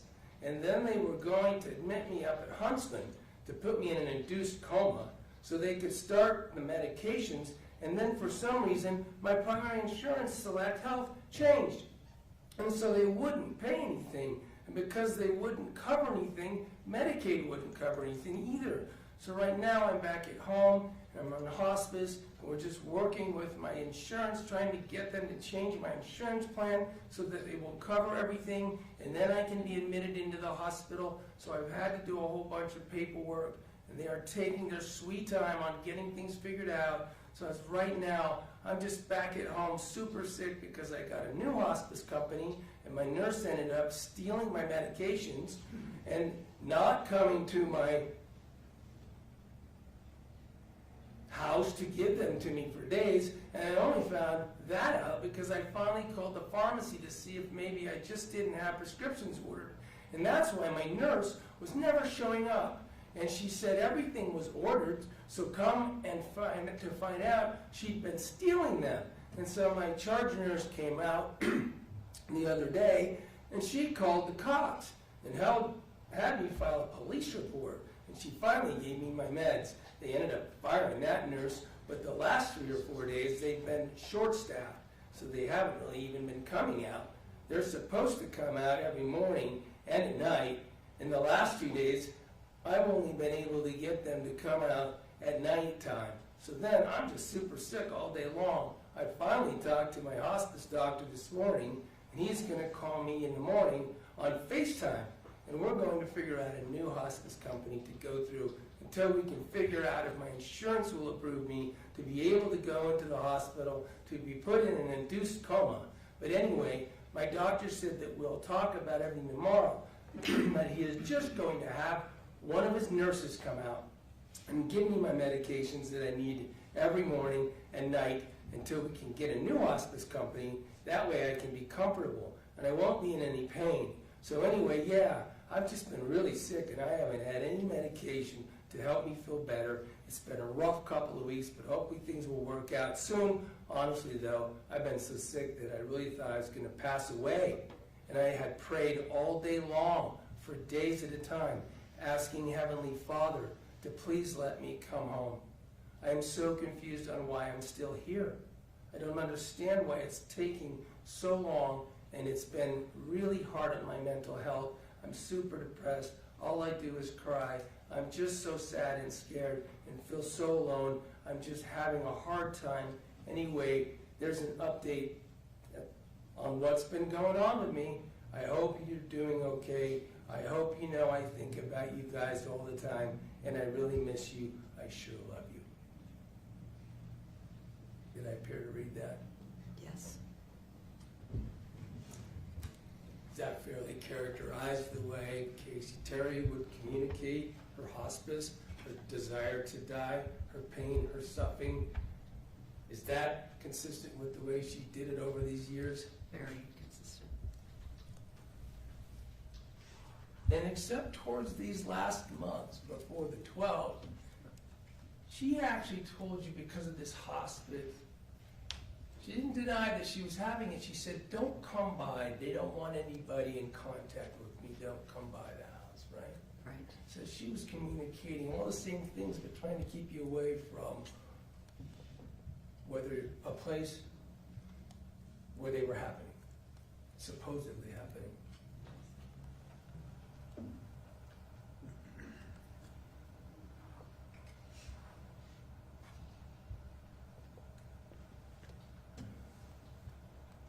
It's been a while since that day. You know now that all of that, all those years was a lie to you, including Mother's Day.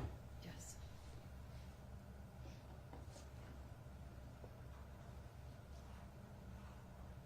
Meg and Mitch got married. Yeah? Yes. Mitch had 3 kids from a prior marriage, right? Yes. They both tried to work as much as they could. Do you agree? Yes. You were asked a question about finances. And I think your answer was, life can be pretty challenging at times, right? Yes. And that can mean financially challenging too, right? Yes. You had their ups.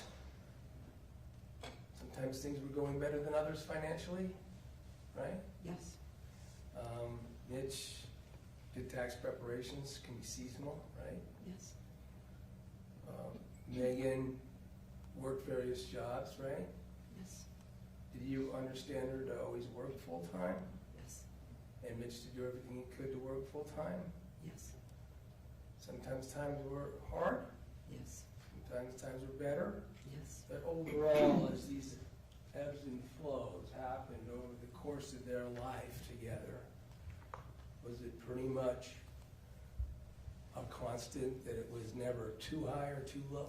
Yes, You always had your family support? perfectly. You know where to have a lot of friends that also agreed to be in a supportive position for them? Yes.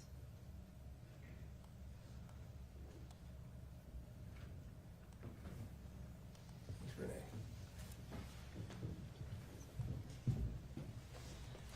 Redirect. Very brief, Judge.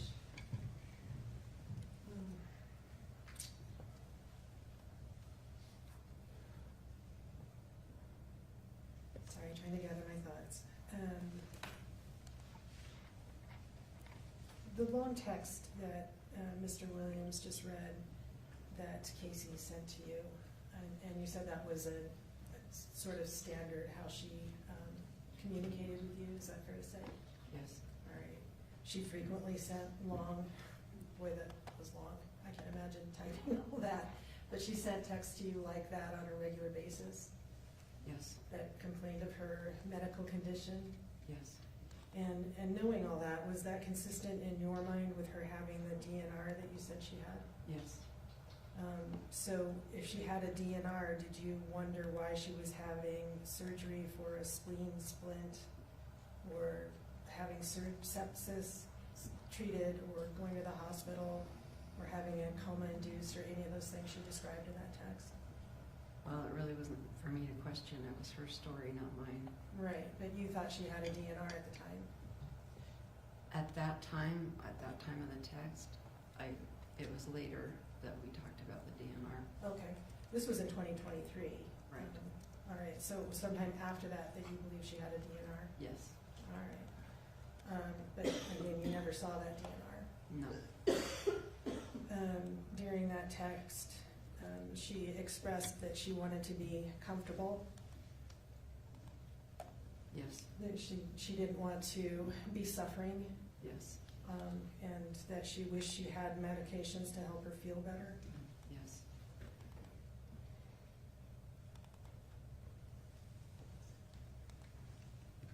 You talked about financial ups and downs.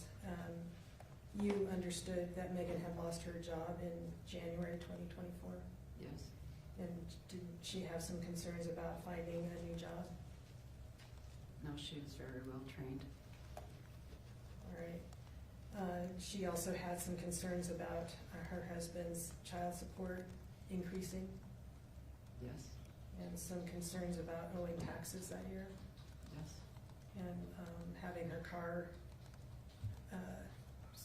being involved in an incident that ended up totaling her car, Yes. and that was quite expensive, right? Yes. Okay, and that was all in 2024, Yes. before of August 2024? Yes. All right. In all of these times that Kacee expressed to you,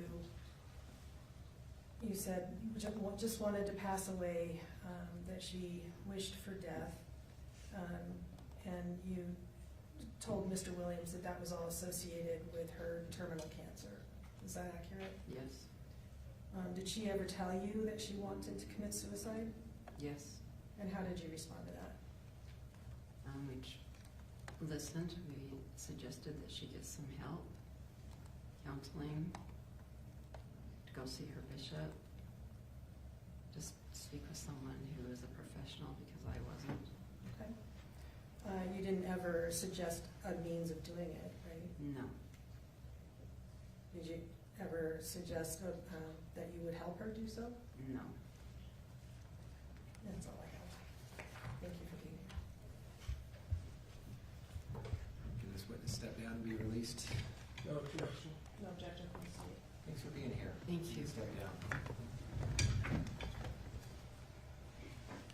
Stay ready with your next witness. Yes, Judge, the state would call Kylie Clark.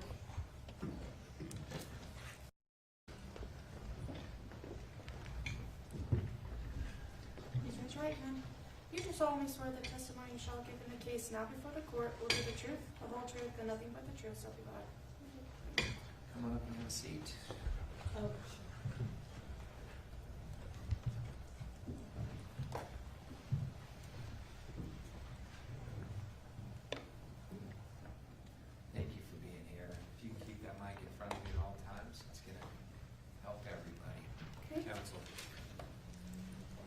afternoon. Would you tell us your name and spell both names for the record, please? Kylie Clark, Kyllee-Clark. And what city do you currently live in? American Fork.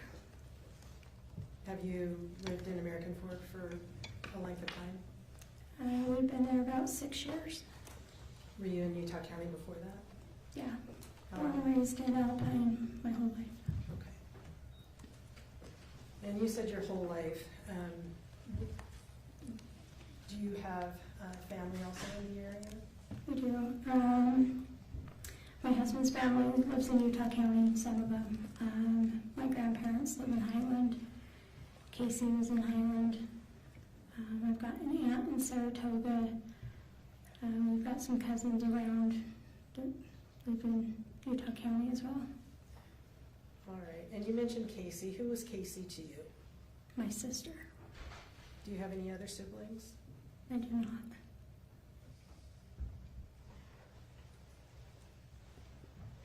Can I show you Exhibit 9?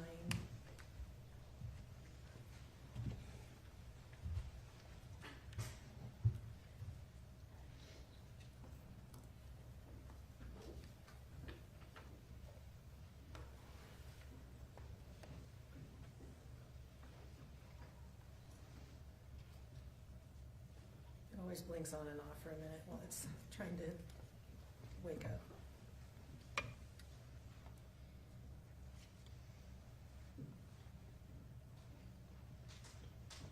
Okay.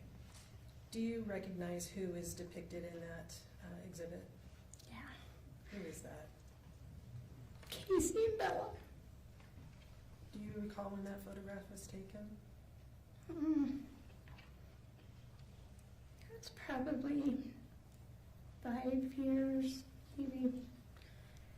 I don't know. Is that a photo that you had of Kacee? Yes. The state moves to admit Exhibit 9. No objection. Court receives states exhibit 9. Wish to publish? Please, Judge.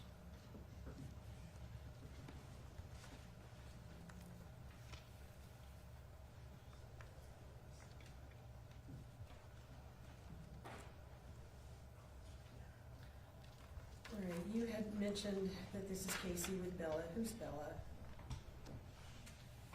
Her baby. That would be the dog. The dog. Hmm. And you say her baby. Why do you say it that way? Because that dog meant more to Kacee than anybody. How did that attachment express itself to you? Oh, there would be times that I'd ask her if she wanted to go to lunch or to a movie or something, and she didn't want to leave Bella home alone. So she did not. She loved that dog, and that dog was the first thing, top priority to her. When you listed the family that you had in the area, you didn't mention parents. Did you, what happened to your parents? They both passed away. When did you lose your mom? August 1989. 1989. How old were you at the time? I had just turned 5. How old was Kacee? 3. What was your mom's cause of death? Do you recall that? Complications from a kidney transplant. Okay. Was that a long, sort of stressful end of life for your mom? Yeah, we were both young, but that's all I remember is the hospital. Okay. And what about your father? You said he had passed away also. Yeah. When did he go? He passed away February 15th, 2011. All right, so at that time, if I can do math, which is always questionable. Nope, I can't. How old would you have been? How old would I have been? Yeah. Mid-20s. And what about Kacee? She's 15 months younger than me, so. So early 20s for her. was his cause of death? He had congestive heart failure, and it was acute liver failure that was rapid within a few days. There wasn't anything that they could do. It was just on set. And by the time we got him to the hospital, it was too late to do anything. Who took over for your mom once she died when you were little? I always tell everybody we were like full house. We didn't have we had a Jesse and Danny and everybody, but we had aunts and uncles that stepped in. My grandparents helped us a lot.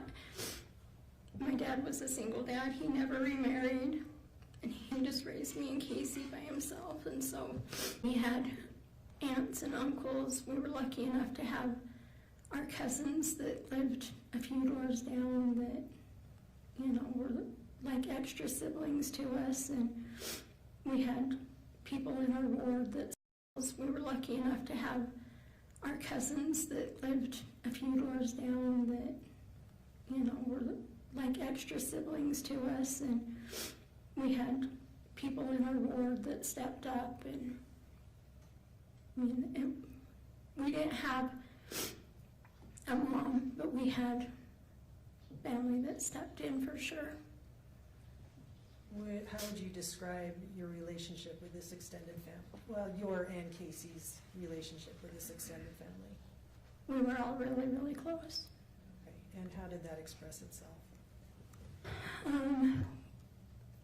There was always an ongoing thing. My dad would say randomly, like once or twice a month, "Hey, somebody get a cake. It's somebody's birthday in the world today, so stop at the store and grab a cake." And we'd meet at our house, and cousins would all filter in, and we'd have cake. And that was just our way of always, like, getting everybody together. We were, Having a reason to gather. yeah, it was somebody's birthday in the world, so we had cake.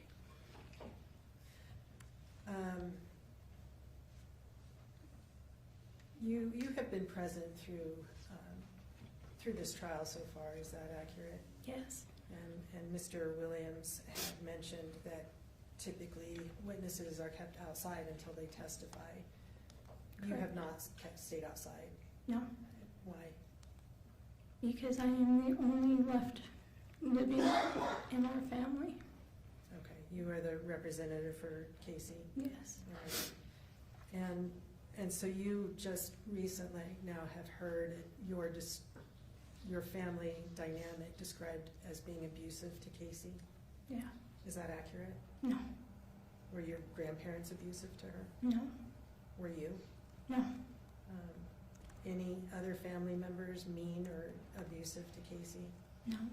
Okay.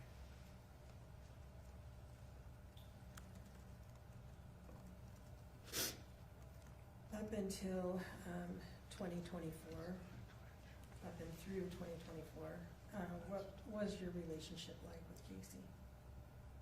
She was my little sister. I mean, my whole life I've grown up with her. We shared the same clothes. We shared the same friends. She was a daily part of my life. Did you communicate frequently? Yeah, almost daily. I'm sorry to be upsetting to you. If you need a minute, just let me know. Okay? Okay, thanks. How did you communicate with Kacee? She would call throughout the day, but every day when I would drive home, I would have a 40-minute commute or so, and I would talk to her on my way home. Did you share personal information and hopes and wants and dreams and all that kind of stuff? We just, sure, yeah. I mean, we talked about everything. How often were you able to see each other in person? Not as much as I would have liked, Why was that? because she was sick, and I have 4 kids, and I work full-time. And when you say she was sick, what do you mean by that? For cancer. So she told you she had cancer? Yes. When did she tell you that?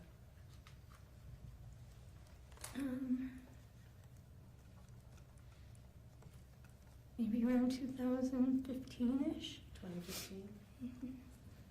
What did she tell you about it? She had leukemia. And how did you respond? I asked her how I could help, what we needed to do. Did you see any evidence of receiving treatment for cancer? Yeah, she had a port, she had a bunch of medical supplies. I took her to doctor's appointments, fixed up prescriptions for her. And you understood all of those to be related to treatment for cancer? Yes, Were you aware of her kidney issues? yes. What did you know about that? When Kacee was 3 weeks old, she had a bowel blockage and her bowel perforated. And so they had to do emergency surgery on her. And at that time, they found that she only had one kidney, one fallopian tube, and one ovary. Okay. Did that cause her any health considerations as she was growing up? No. With diabetes running in our family and her only having one kidney, it was common that my grandma would check our blood often, just to make sure that, we were in line. All right. So you had family members that were engaged and concerned about your and Kacee's medical conditions? Oh, yes. Okay. Did you have any other awareness of any other medical conditions that Kacee had besides the kidney and the cancer? I know that she had always complained about endometriosis and heavy bleeding. Her knees bothered her a lot. Okay. What type of symptomology did she, other than the heavy bleeding, did she experience or did she express to you about the endometriosis? Was that a painful condition to her? Yeah, And what about the knees? yeah, Also painful? yes. What did she do about those issues? She had surgeries for both of them. When was the surgery for her knees? A couple weeks prior to her death, she had surgery on one knee and plans to have surgery on the other knee after she healed. What was your understanding of what the surgery was for, other than just it was for her knees? What did you understand that surgery to do for her? Improve her quality of life. Was it just to fix a problem, or did she have a knee replacement, or what was your understanding of the surgery? That it was bone on bone and very painful for her. It limited her into, even going up the stairs at my grandparents' house, she had a hard time walking. She had a hard time taking Bella out to the point where she would just go out on the patio with Bella instead of being able to take her up and to the yard. They bought her a little leash that was in the ground by the stairs, so at least Bella could run up the stairs and go potty and then come back down. So it did limit. And you saw that yourself, that her Yes. movement was difficult and painful? Yeah. Were you aware of any mental health issues with Kacee? No. What about anxiety or depression? Yes. You knew her to have those. What did she do about those situations? She'd call me. It could even be 2 o'clock in the morning, and she would call in a panic attack, and I took many phone calls out on my living room couch in the middle of the night, so I didn't wake my husband up, or in our closet. I'd just get up and go, and sometimes it would be an hour that we just sit and talk. Did that anxiety or panic attack situation continue throughout her adult life? Yes, So she still suffered that at the time she died? yes, And what about depression? off and on, yes. Did she ever, how did depression, how did you see that affecting her? It would come in phases. When her health was bad and she couldn't do the things that she was wanting to do. There was a time where she didn't have a job, she didn't have a car. And when you're stuck at home and you don't feel good and you don't have the energy to go out with friends, you don't have a car to go to the gas station to get a drink, and you're just home, it can take a toll on you. And what would she say to you about that? Not really anything other than she was going to get her knee fixed, and then Mark ended up getting her a job, and then things just turned around for her. Me and her ex-husband were able to get her a car, and she just had her life turned back around, and she had her car, she had her freedom. She was feeling a lot better after her surgery. Okay, let me come back to that. Did she ever express to you in the times that she had down times that you mentioned, any intent or desire to die by suicide? No, Did she ever express any plan to die by suicide? no, Did she ever ask for your help in dying by suicide? no. You said that she had her life back. She'd gotten a car, she'd gotten her knee fixed, she had a job. How soon before her death did all of that happen? Within a year. All right, and so on or before August 12th, 2024, what did you perceive Kacee's attitude about life to be? Happy. She was a lot more upbeat than I had seen her in a long time. And how long had that been the case? Been happier? For a year or two before she passed. All right. Was your relationship with Kacee close enough that you feel she would have confided in you if suicide is an issue? Yes, Were you familiar with her friends? yes. Who were they? Her best friend is Michelle Tingy, and then she had Meggan, Liz. There were a couple other girls from work, but I don't remember their names. It might have been, they went to dinner or something, but those weren't her, close friends. They were more work friends.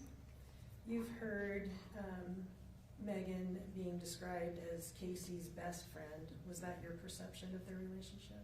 No. What was your perception?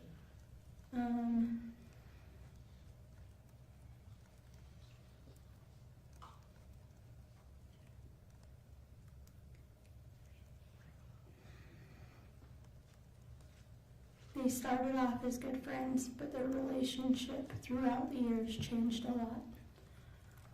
Okay, let me ask you when they met. Do you know that? Do you recall?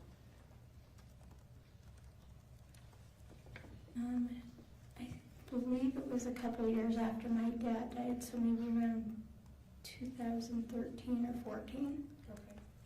And you said they were close at first. How did Kacee express that to you?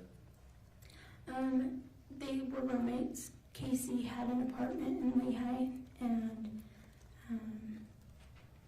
for a little while she lived there alone, and then she told me that she was going to have a girl come that she works with move in with her. Was that the first time you'd heard about Meggan?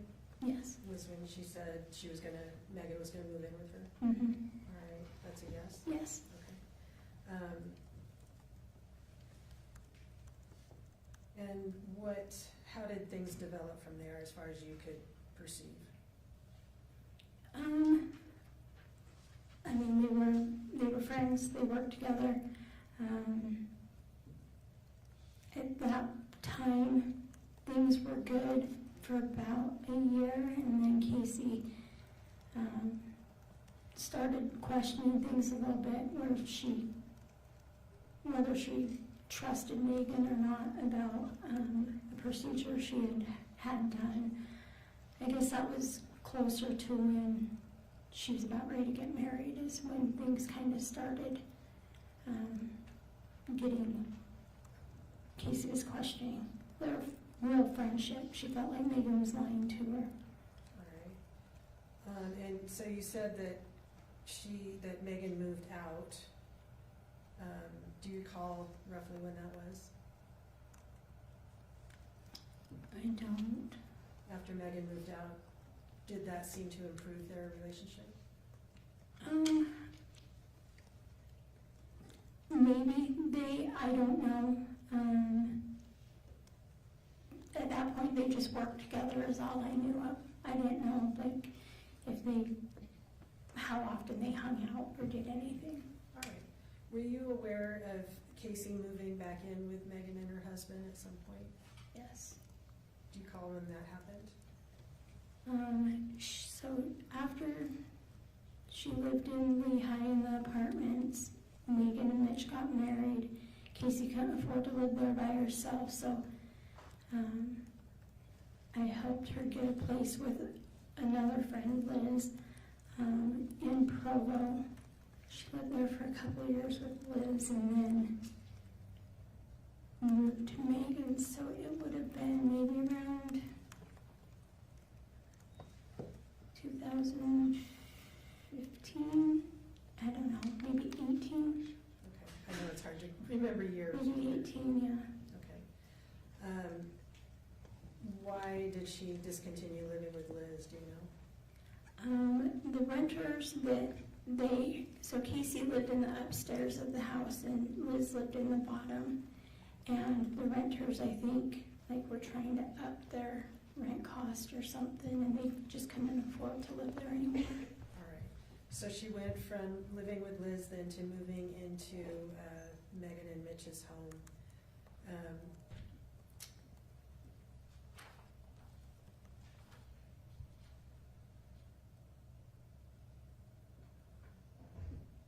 How did you perceive their relationship during that time? Kacee moved in, from what she told me, she moved in to help babysit Porter. That it was kind of a win-win for both of them. It was a place for her to stay and also a babysitter for Meggan's son. All right. If, and I may be wrong on the year, it sounds to me from previous testimony that Porter was 5 in 2024, which would make his birth date somewhere in 2019.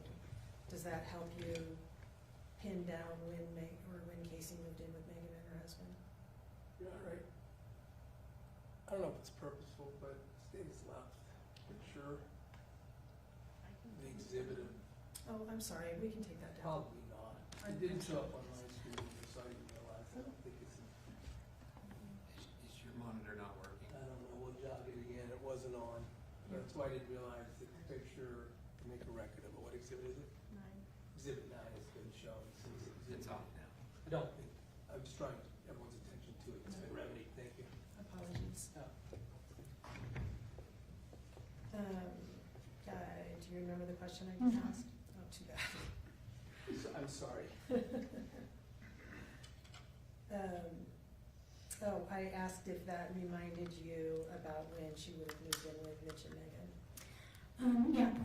Moved in with Mitch and Meggan. Yeah, Porter was little within probably the first year. Okay. So probably 2019 to 2020-ish? Yeah. All right. Did you ever discuss a DNR or a power of attorney with Kacee? Yes, she didn't have one, How do you know that? because she told me. Why did you discuss it? Because she told me that her cancer was getting worse, and so I told her we needed to get some things lined up, knowing that I'm her only person. I would probably be the one that would have to pay for all the finances, and things like that. So I asked her if we could go to lunch one day and sit down and her tell me what her wishes were. Did you have that lunch? We did. Do you Yes. recall when that happened? Around 2020. All right. And during that conversation, that is when she told you she did not have a DNR? Correct. Did she intend to have one ordered, entered? Not that I was ever aware of. Did she indicate to you whether you or somebody else would be a power of attorney? No. What else did you discuss at that? Well, never mind. Let me just try to cut some time here. And that was about in 2020. Did you ever discuss it again after that point in time? A few little things here and there, like I could never get an answer out of her about what kind of treats she wanted, if there was an outfit that she wanted to, wear, or little things like that. But the main things that we talked about, not really. All right. And you're talking about funeral plans right now? Correct.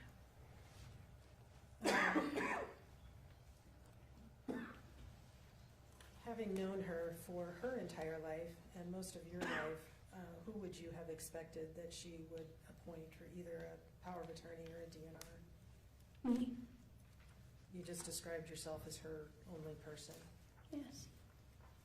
From your communications with her, did you understand there to be anybody else in her life that would have fit that role? No.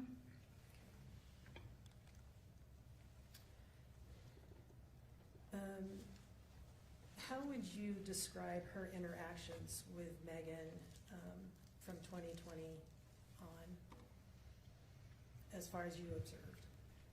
From 2020 on? A lot of fear from Kacee. Fear in what way? That she would make Meggan mad. Why did that make her afraid?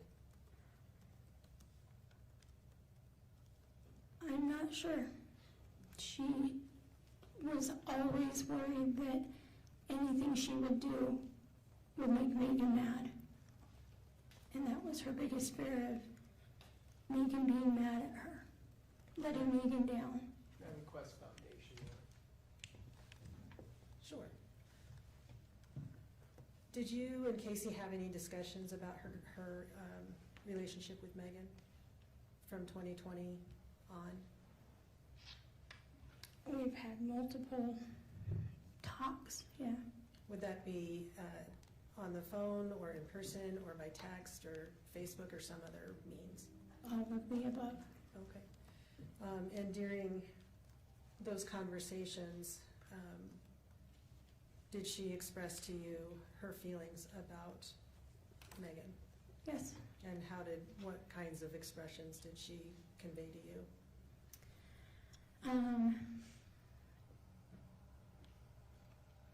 Meggan and Kacee were close, and then their relationship changed. Kacee felt like she lost her friend.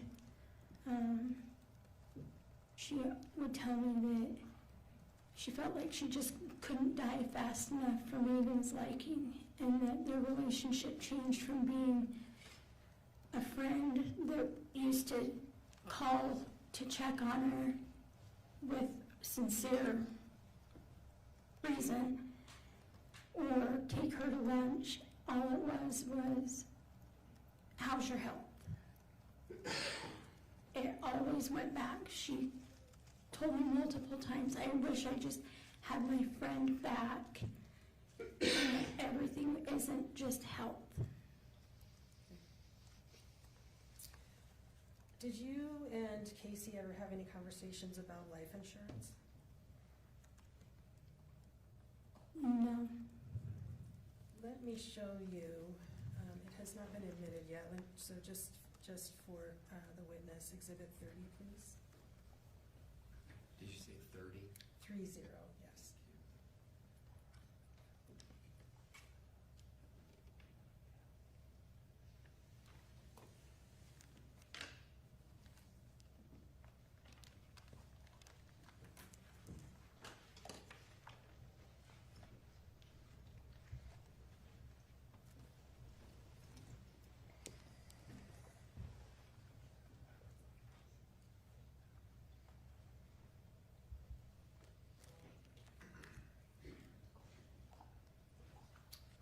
Okay, is that up in front of you now? Yes, Do you recognize this document? I do. Have you seen this specific document before? I have one like it with my name on it. Okay. And so, other than, well, let me ask you, on your document that's like it, is it there the same date up in the upper left-hand corner? Yes, And the same caption at the top or title with a policy number? yes. Is your policy number the same or different? I am not sure. Okay. Below that is a line that says benefits provided, and then going across amount and benefit. Is that the same on your document? Yes, And then what is listed underneath there, is yours the same other than the name? Judge, I'm really sorry. Yeah, And is I your- apologize to counsel. Is the We monitor were having a still problem with the screen, and I don't want to be fidgeting and distracting the jury while counsel's doing her examination, and so I'm stopping doing that instead. No. It's going to a yellow, seems to maybe be going into a sleep mode or something. The light turns yellow and won't stay on green. I can probably live with it till the break, and then I'll stop fidgeting around and trying to fix it. Let's so get it's not a it, distraction. let's get it done. Let's get it fixed. Let's take a break right now. You sure? Yeah, and let's get it done. All right, I'm sorry about that. If anybody can fix it, it will be a bailiff. It won't be me. Get your gun out, Cole. All right, ladies and gentlemen, jury, we're gonna take a break right now. Might I remind you, you are admonished by the court that it is your duty to not converse among yourselves or to converse with any other person on any subject of the trial, and it is your duty not to form or express an opinion thereon until the case is finally submitted to you. This includes no individual research on the parties, attorneys, or claims. All rise for the jury.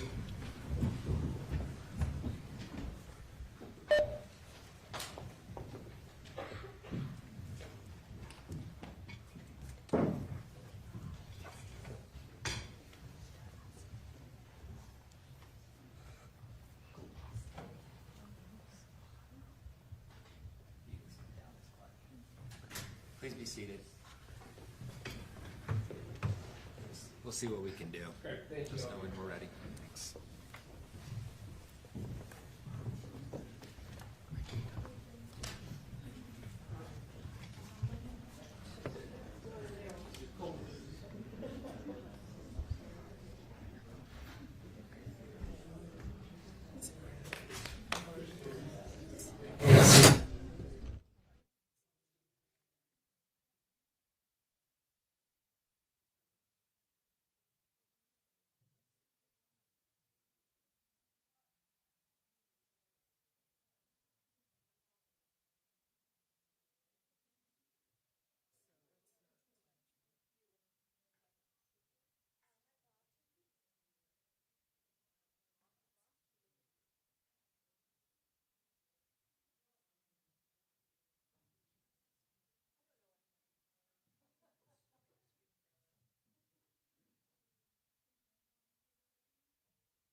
to him, I would love to get to him, so.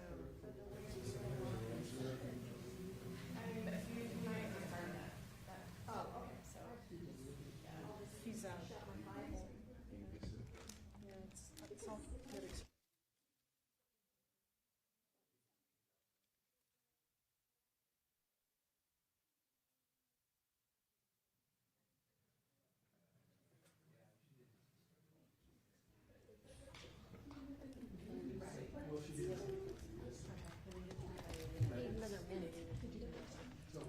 Yeah, he's coming. Okay.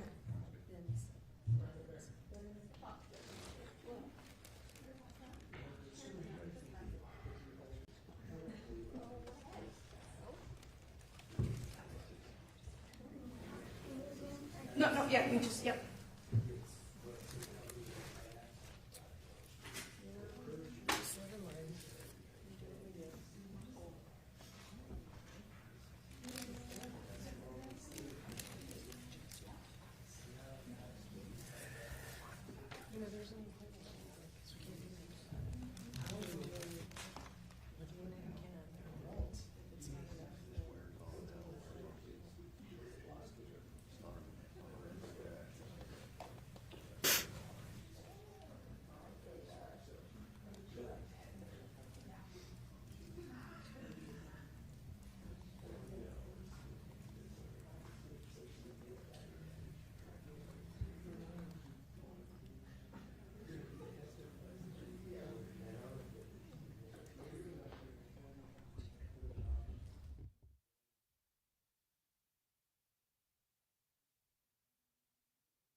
Thank you. Please be seated. We're going to go back on the record on case number 251-401-132, State of Utah versus Sundwall. Have we got at least a temporary fix on the monitor? Here's the duct tape folded. Okay. If it doesn't, let us know and we'll try and figure out something over the weekend or early Monday morning or Monday night. We'll figure something out. All right, Ms. Clark, I'll remind you, you're still under oath. Thank you for your patience through this process. Counsel. Thank you, Judge. Yeah, okay, we were talking about Exhibit 30, just for the witness still, if we can bring that back up. If you guys can't see it, throw a mint at me or something, okay? Or just say so. I need my mint. Okay, then just let me know.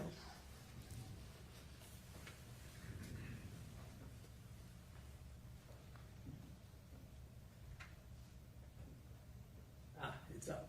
Oh, it's up. It takes about 4 times, I'm learning. Thank you. Okay, let me know if you lose it again, all right? Okay, can you see that document now Yes. also? All right, and we talked about the top parts. Do you recognize the writing, the handwriting on the bottom part of that document? I do. It's Casey's. All right, the state would move to admit Exhibit 30. No objection. Court receives State's Exhibit 30. Wish to publish? Yes, please.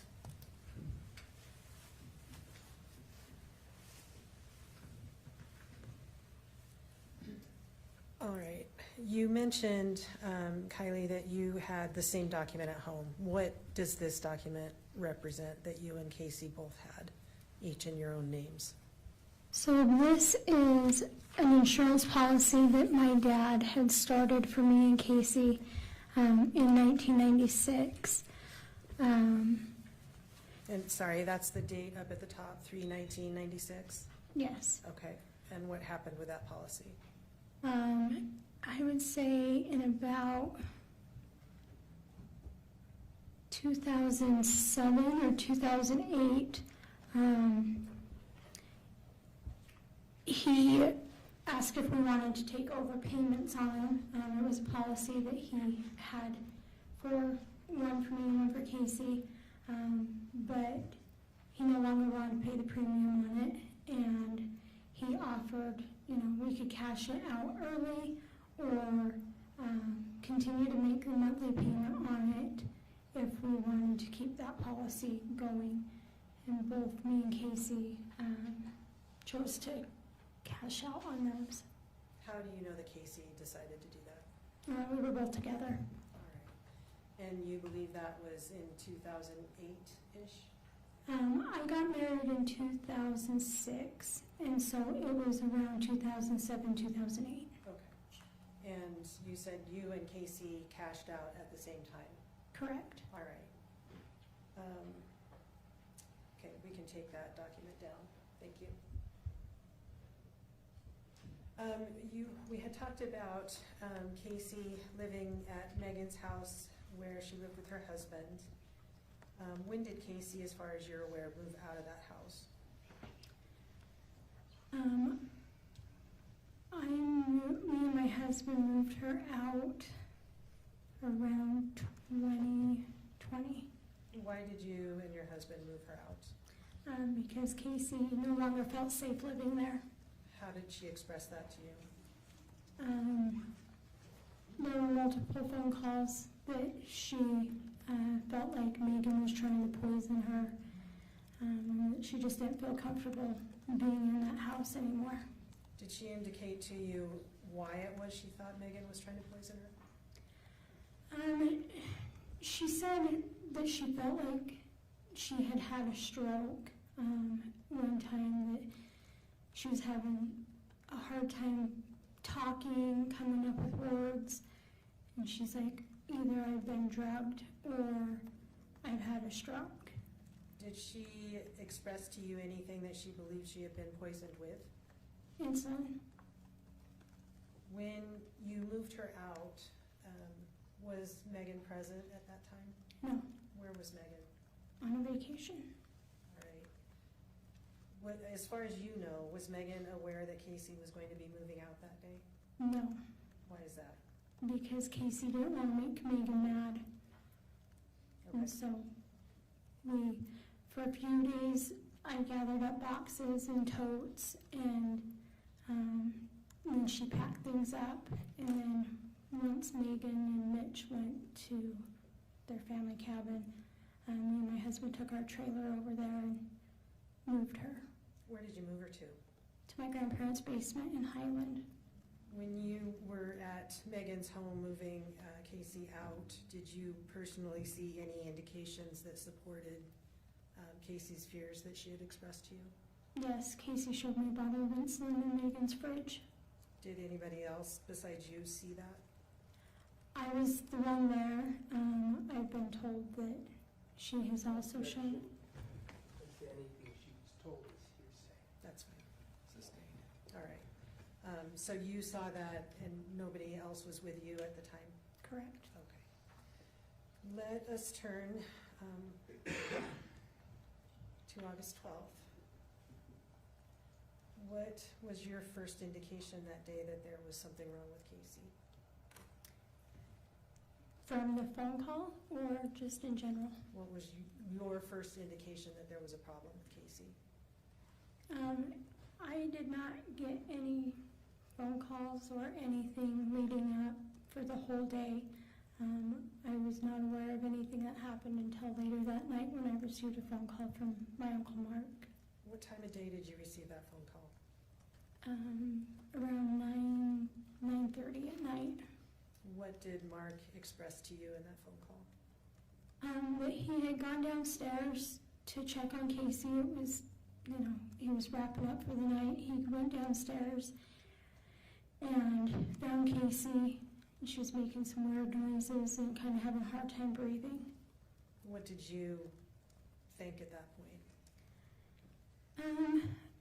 She hadn't been real mobile from her knees, and so, I knew that after surgery, you run the risk of blood clots, or if you don't get up and move around, that you can get fluid in your lungs and get pneumonia. And so I told him, well, let's call the ambulance and let's have her taken to the hospital and get her checked out. He held the phone down so I could hear, and it sounded like she was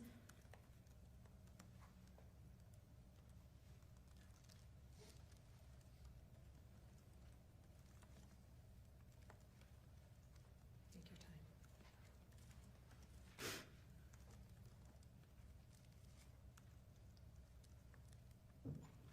it was sing noises.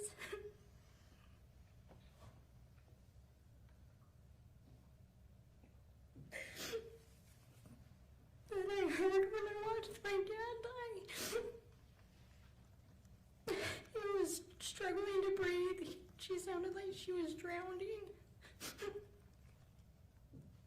When you heard that, what did you do? I told Mark to call 911 and get her to the hospital. What happened after that? He told me that he told me that her friend was there. How'd you respond to that? I said, who? And he had to ask. And then he said, Meggan and her parents. What did you say?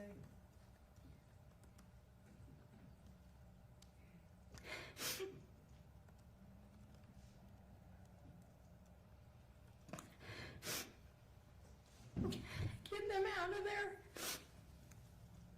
Why did you say that? Because I knew that she was killing Kacee. What happened after you said that to Mark? Mark hung up with me and went to call 911. I got my kids to bed and I was in my pajamas, so I was getting my clothes on and told my husband, who was sitting on the bed by me, and we were both just getting our shoes on, getting ready to leave, and then Meggan called me. How did her number come up to you?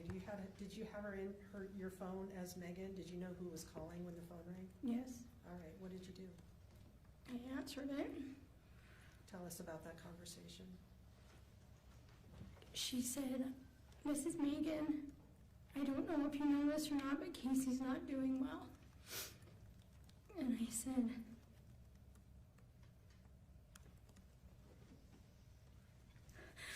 "Yeah, I'm sure she's not."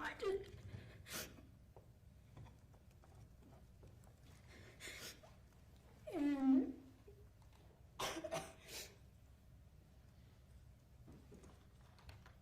she said, "I don't know if that she's not doing well." And I told her that I knew exactly what she was doing.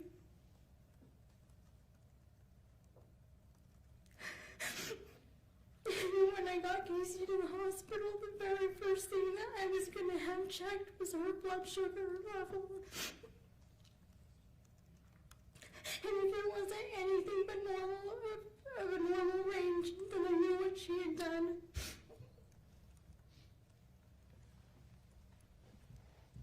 After you told Meggan that you knew what she had done, what else happened in that conversation? I told her she should probably not be there when the cops get there, and that she needed to leave. Was that the end of the conversation? Yeah, she gasped and then hung up. Did you, at some point, get to the hospital where Kacee was? Yeah, so me and my husband drove to American Fork Hospital, and we waited for 10 or 15 minutes for the ambulance to show up.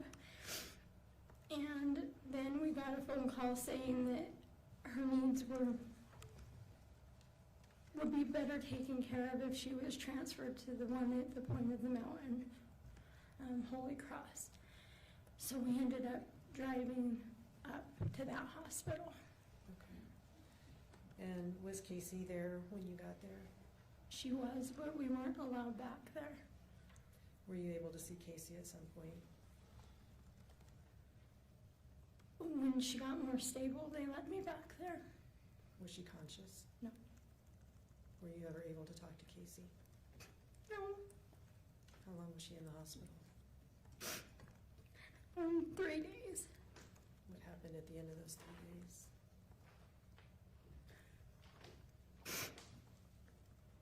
We took her off life support and she died.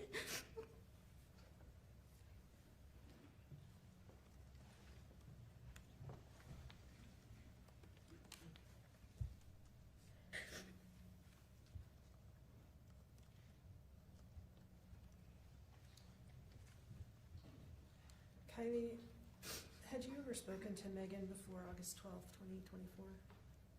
Yeah. Had Meggan ever told you that Kacee had a DNR? Yes. Did she tell you that on August 12th, 2024? Not that I recall. Okay. How did you, no, strike that. At some point, did you find out that, that Kacee did not have cancer? Yes. When did you find that out? The next morning after she was admitted, so the 13th. Was that surprising to you? Yes.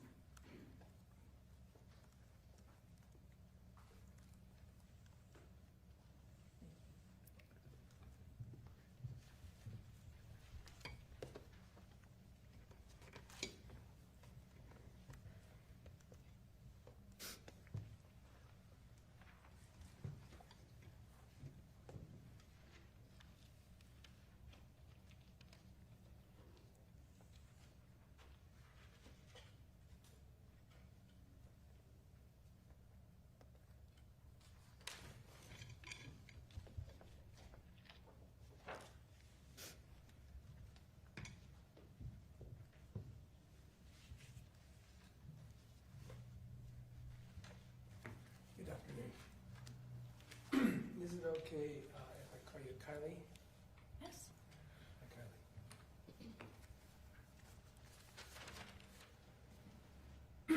As Ms. Thomas said, you're able to stay in this trial and watch the testimony of everybody who's testified before, right? Correct. And you've been here for every minute of the trial so far, right? Correct.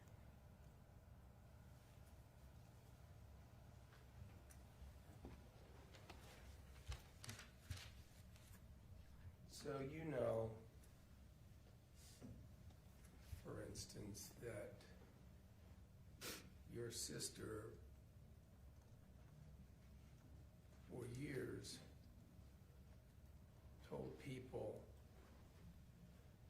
multiple people, that you were abusive to her, right? I was not aware of that, no. Until the trial? Yes. That's what I mean. I'm gonna kind of point to that, and it's just so far, but it gives a possibility to talk about things that have happened and you learned recently, which I'm gonna focus on a little bit because that gives you the benefit of being able to remember. Okay. So as you sat in this trial, you know that she told lots of people that you abused her and that you didn't like her and treated her poorly, right? You learned that she said that. Just now. That's not true, right? We were very close. And I appreciate that. I'm only gonna talk about what you know about what Kacee told others right now for this part, okay? You know that she communicated to various people that your grandparents were mean to her. Do you remember that? Yes. That's not true, is it? No. You know that she told a lot of people, just like she told you, that she had cancer, right? Correct. Now you know that that's not true. Yes. And on that particular point, I mean, just describe your relationship with her, best friends, close, you've had a lot of family struggles, tragedies. And even though that's the case for years, she just flat out lied to you about being terminally ill with cancer, right? Yes.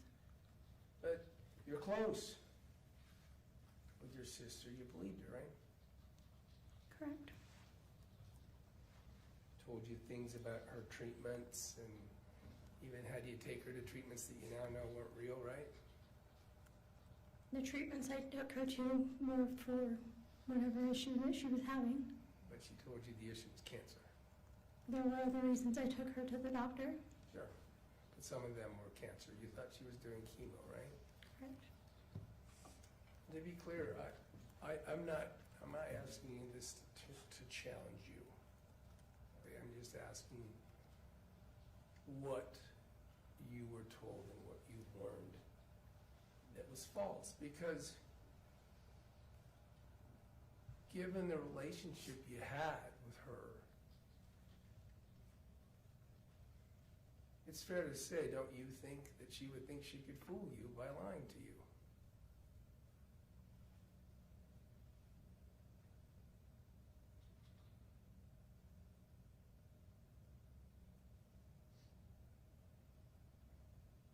I don't think she was trying to fool me. I guess I don't understand your question. That you would trust her enough because of your close relationship that her lies to you would work and you would believe them. Okay. You agree? That's what the relationship that she at least tried to foster with you would be, the idea that you're close enough, that you should believe her when she says extraordinary things like, I'm dying of cancer. Do you think that fairly describes the relationship that you saw, that you're testifying about here? Our relationship was a lot more than that, but yes. It was. I'm just talking about the trust, because we're back to this dynamic of why you would believe her. You believed her because of the closeness and the tightness of the relationship that you at least believe you had with her, right? Yes. And she led you to believe that she felt the same as you about the relationship, right? Yes. So while she led you, her sister, and that's the person who'd been through all this with her, led you to believe that she had this relationship of trust and everything. While she did that, as we just learned, you learned apparently in the trial, at least somewhat in the trial, even while she did that with and to you and succeeded, she was lying to others about your relationship, the relationship between you and her, right? That's what we just established. Right.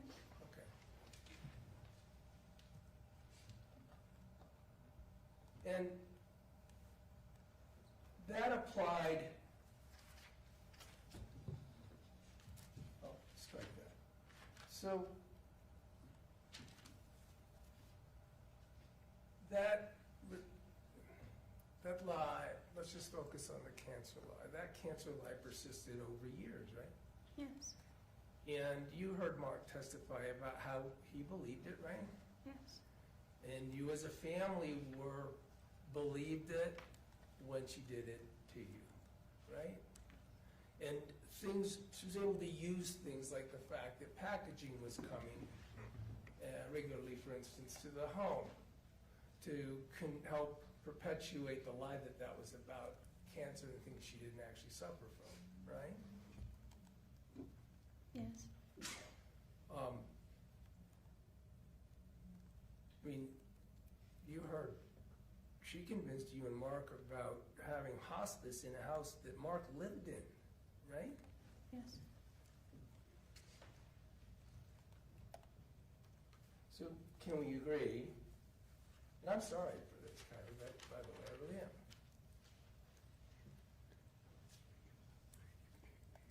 Looking back,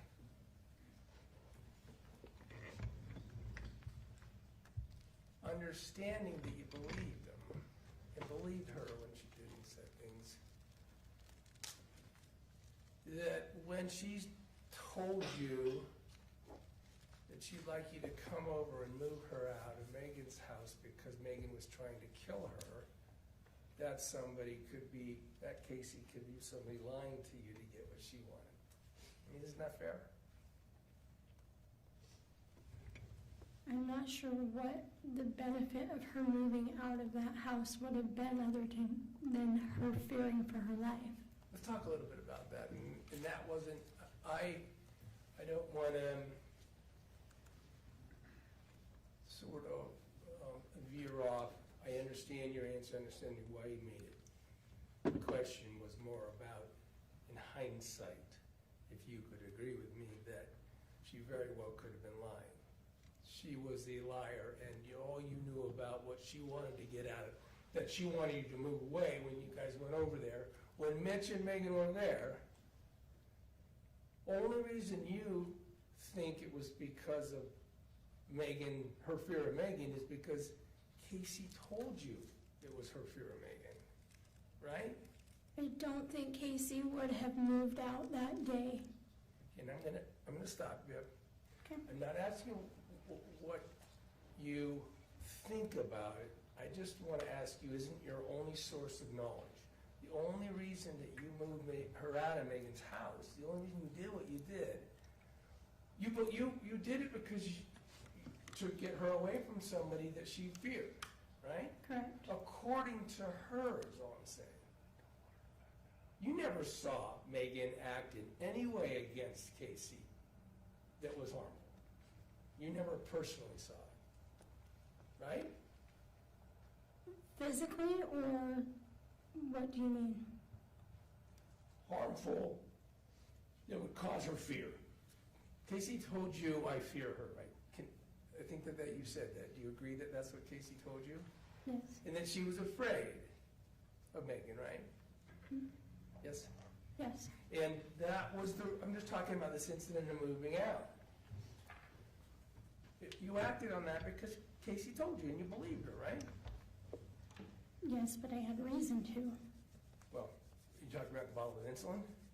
No, about all the text messages that I had got from Megan throughout the years, prying on insurance policies and things like that. To you? To me. Okay, well, we can address that. You're aware that the government sees, possesses, and has all of the information out of Meggan Sundwall's phone, right? Yes. Have they shared that with you? I've shared it with them. Have you the communications between you and Megan?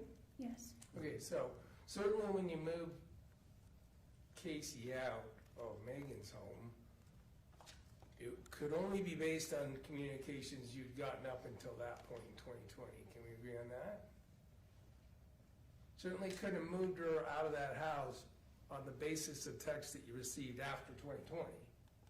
So it's everything before then that you would have known that would have caused you to believe Kacee. Is that what we're talking about?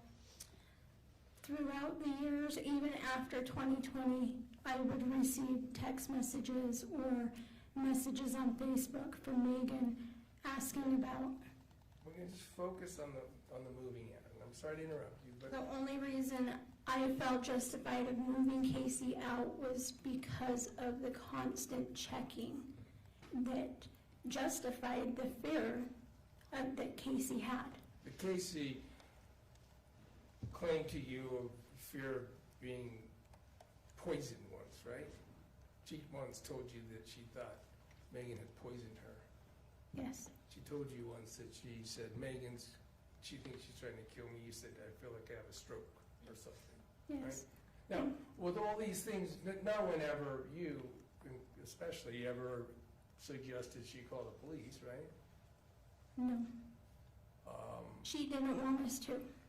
She didn't want to make Megan mad. That's right. So while she would tell you all these things that would be crimes, she would also tell you, don't tell anyone else, don't tell the police, don't let it go any further.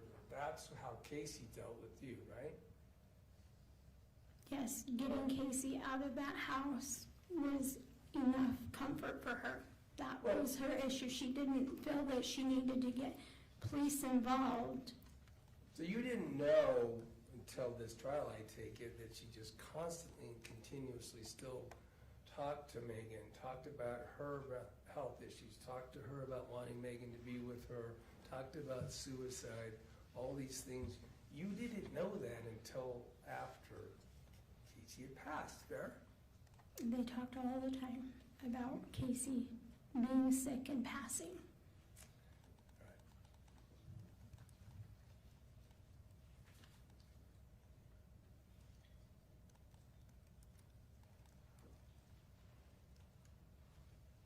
Did you know how close Kacee was with Meggan's family? Yeah. So you knew that Kacee felt like Meggan's family were her family? Yes. Kacee had a lot of those people that she called mom and dad. We didn't have, Who else? we had a close family friend, Barbara, that we called Barbara Mom. Her mother-in-law, she By the called way- Mama Joe. I'm sorry to interrupt you. By the way, have you ever told the police any of the things we're hearing right now? What do you mean? You've done interviews with the police officers, right? I had one interview with a police officer. Okay, the police officers talked to you the 13th after, the day after, technically, Kacee went to the hospital, right? It was around the 13th, yes. And we're gonna, I wanna walk through that process a little later, but I just wanna establish, then there was a time, you had communications on the phone with Detective Farney anytime you wanted, right? Right. Certainly you were available for the police to be interviewed on any and all subjects. You would have answered all their questions, right? Yes. And anytime they did reach out to you, you answered anything that they thought they wanted to ask you. Is that fair? Yes.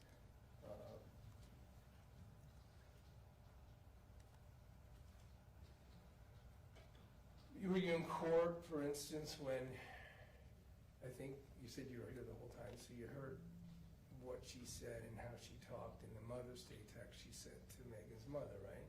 Yes.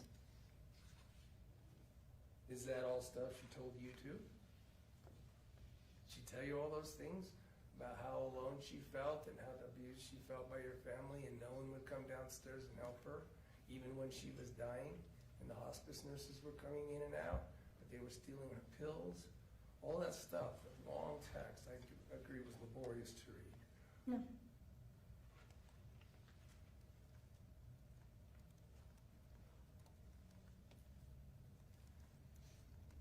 Based on all the things she had told you, and any other beliefs that you had in relation to those things she had told you about Meggan, that's why when Mark called on the 12th, you immediately said to Mark, when you learned Meggan was there, Meggan is killing Kacee. You told Mark right off the bat that that was happening, right? Yes. And it's because of all those things that Kacee told you, and the things that she showed you, and the things you talked about, and the opinion that you had about them, that you also said that to Meggan, right? You said when Meggan called, calmly, I think you said telling you about your sister not doing well, I think was the words you heard, that you lit into her heart, right? I did. Because based on the things that your sister had told you, and the beliefs that you had built up because of those, she had made you think that. Kacee had made you think that would happen, right? That's why you said it. That and also the interactions that I've had with Meggan throughout the years. Okay, so based on your belief, though, is the point is that, and I'm not challenging the feelings you had, I just want to make clear that those feelings were strong, right? Yeah. And you lit in to Meggan. I'm not challenging whether you should have. I just want to establish what facts you. Fair enough? there was raised voice and some choice language, but it was not as big of a deal. If your sister was dying, I'm sure you would act the same way. If you thought what you thought was true, right? You would act the same way. Yeah, and all of the pieces added together in my head. I had fear. And now all the pieces have fallen apart, given what we know, how Kacee truly lived on the other side of her life, right? In some aspects, yes. But just back to this point, just factually, I'm not challenging your emotions that night, I'm not challenging whether they were legit at all. Kylie, I'm not, I just want the jury to understand that because of those, what Meggan heard was a really angry sister named Kylie, right? Yes, Who was, like you said, choice words, you were letting her know that you were going to cause her trouble. no, Told her to get out, never set foot on the property again, she'd be arrested. no, You didn't tell her that? no. Do you recall, very close in time to this event, as a matter of fact, on August 22nd, 2024, that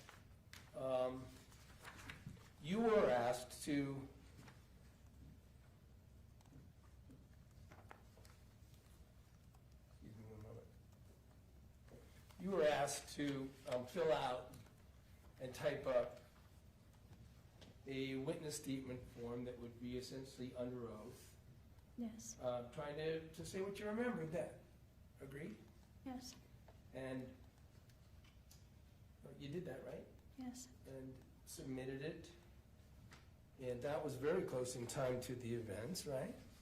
yes, So is it fair to say that that's probably you had a better recollection then than you would now, almost a couple years later, right? yes. May I approach the witness, Your Honor? You may.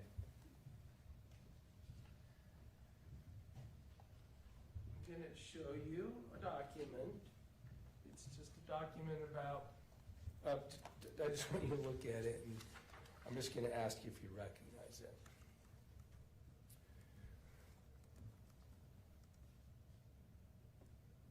You recognize just what it is. There's some redactions up in the personal information. It says Kylie Michelle Terry Clark. That's you, right? Yes, It's Lone Peak Public Safety District Police Department statement form, right?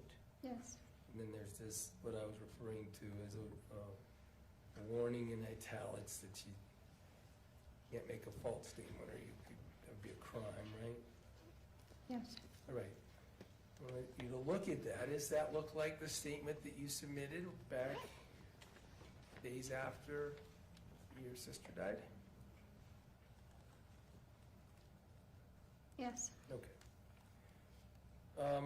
Now, as you look at that, go down, it's in sort of line format, right? It's in, I don't know how to even describe it. There's boxes for each sentence, is that right? yes, You walk through that and read down through it. First of all, it refresh your recollection about what you told Mark when he called you. yes, And now that was, you understood that Mark was calling you before he was calling the police, right? yes, because he wasn't sure what was going on. Well, we're not allowed to testify what other people knew or were sure of. I'm just asking you what your understanding was. That Mark called you first, right?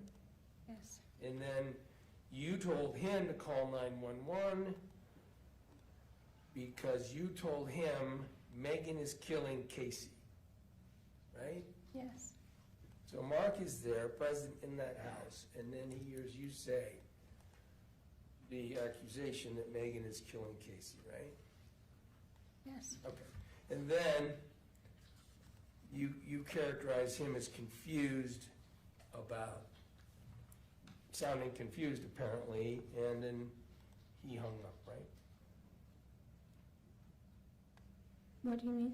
Then Mark hung up on that call. He hung up to call the cops, yes.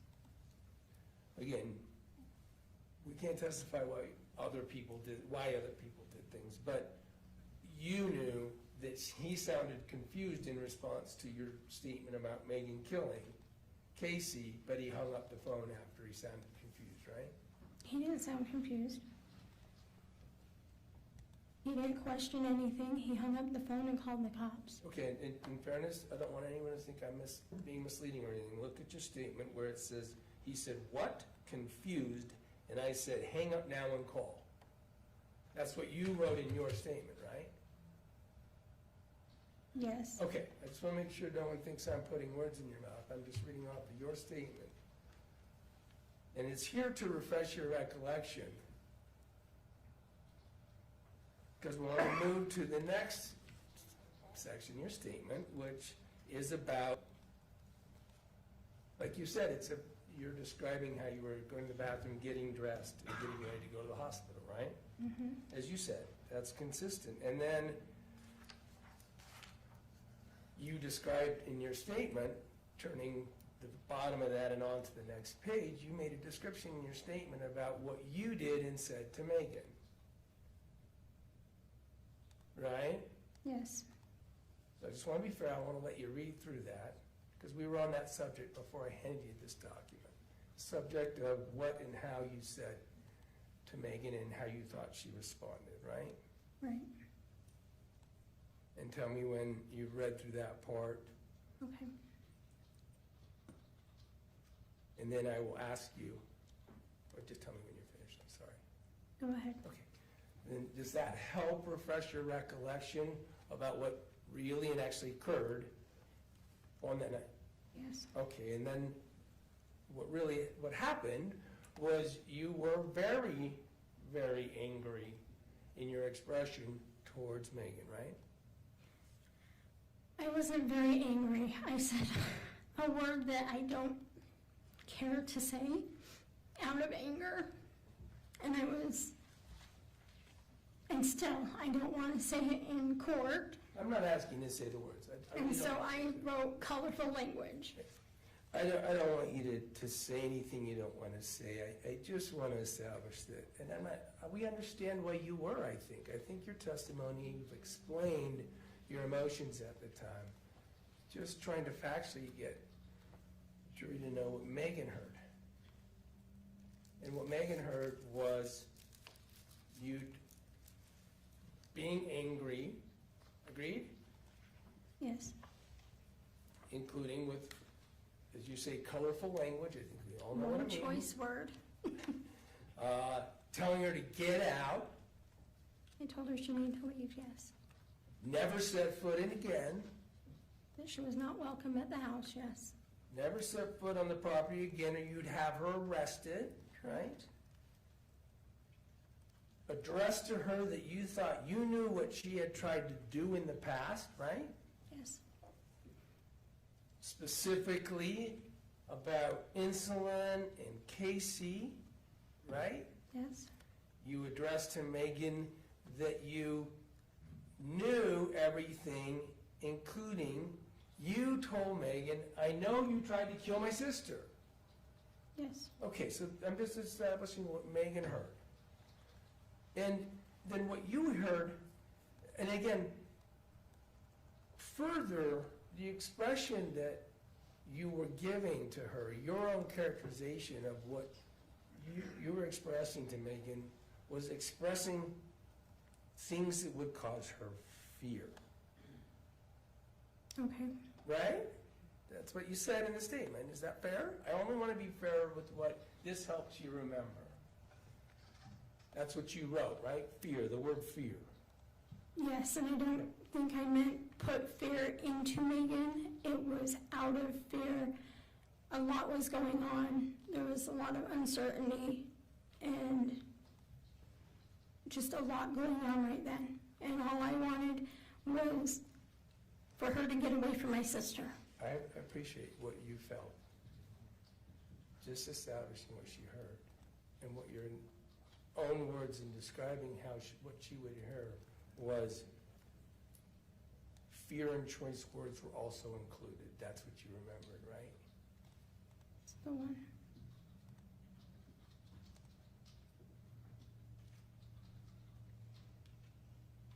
Right?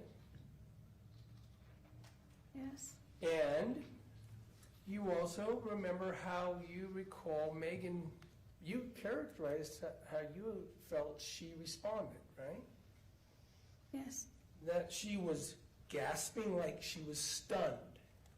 That's how you thought she heard you and responded when you made those accusations and said what you were going to do, right? Yes. Okay.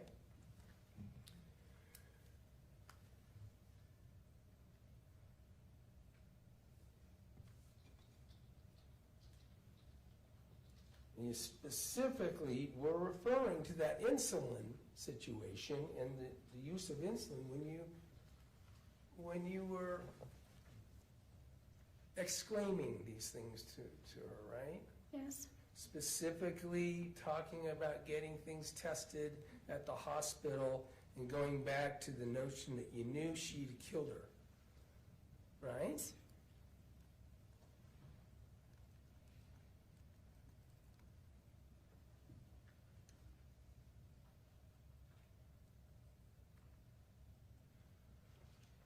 Now, at that time, when you felt that way, and that's what Meggan heard, and how she reacted, you didn't know, like you know now, that for years and years, Kacee had been repeatedly recruiting Meggan to be, telling Meggan about her desire to use insulin to commit suicide, right? You didn't know that on this day when you yelled those things. Insulin had been a talk for years between the two of them. You and Kacee, right? Had been talk, you didn't know, let's talk about suicide. And in fairness, you didn't know what you know now about the fact that for years, Kacee had been talking about actually trying to commit suicide by use of insulin. You didn't know that when you had this phone call. You didn't know that, right? No. You didn't know that that had been going on all the way up till August 12th. You didn't know that by this day, right?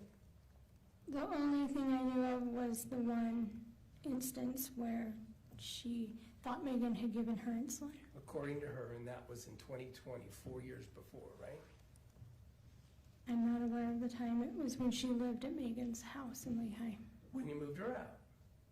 before I moved her out. Which And that was what jump-started it. So 4 years ago you had known that, but you didn't know what you know now, that even on the 12th, it was your sister talking about and planning and scripting out using insulin at your grandparents' house to cause her life to end. When you made this call and had these words for Meggan, you didn't know that, right? In fairness, you didn't know. I don't understand what your comment. You didn't know what you know now about all of the years-long discussions that Kacee was having with Meggan about Kacee trying to use insulin to end her own life. You never knew that, did you? We had many conversations about insulin and Meggan. I'm sorry, I'm not trying to be difficult, and if I'm doing this in a poor way, I'm sorry. But I'm only addressing whether you knew that for years your sister had been talking to Meggan about how your sister could end her life by using insulin, end her own life. You didn't know that. No. That was all left out when you had your reaction that you had and had this call with Meggan. That's all I'm trying to establish. We're in agreement now? Okay. Okay. I'm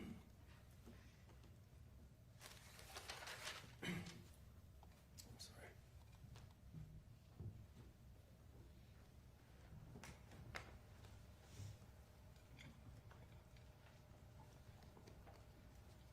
I'm sorry for constantly, to everyone in the room, having to always clear my throat. Dr. Mastover gave me some ideas.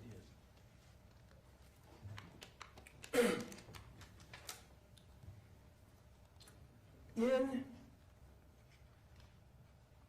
the relationships that you were talking about, other friends that Kacee had, did she talk to you about her other friend set? Not really. You had mentioned some names. I think one name that you had mentioned was Michelle. Yes. Michelle Tingy. Yes, that was her best friend.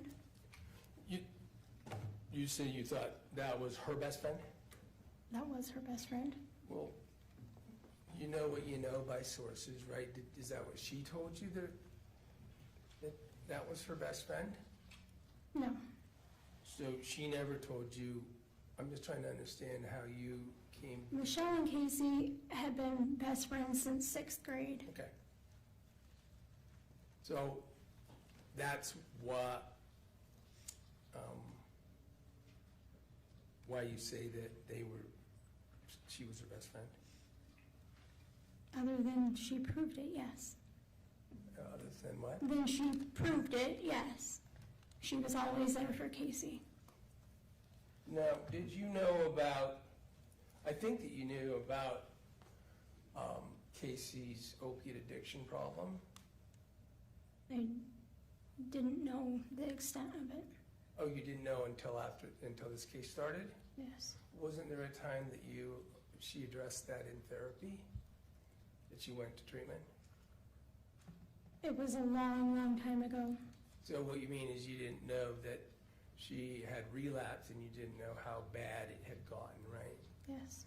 And did you know at the time that she and Michelle were used together? Objection. That would be hearsay, Judge. Mr. Williams? Let me rephrase the question. Thank you. Did Kacee ever tell you about the fact that she and Michelle used drugs together? No. Thank you.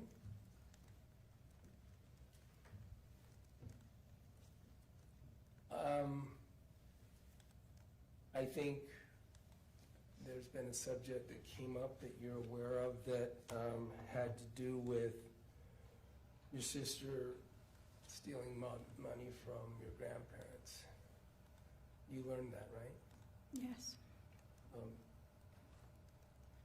Kacee never told you that she was doing that, of course, right?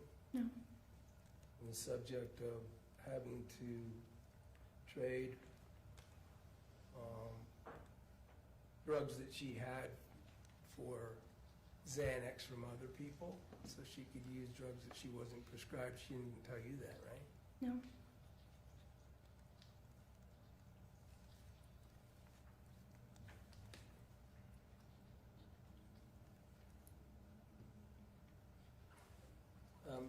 You were asked about the subject of suicide, and I think you said that she didn't talk to you about suicide.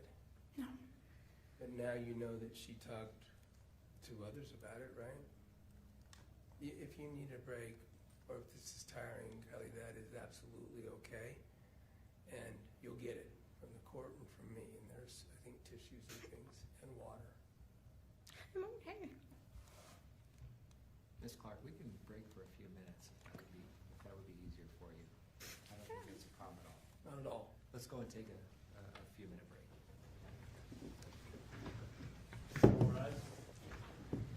Ladies and gentlemen, the jury, you are admonished by the court that it is your duty not to converse among yourselves or to converse with any other person on any subject of the trial, and it is your duty not to form or express an opinion thereon until the case is finally submitted to you. This includes no individual research on the parties, attorneys, or claims.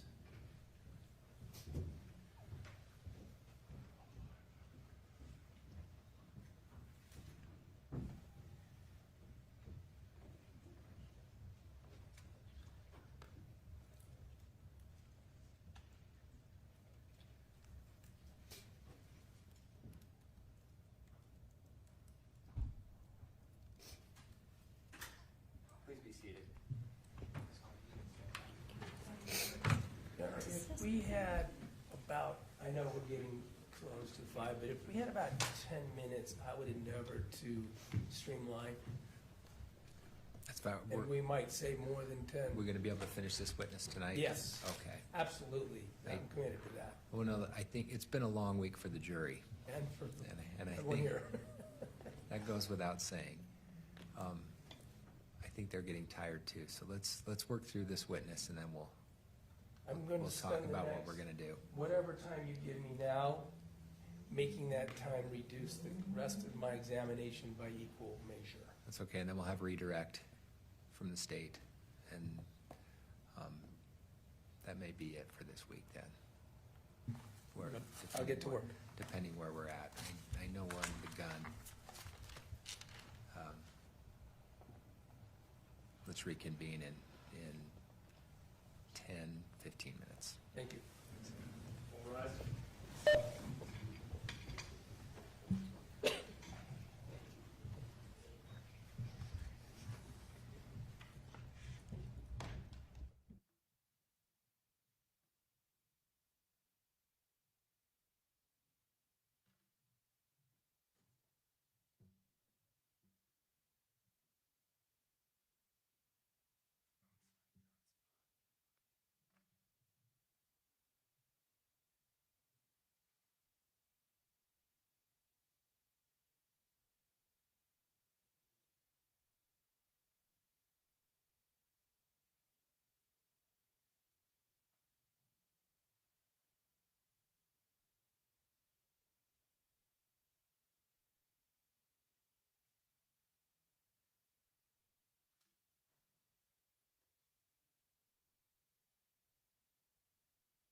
Thank you. Please be seated.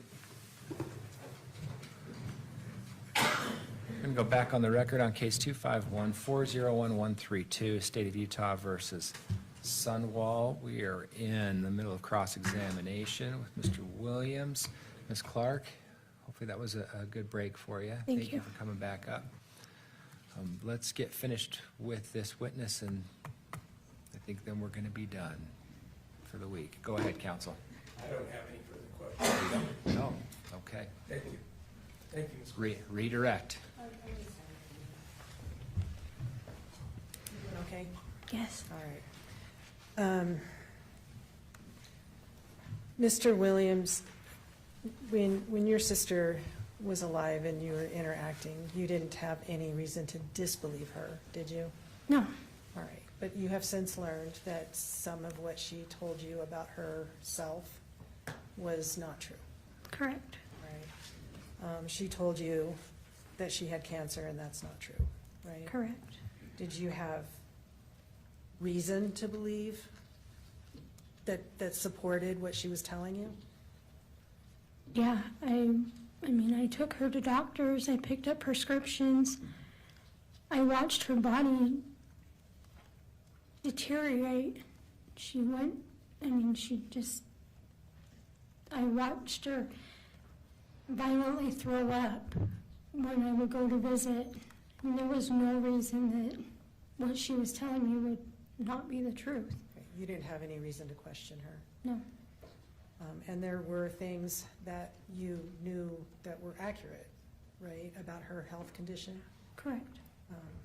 Like what, for example?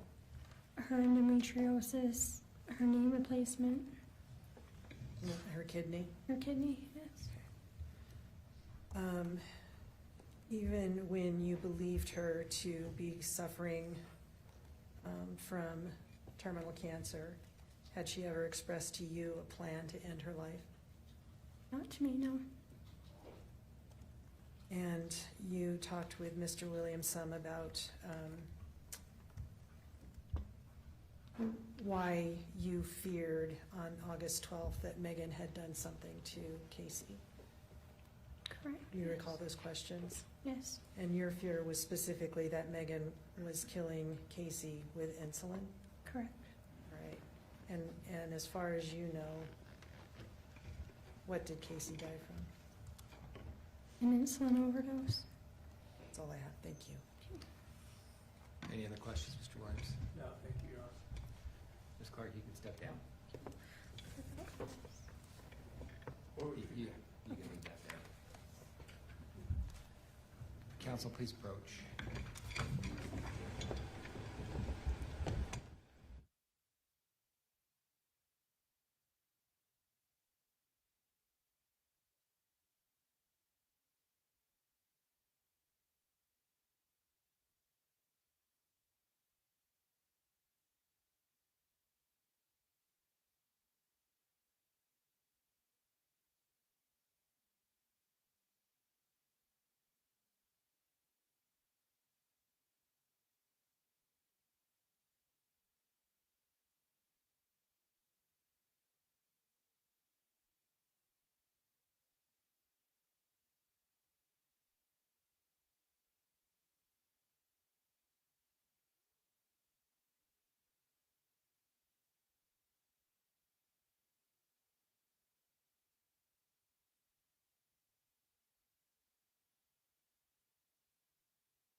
Ladies and gentlemen of the jury, thanks again for your attention to this case.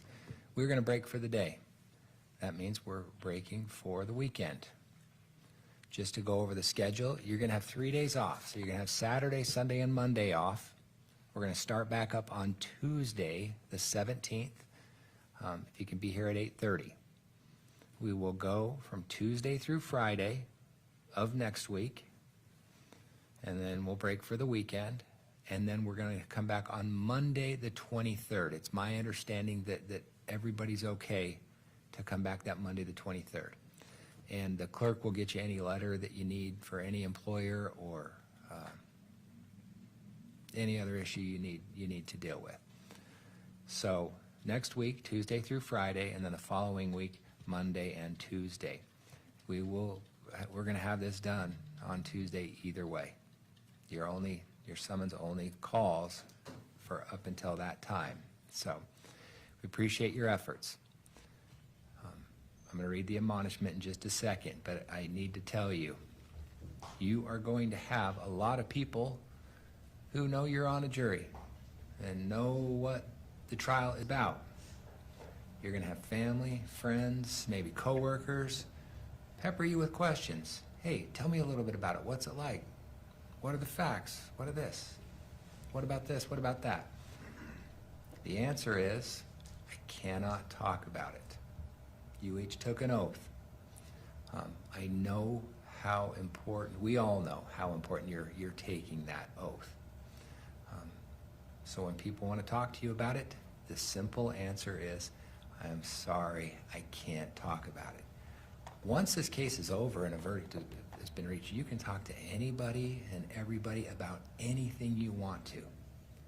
But while you are serving as a juror, it is so important that you not discuss any of these things with anybody else. And that includes your spouse. It's hard, but we appreciate your efforts. Before you go, you are admonished by the court that it is your duty not to converse among yourselves or to converse with any other person on any subject of the trial, and it is your duty not to form or express an opinion thereon until the case is finally submitted to you. This includes no individual research on the parties, attorneys, or claims. Have a great weekend, and we'll see you on Tuesday. All rise to the jury.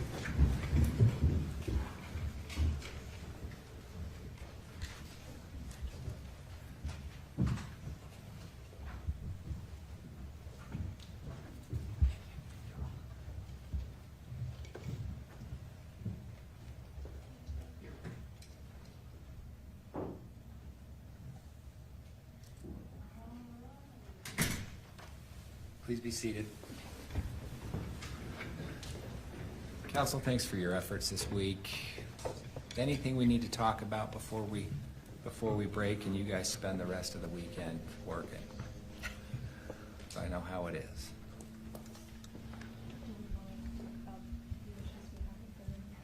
Oh, yeah. Do you want to address these exhibit issues? Have you guys reached an agreement? No. Okay, I have not listened. I haven't had a chance to listen to those yet, but I will. I would like to address those on Tuesday. Fine. If You at all want a sort possible. of little preamble? Yes, What our please. position, so when you listen, you'll be Yes, informed. please, please. Well, I guess I go first because I'll be objecting. As you listen,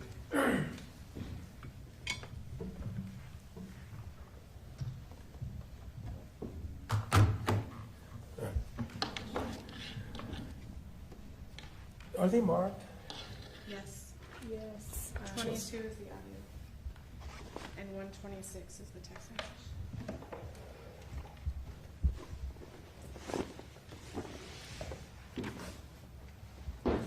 Let's address the text message first, if we could, please, Your Honor. Again, I know you haven't seen them.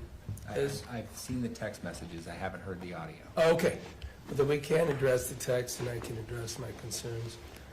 The text, which is State's Proposed Exhibit 126, is on the subject, as you have seen, of losing the IHC job, which was the subject of some pretrial litigation, and the ruling, which you indicated, my understanding is, and I don't know if it got in the state's written order, but was that, and of course it's true, depending on the nature and state of the evidence in the case, when this is sought to be admitted, you would always, I would expect, entertain an objection. The state of this case, especially today, this is interesting because of what was addressed with Renee by the state in terms of losing the job, which is you or the state already got out of Renee that Meggan lost her job at IHC. Now it's in. This, I understand the reason for this, the state's desires, because this text message goes on more about the impact, according to Meggan, talking to Kacee, that event had on her. And now she feels the sky is falling. And I submit that, that it is not, at this point, especially in the trial, very probative in terms of the fact that there's other evidence already in. That it happened. I get that the state's position is that it's in some form doesn't mean everything. This is stronger evidence. But this is not only, this text stream is not only about losing that IHC job. And what you did rule for sure is suggesting that she lost it by being fired or for fraudulent allegations would definitely be excluded. That's why they redacted the portion and put the word lost in. I lost my job. I submit that's when you, if you let them, if their jury's allowed to see the rest of it, it was a whole scene where I mean, and nasty, and I told her, and she had that reputation that was absolutely true. It makes it clear that she got fired.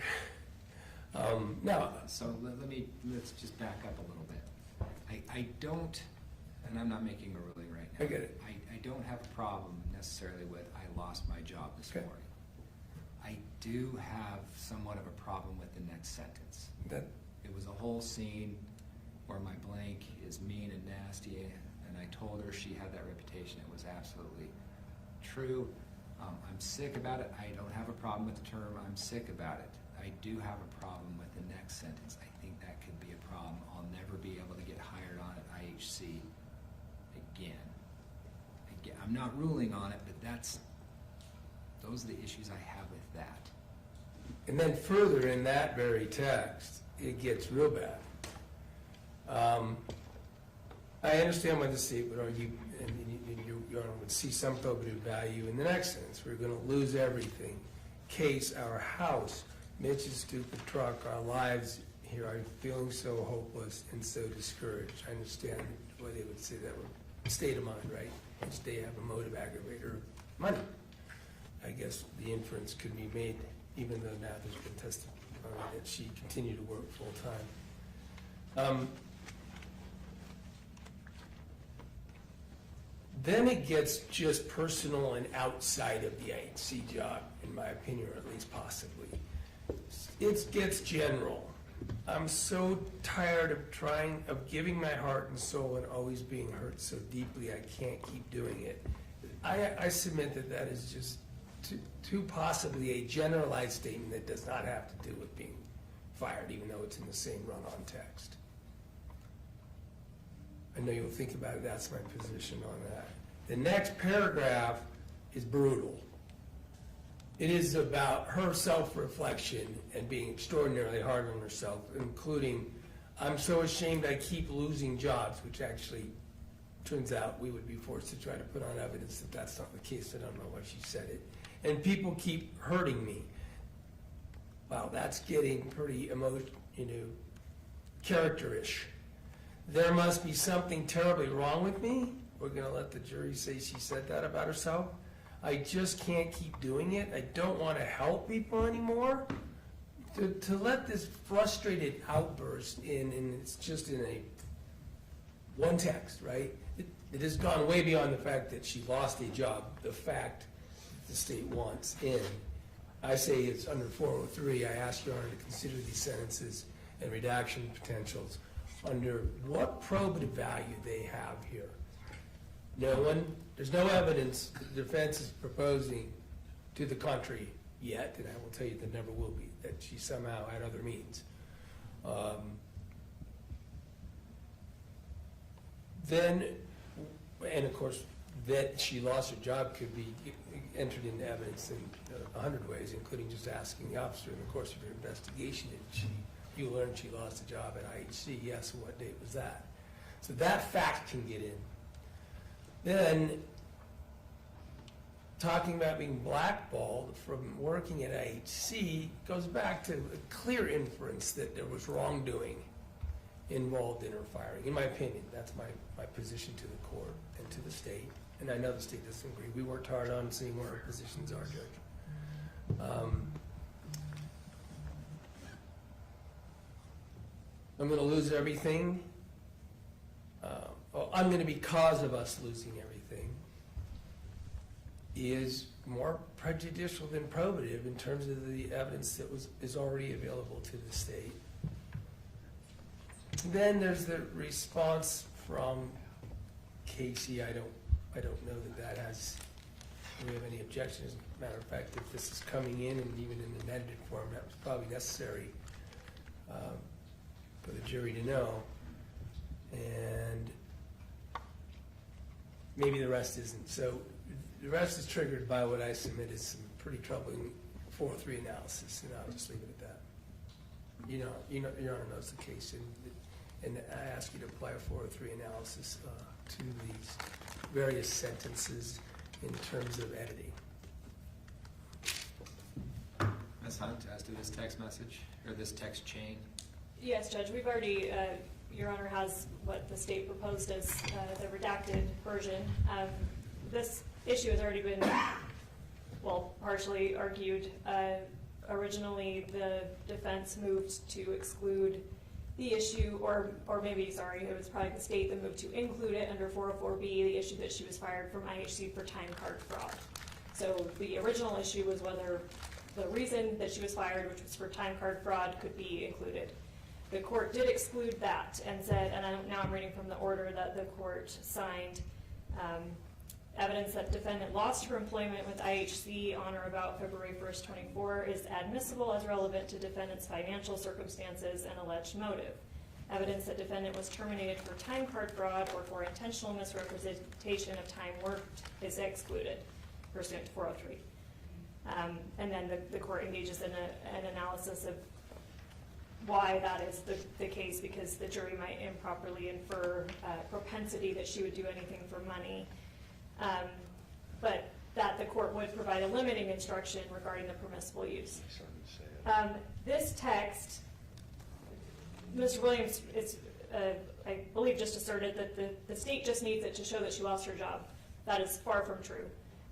A lot of the state's theory and evidence here is that Ms. Sundwall, her desperation was increasing, and the fact that she was representing that to Kacee, whether true or not. I know that Mr. Williams is asserting that what she says here is that she keeps losing jobs is not true. That may be the case. Maybe she did not keep losing jobs, but she's telling that to Kacee. And she's telling that to Kacee, the state's theory is, because she's wanting Kacee to do something about it. She believes that she's the beneficiary of Kacee's life insurance policy. State's theory is for a while, and I think the text will bear this out, and we'll get to this with Detective Farney. But for a long time, she's encouraging Kacee to try suicide herself. Yeah, I'm desperate. If you getting out of this life would get, this is not verbatim, but Ms. Thomas quoted this in opening, something to the effect of, if you dying would get me out of this mess, I would take it. For a long time, I think the evidence will show that, yeah, she preferred that Kacee probably committed suicide herself, so she didn't have to get involved. And she communicated a lot of desperation about that, financially and otherwise. This text is just one of those, but I think encapsulates a lot of it perfectly. What am I going to do? I'm ashamed. I'm going to be the reason I lose everything. This desperation is being communicated to Kacee. Kacee is not taking action. Over years and years, Kacee is not killing herself. And the state's theory is at some point, this financial desperation and Ms. Sundwall's overall desperation, and frankly, Mr. Williams highlighted it in opening, being bombarded by Kacee so frequently with all of her health issues and having to respond to it, she got fed up with it. And that's when she took issues into her own hands. And that's the state's theory, and I think what the evidence will demonstrate is that she recognized that Kacee was not going to do it herself. That Kacee had been lying this whole time about her suicidality and all of these attempts and all of this stuff, and that Meggan had to do it herself. But this, especially how close in time it is, this is, what, January of 2024? She's communicating this desperation and this escalation. And the state agrees that the court's limited, that the particular reason that she lost the job for time card fraud, yeah, we'll exclude that. But all of this other desperation. Time card fraud and misconduct. And misconduct. And if we need to make further redactions about, you know, the supervisor being mean and nasty and it being a scene when she got thrown out, then we're happy to do that. But all of this, what am I going to do? Our house, Mitch's stupid truck, our lives here, I'm feeling so hopeless and so discouraged. All of that is highly probative to the state's theory here, and the financial motive that we need to demonstrate as the aggravator of murder here.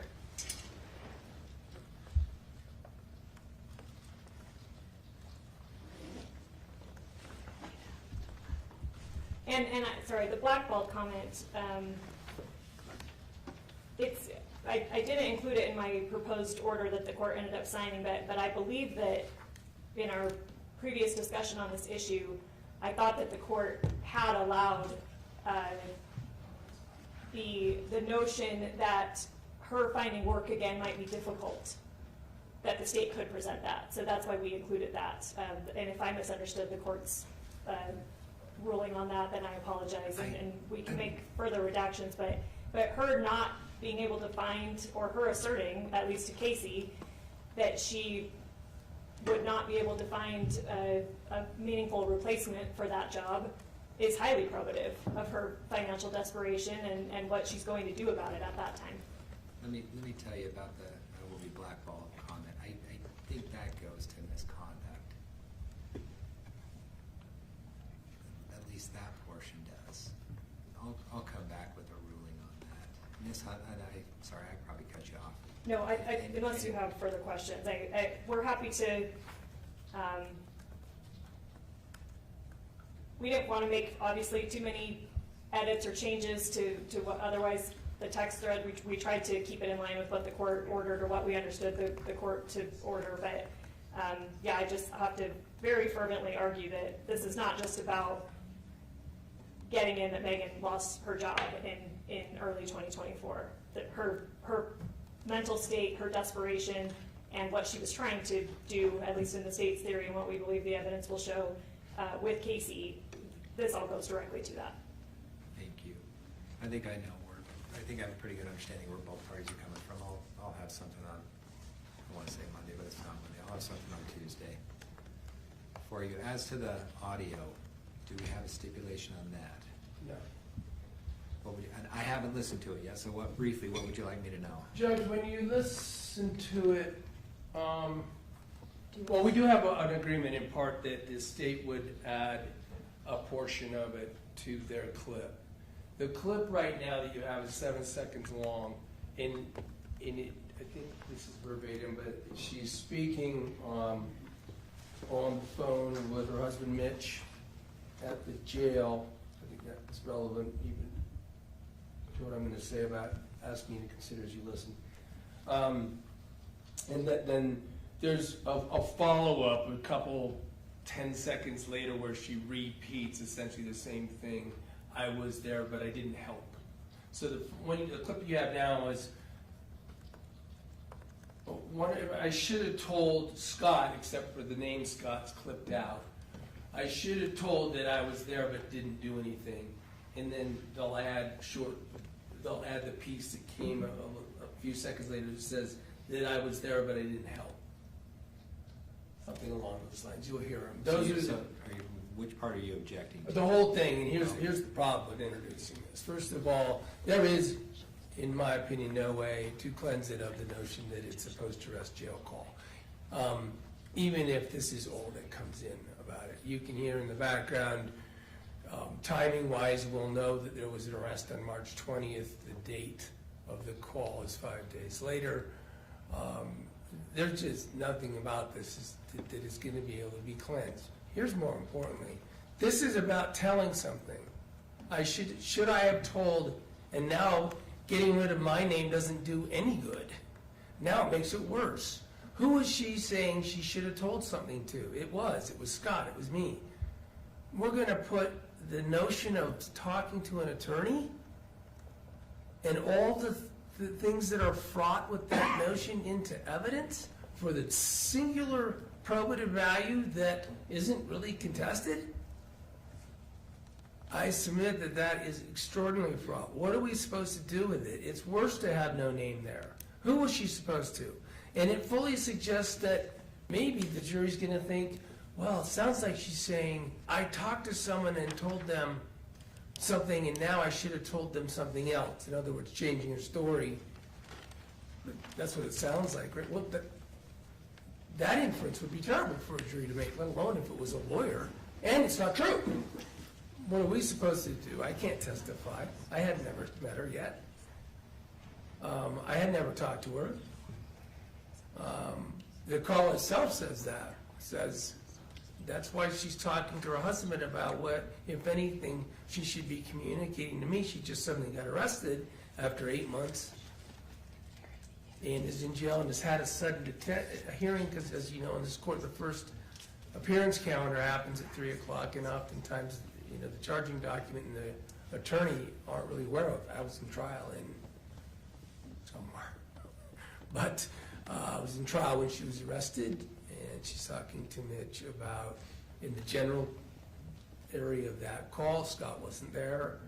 Judge said Scott's not even attached to the case, and then they're not going to seek to admit that. But the point is, carving that out just leaves it fraught with who's she talking about? Who is she saying she should have told? And I can't answer that. That puts the defense in the position of being a witness, which all the parties I'm sure are aware that the law is pretty clear on that. That can't happen. So I just think it's so fraught with so many things when you listen to it, and and while I think it will be in evidence, I stated it in opening that she was arrested, and we'll be talking about the fact that what the police knew when they decided to arrest her versus what they found out after. But that doesn't mean she was jailed and is still in jail. So it opens that fraught issue of, well, did she ever get out? Why is she making a call from jail 5 days later and everything else? I've spoken too long. I think when you listen to it, you can listen to whether you think that my concerns about what it might make a jury wonder or think or be distracted, and all the 403 factors against, balanced against its probative value, admitting it is a problem.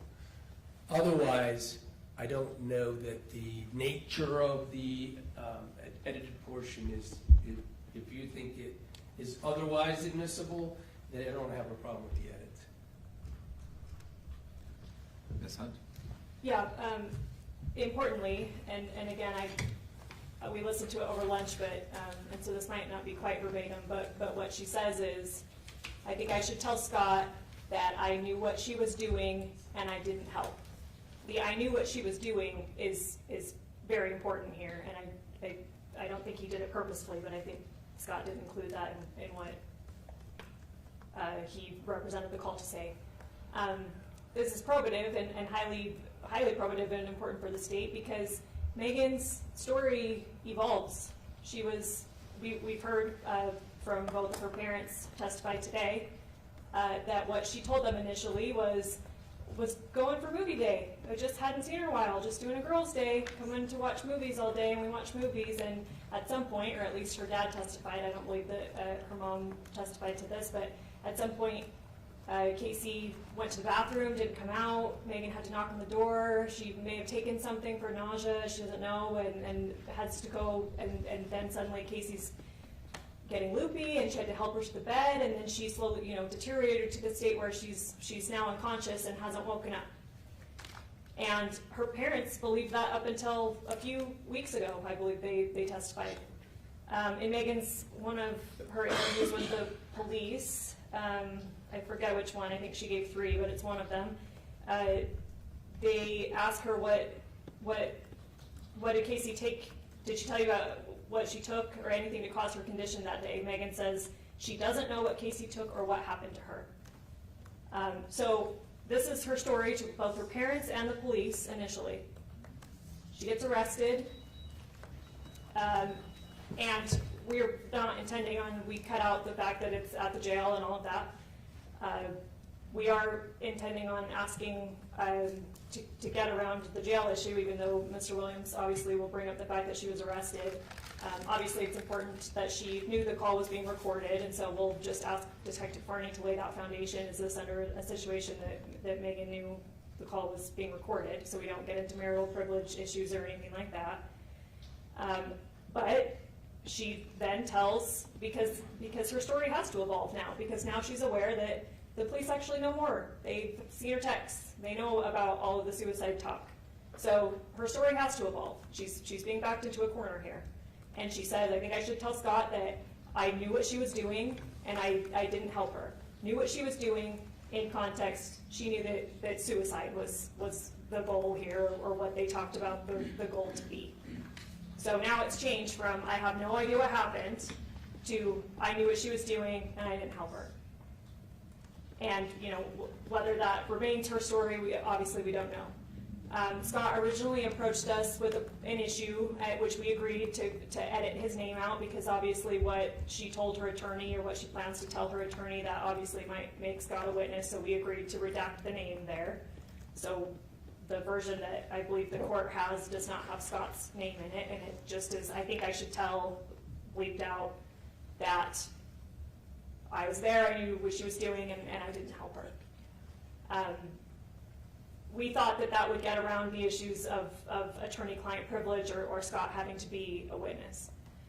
Whether the jury infers or not that who she's talking about, or who else, I think that at that point the probative value to the state outweighs the prejudicial effect, and if we need to have some kind of instruction that tells the jury how they're to weigh this, then we can think about that. But completely excluding the fact that a defendant's story about how somebody died has absolutely evolved over time based on the audience that she's talking to and the circumstances she's in, would be deeply unfair to the state's case, and I don't think in line with the rules of evidence. Thank you. You're all right. I believe that, and it's not probably the time to find it, I guess. I believe she said the exact same thing in her last interview. Essentially, if I was there but didn't help. So I'll look for that, and if that's true, I'll email that portion of the transcript to the court. My point would be that now it's duplicative, they can still get it in with her making that claim, and, by the way, there wouldn't be a changed story. Also keeping in mind, this is just a few words in a phone call. It's not a story. And it's about, and she says, should I tell?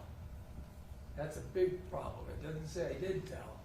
And now we got, well, should I tell him, and I told him something, and how should I tell him something different? That the evolving story is to a lawyer or to someone else, that's pretty fraud. Thank you.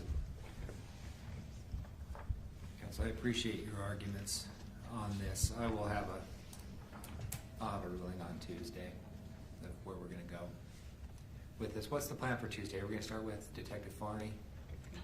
No, Judge, and I apologize.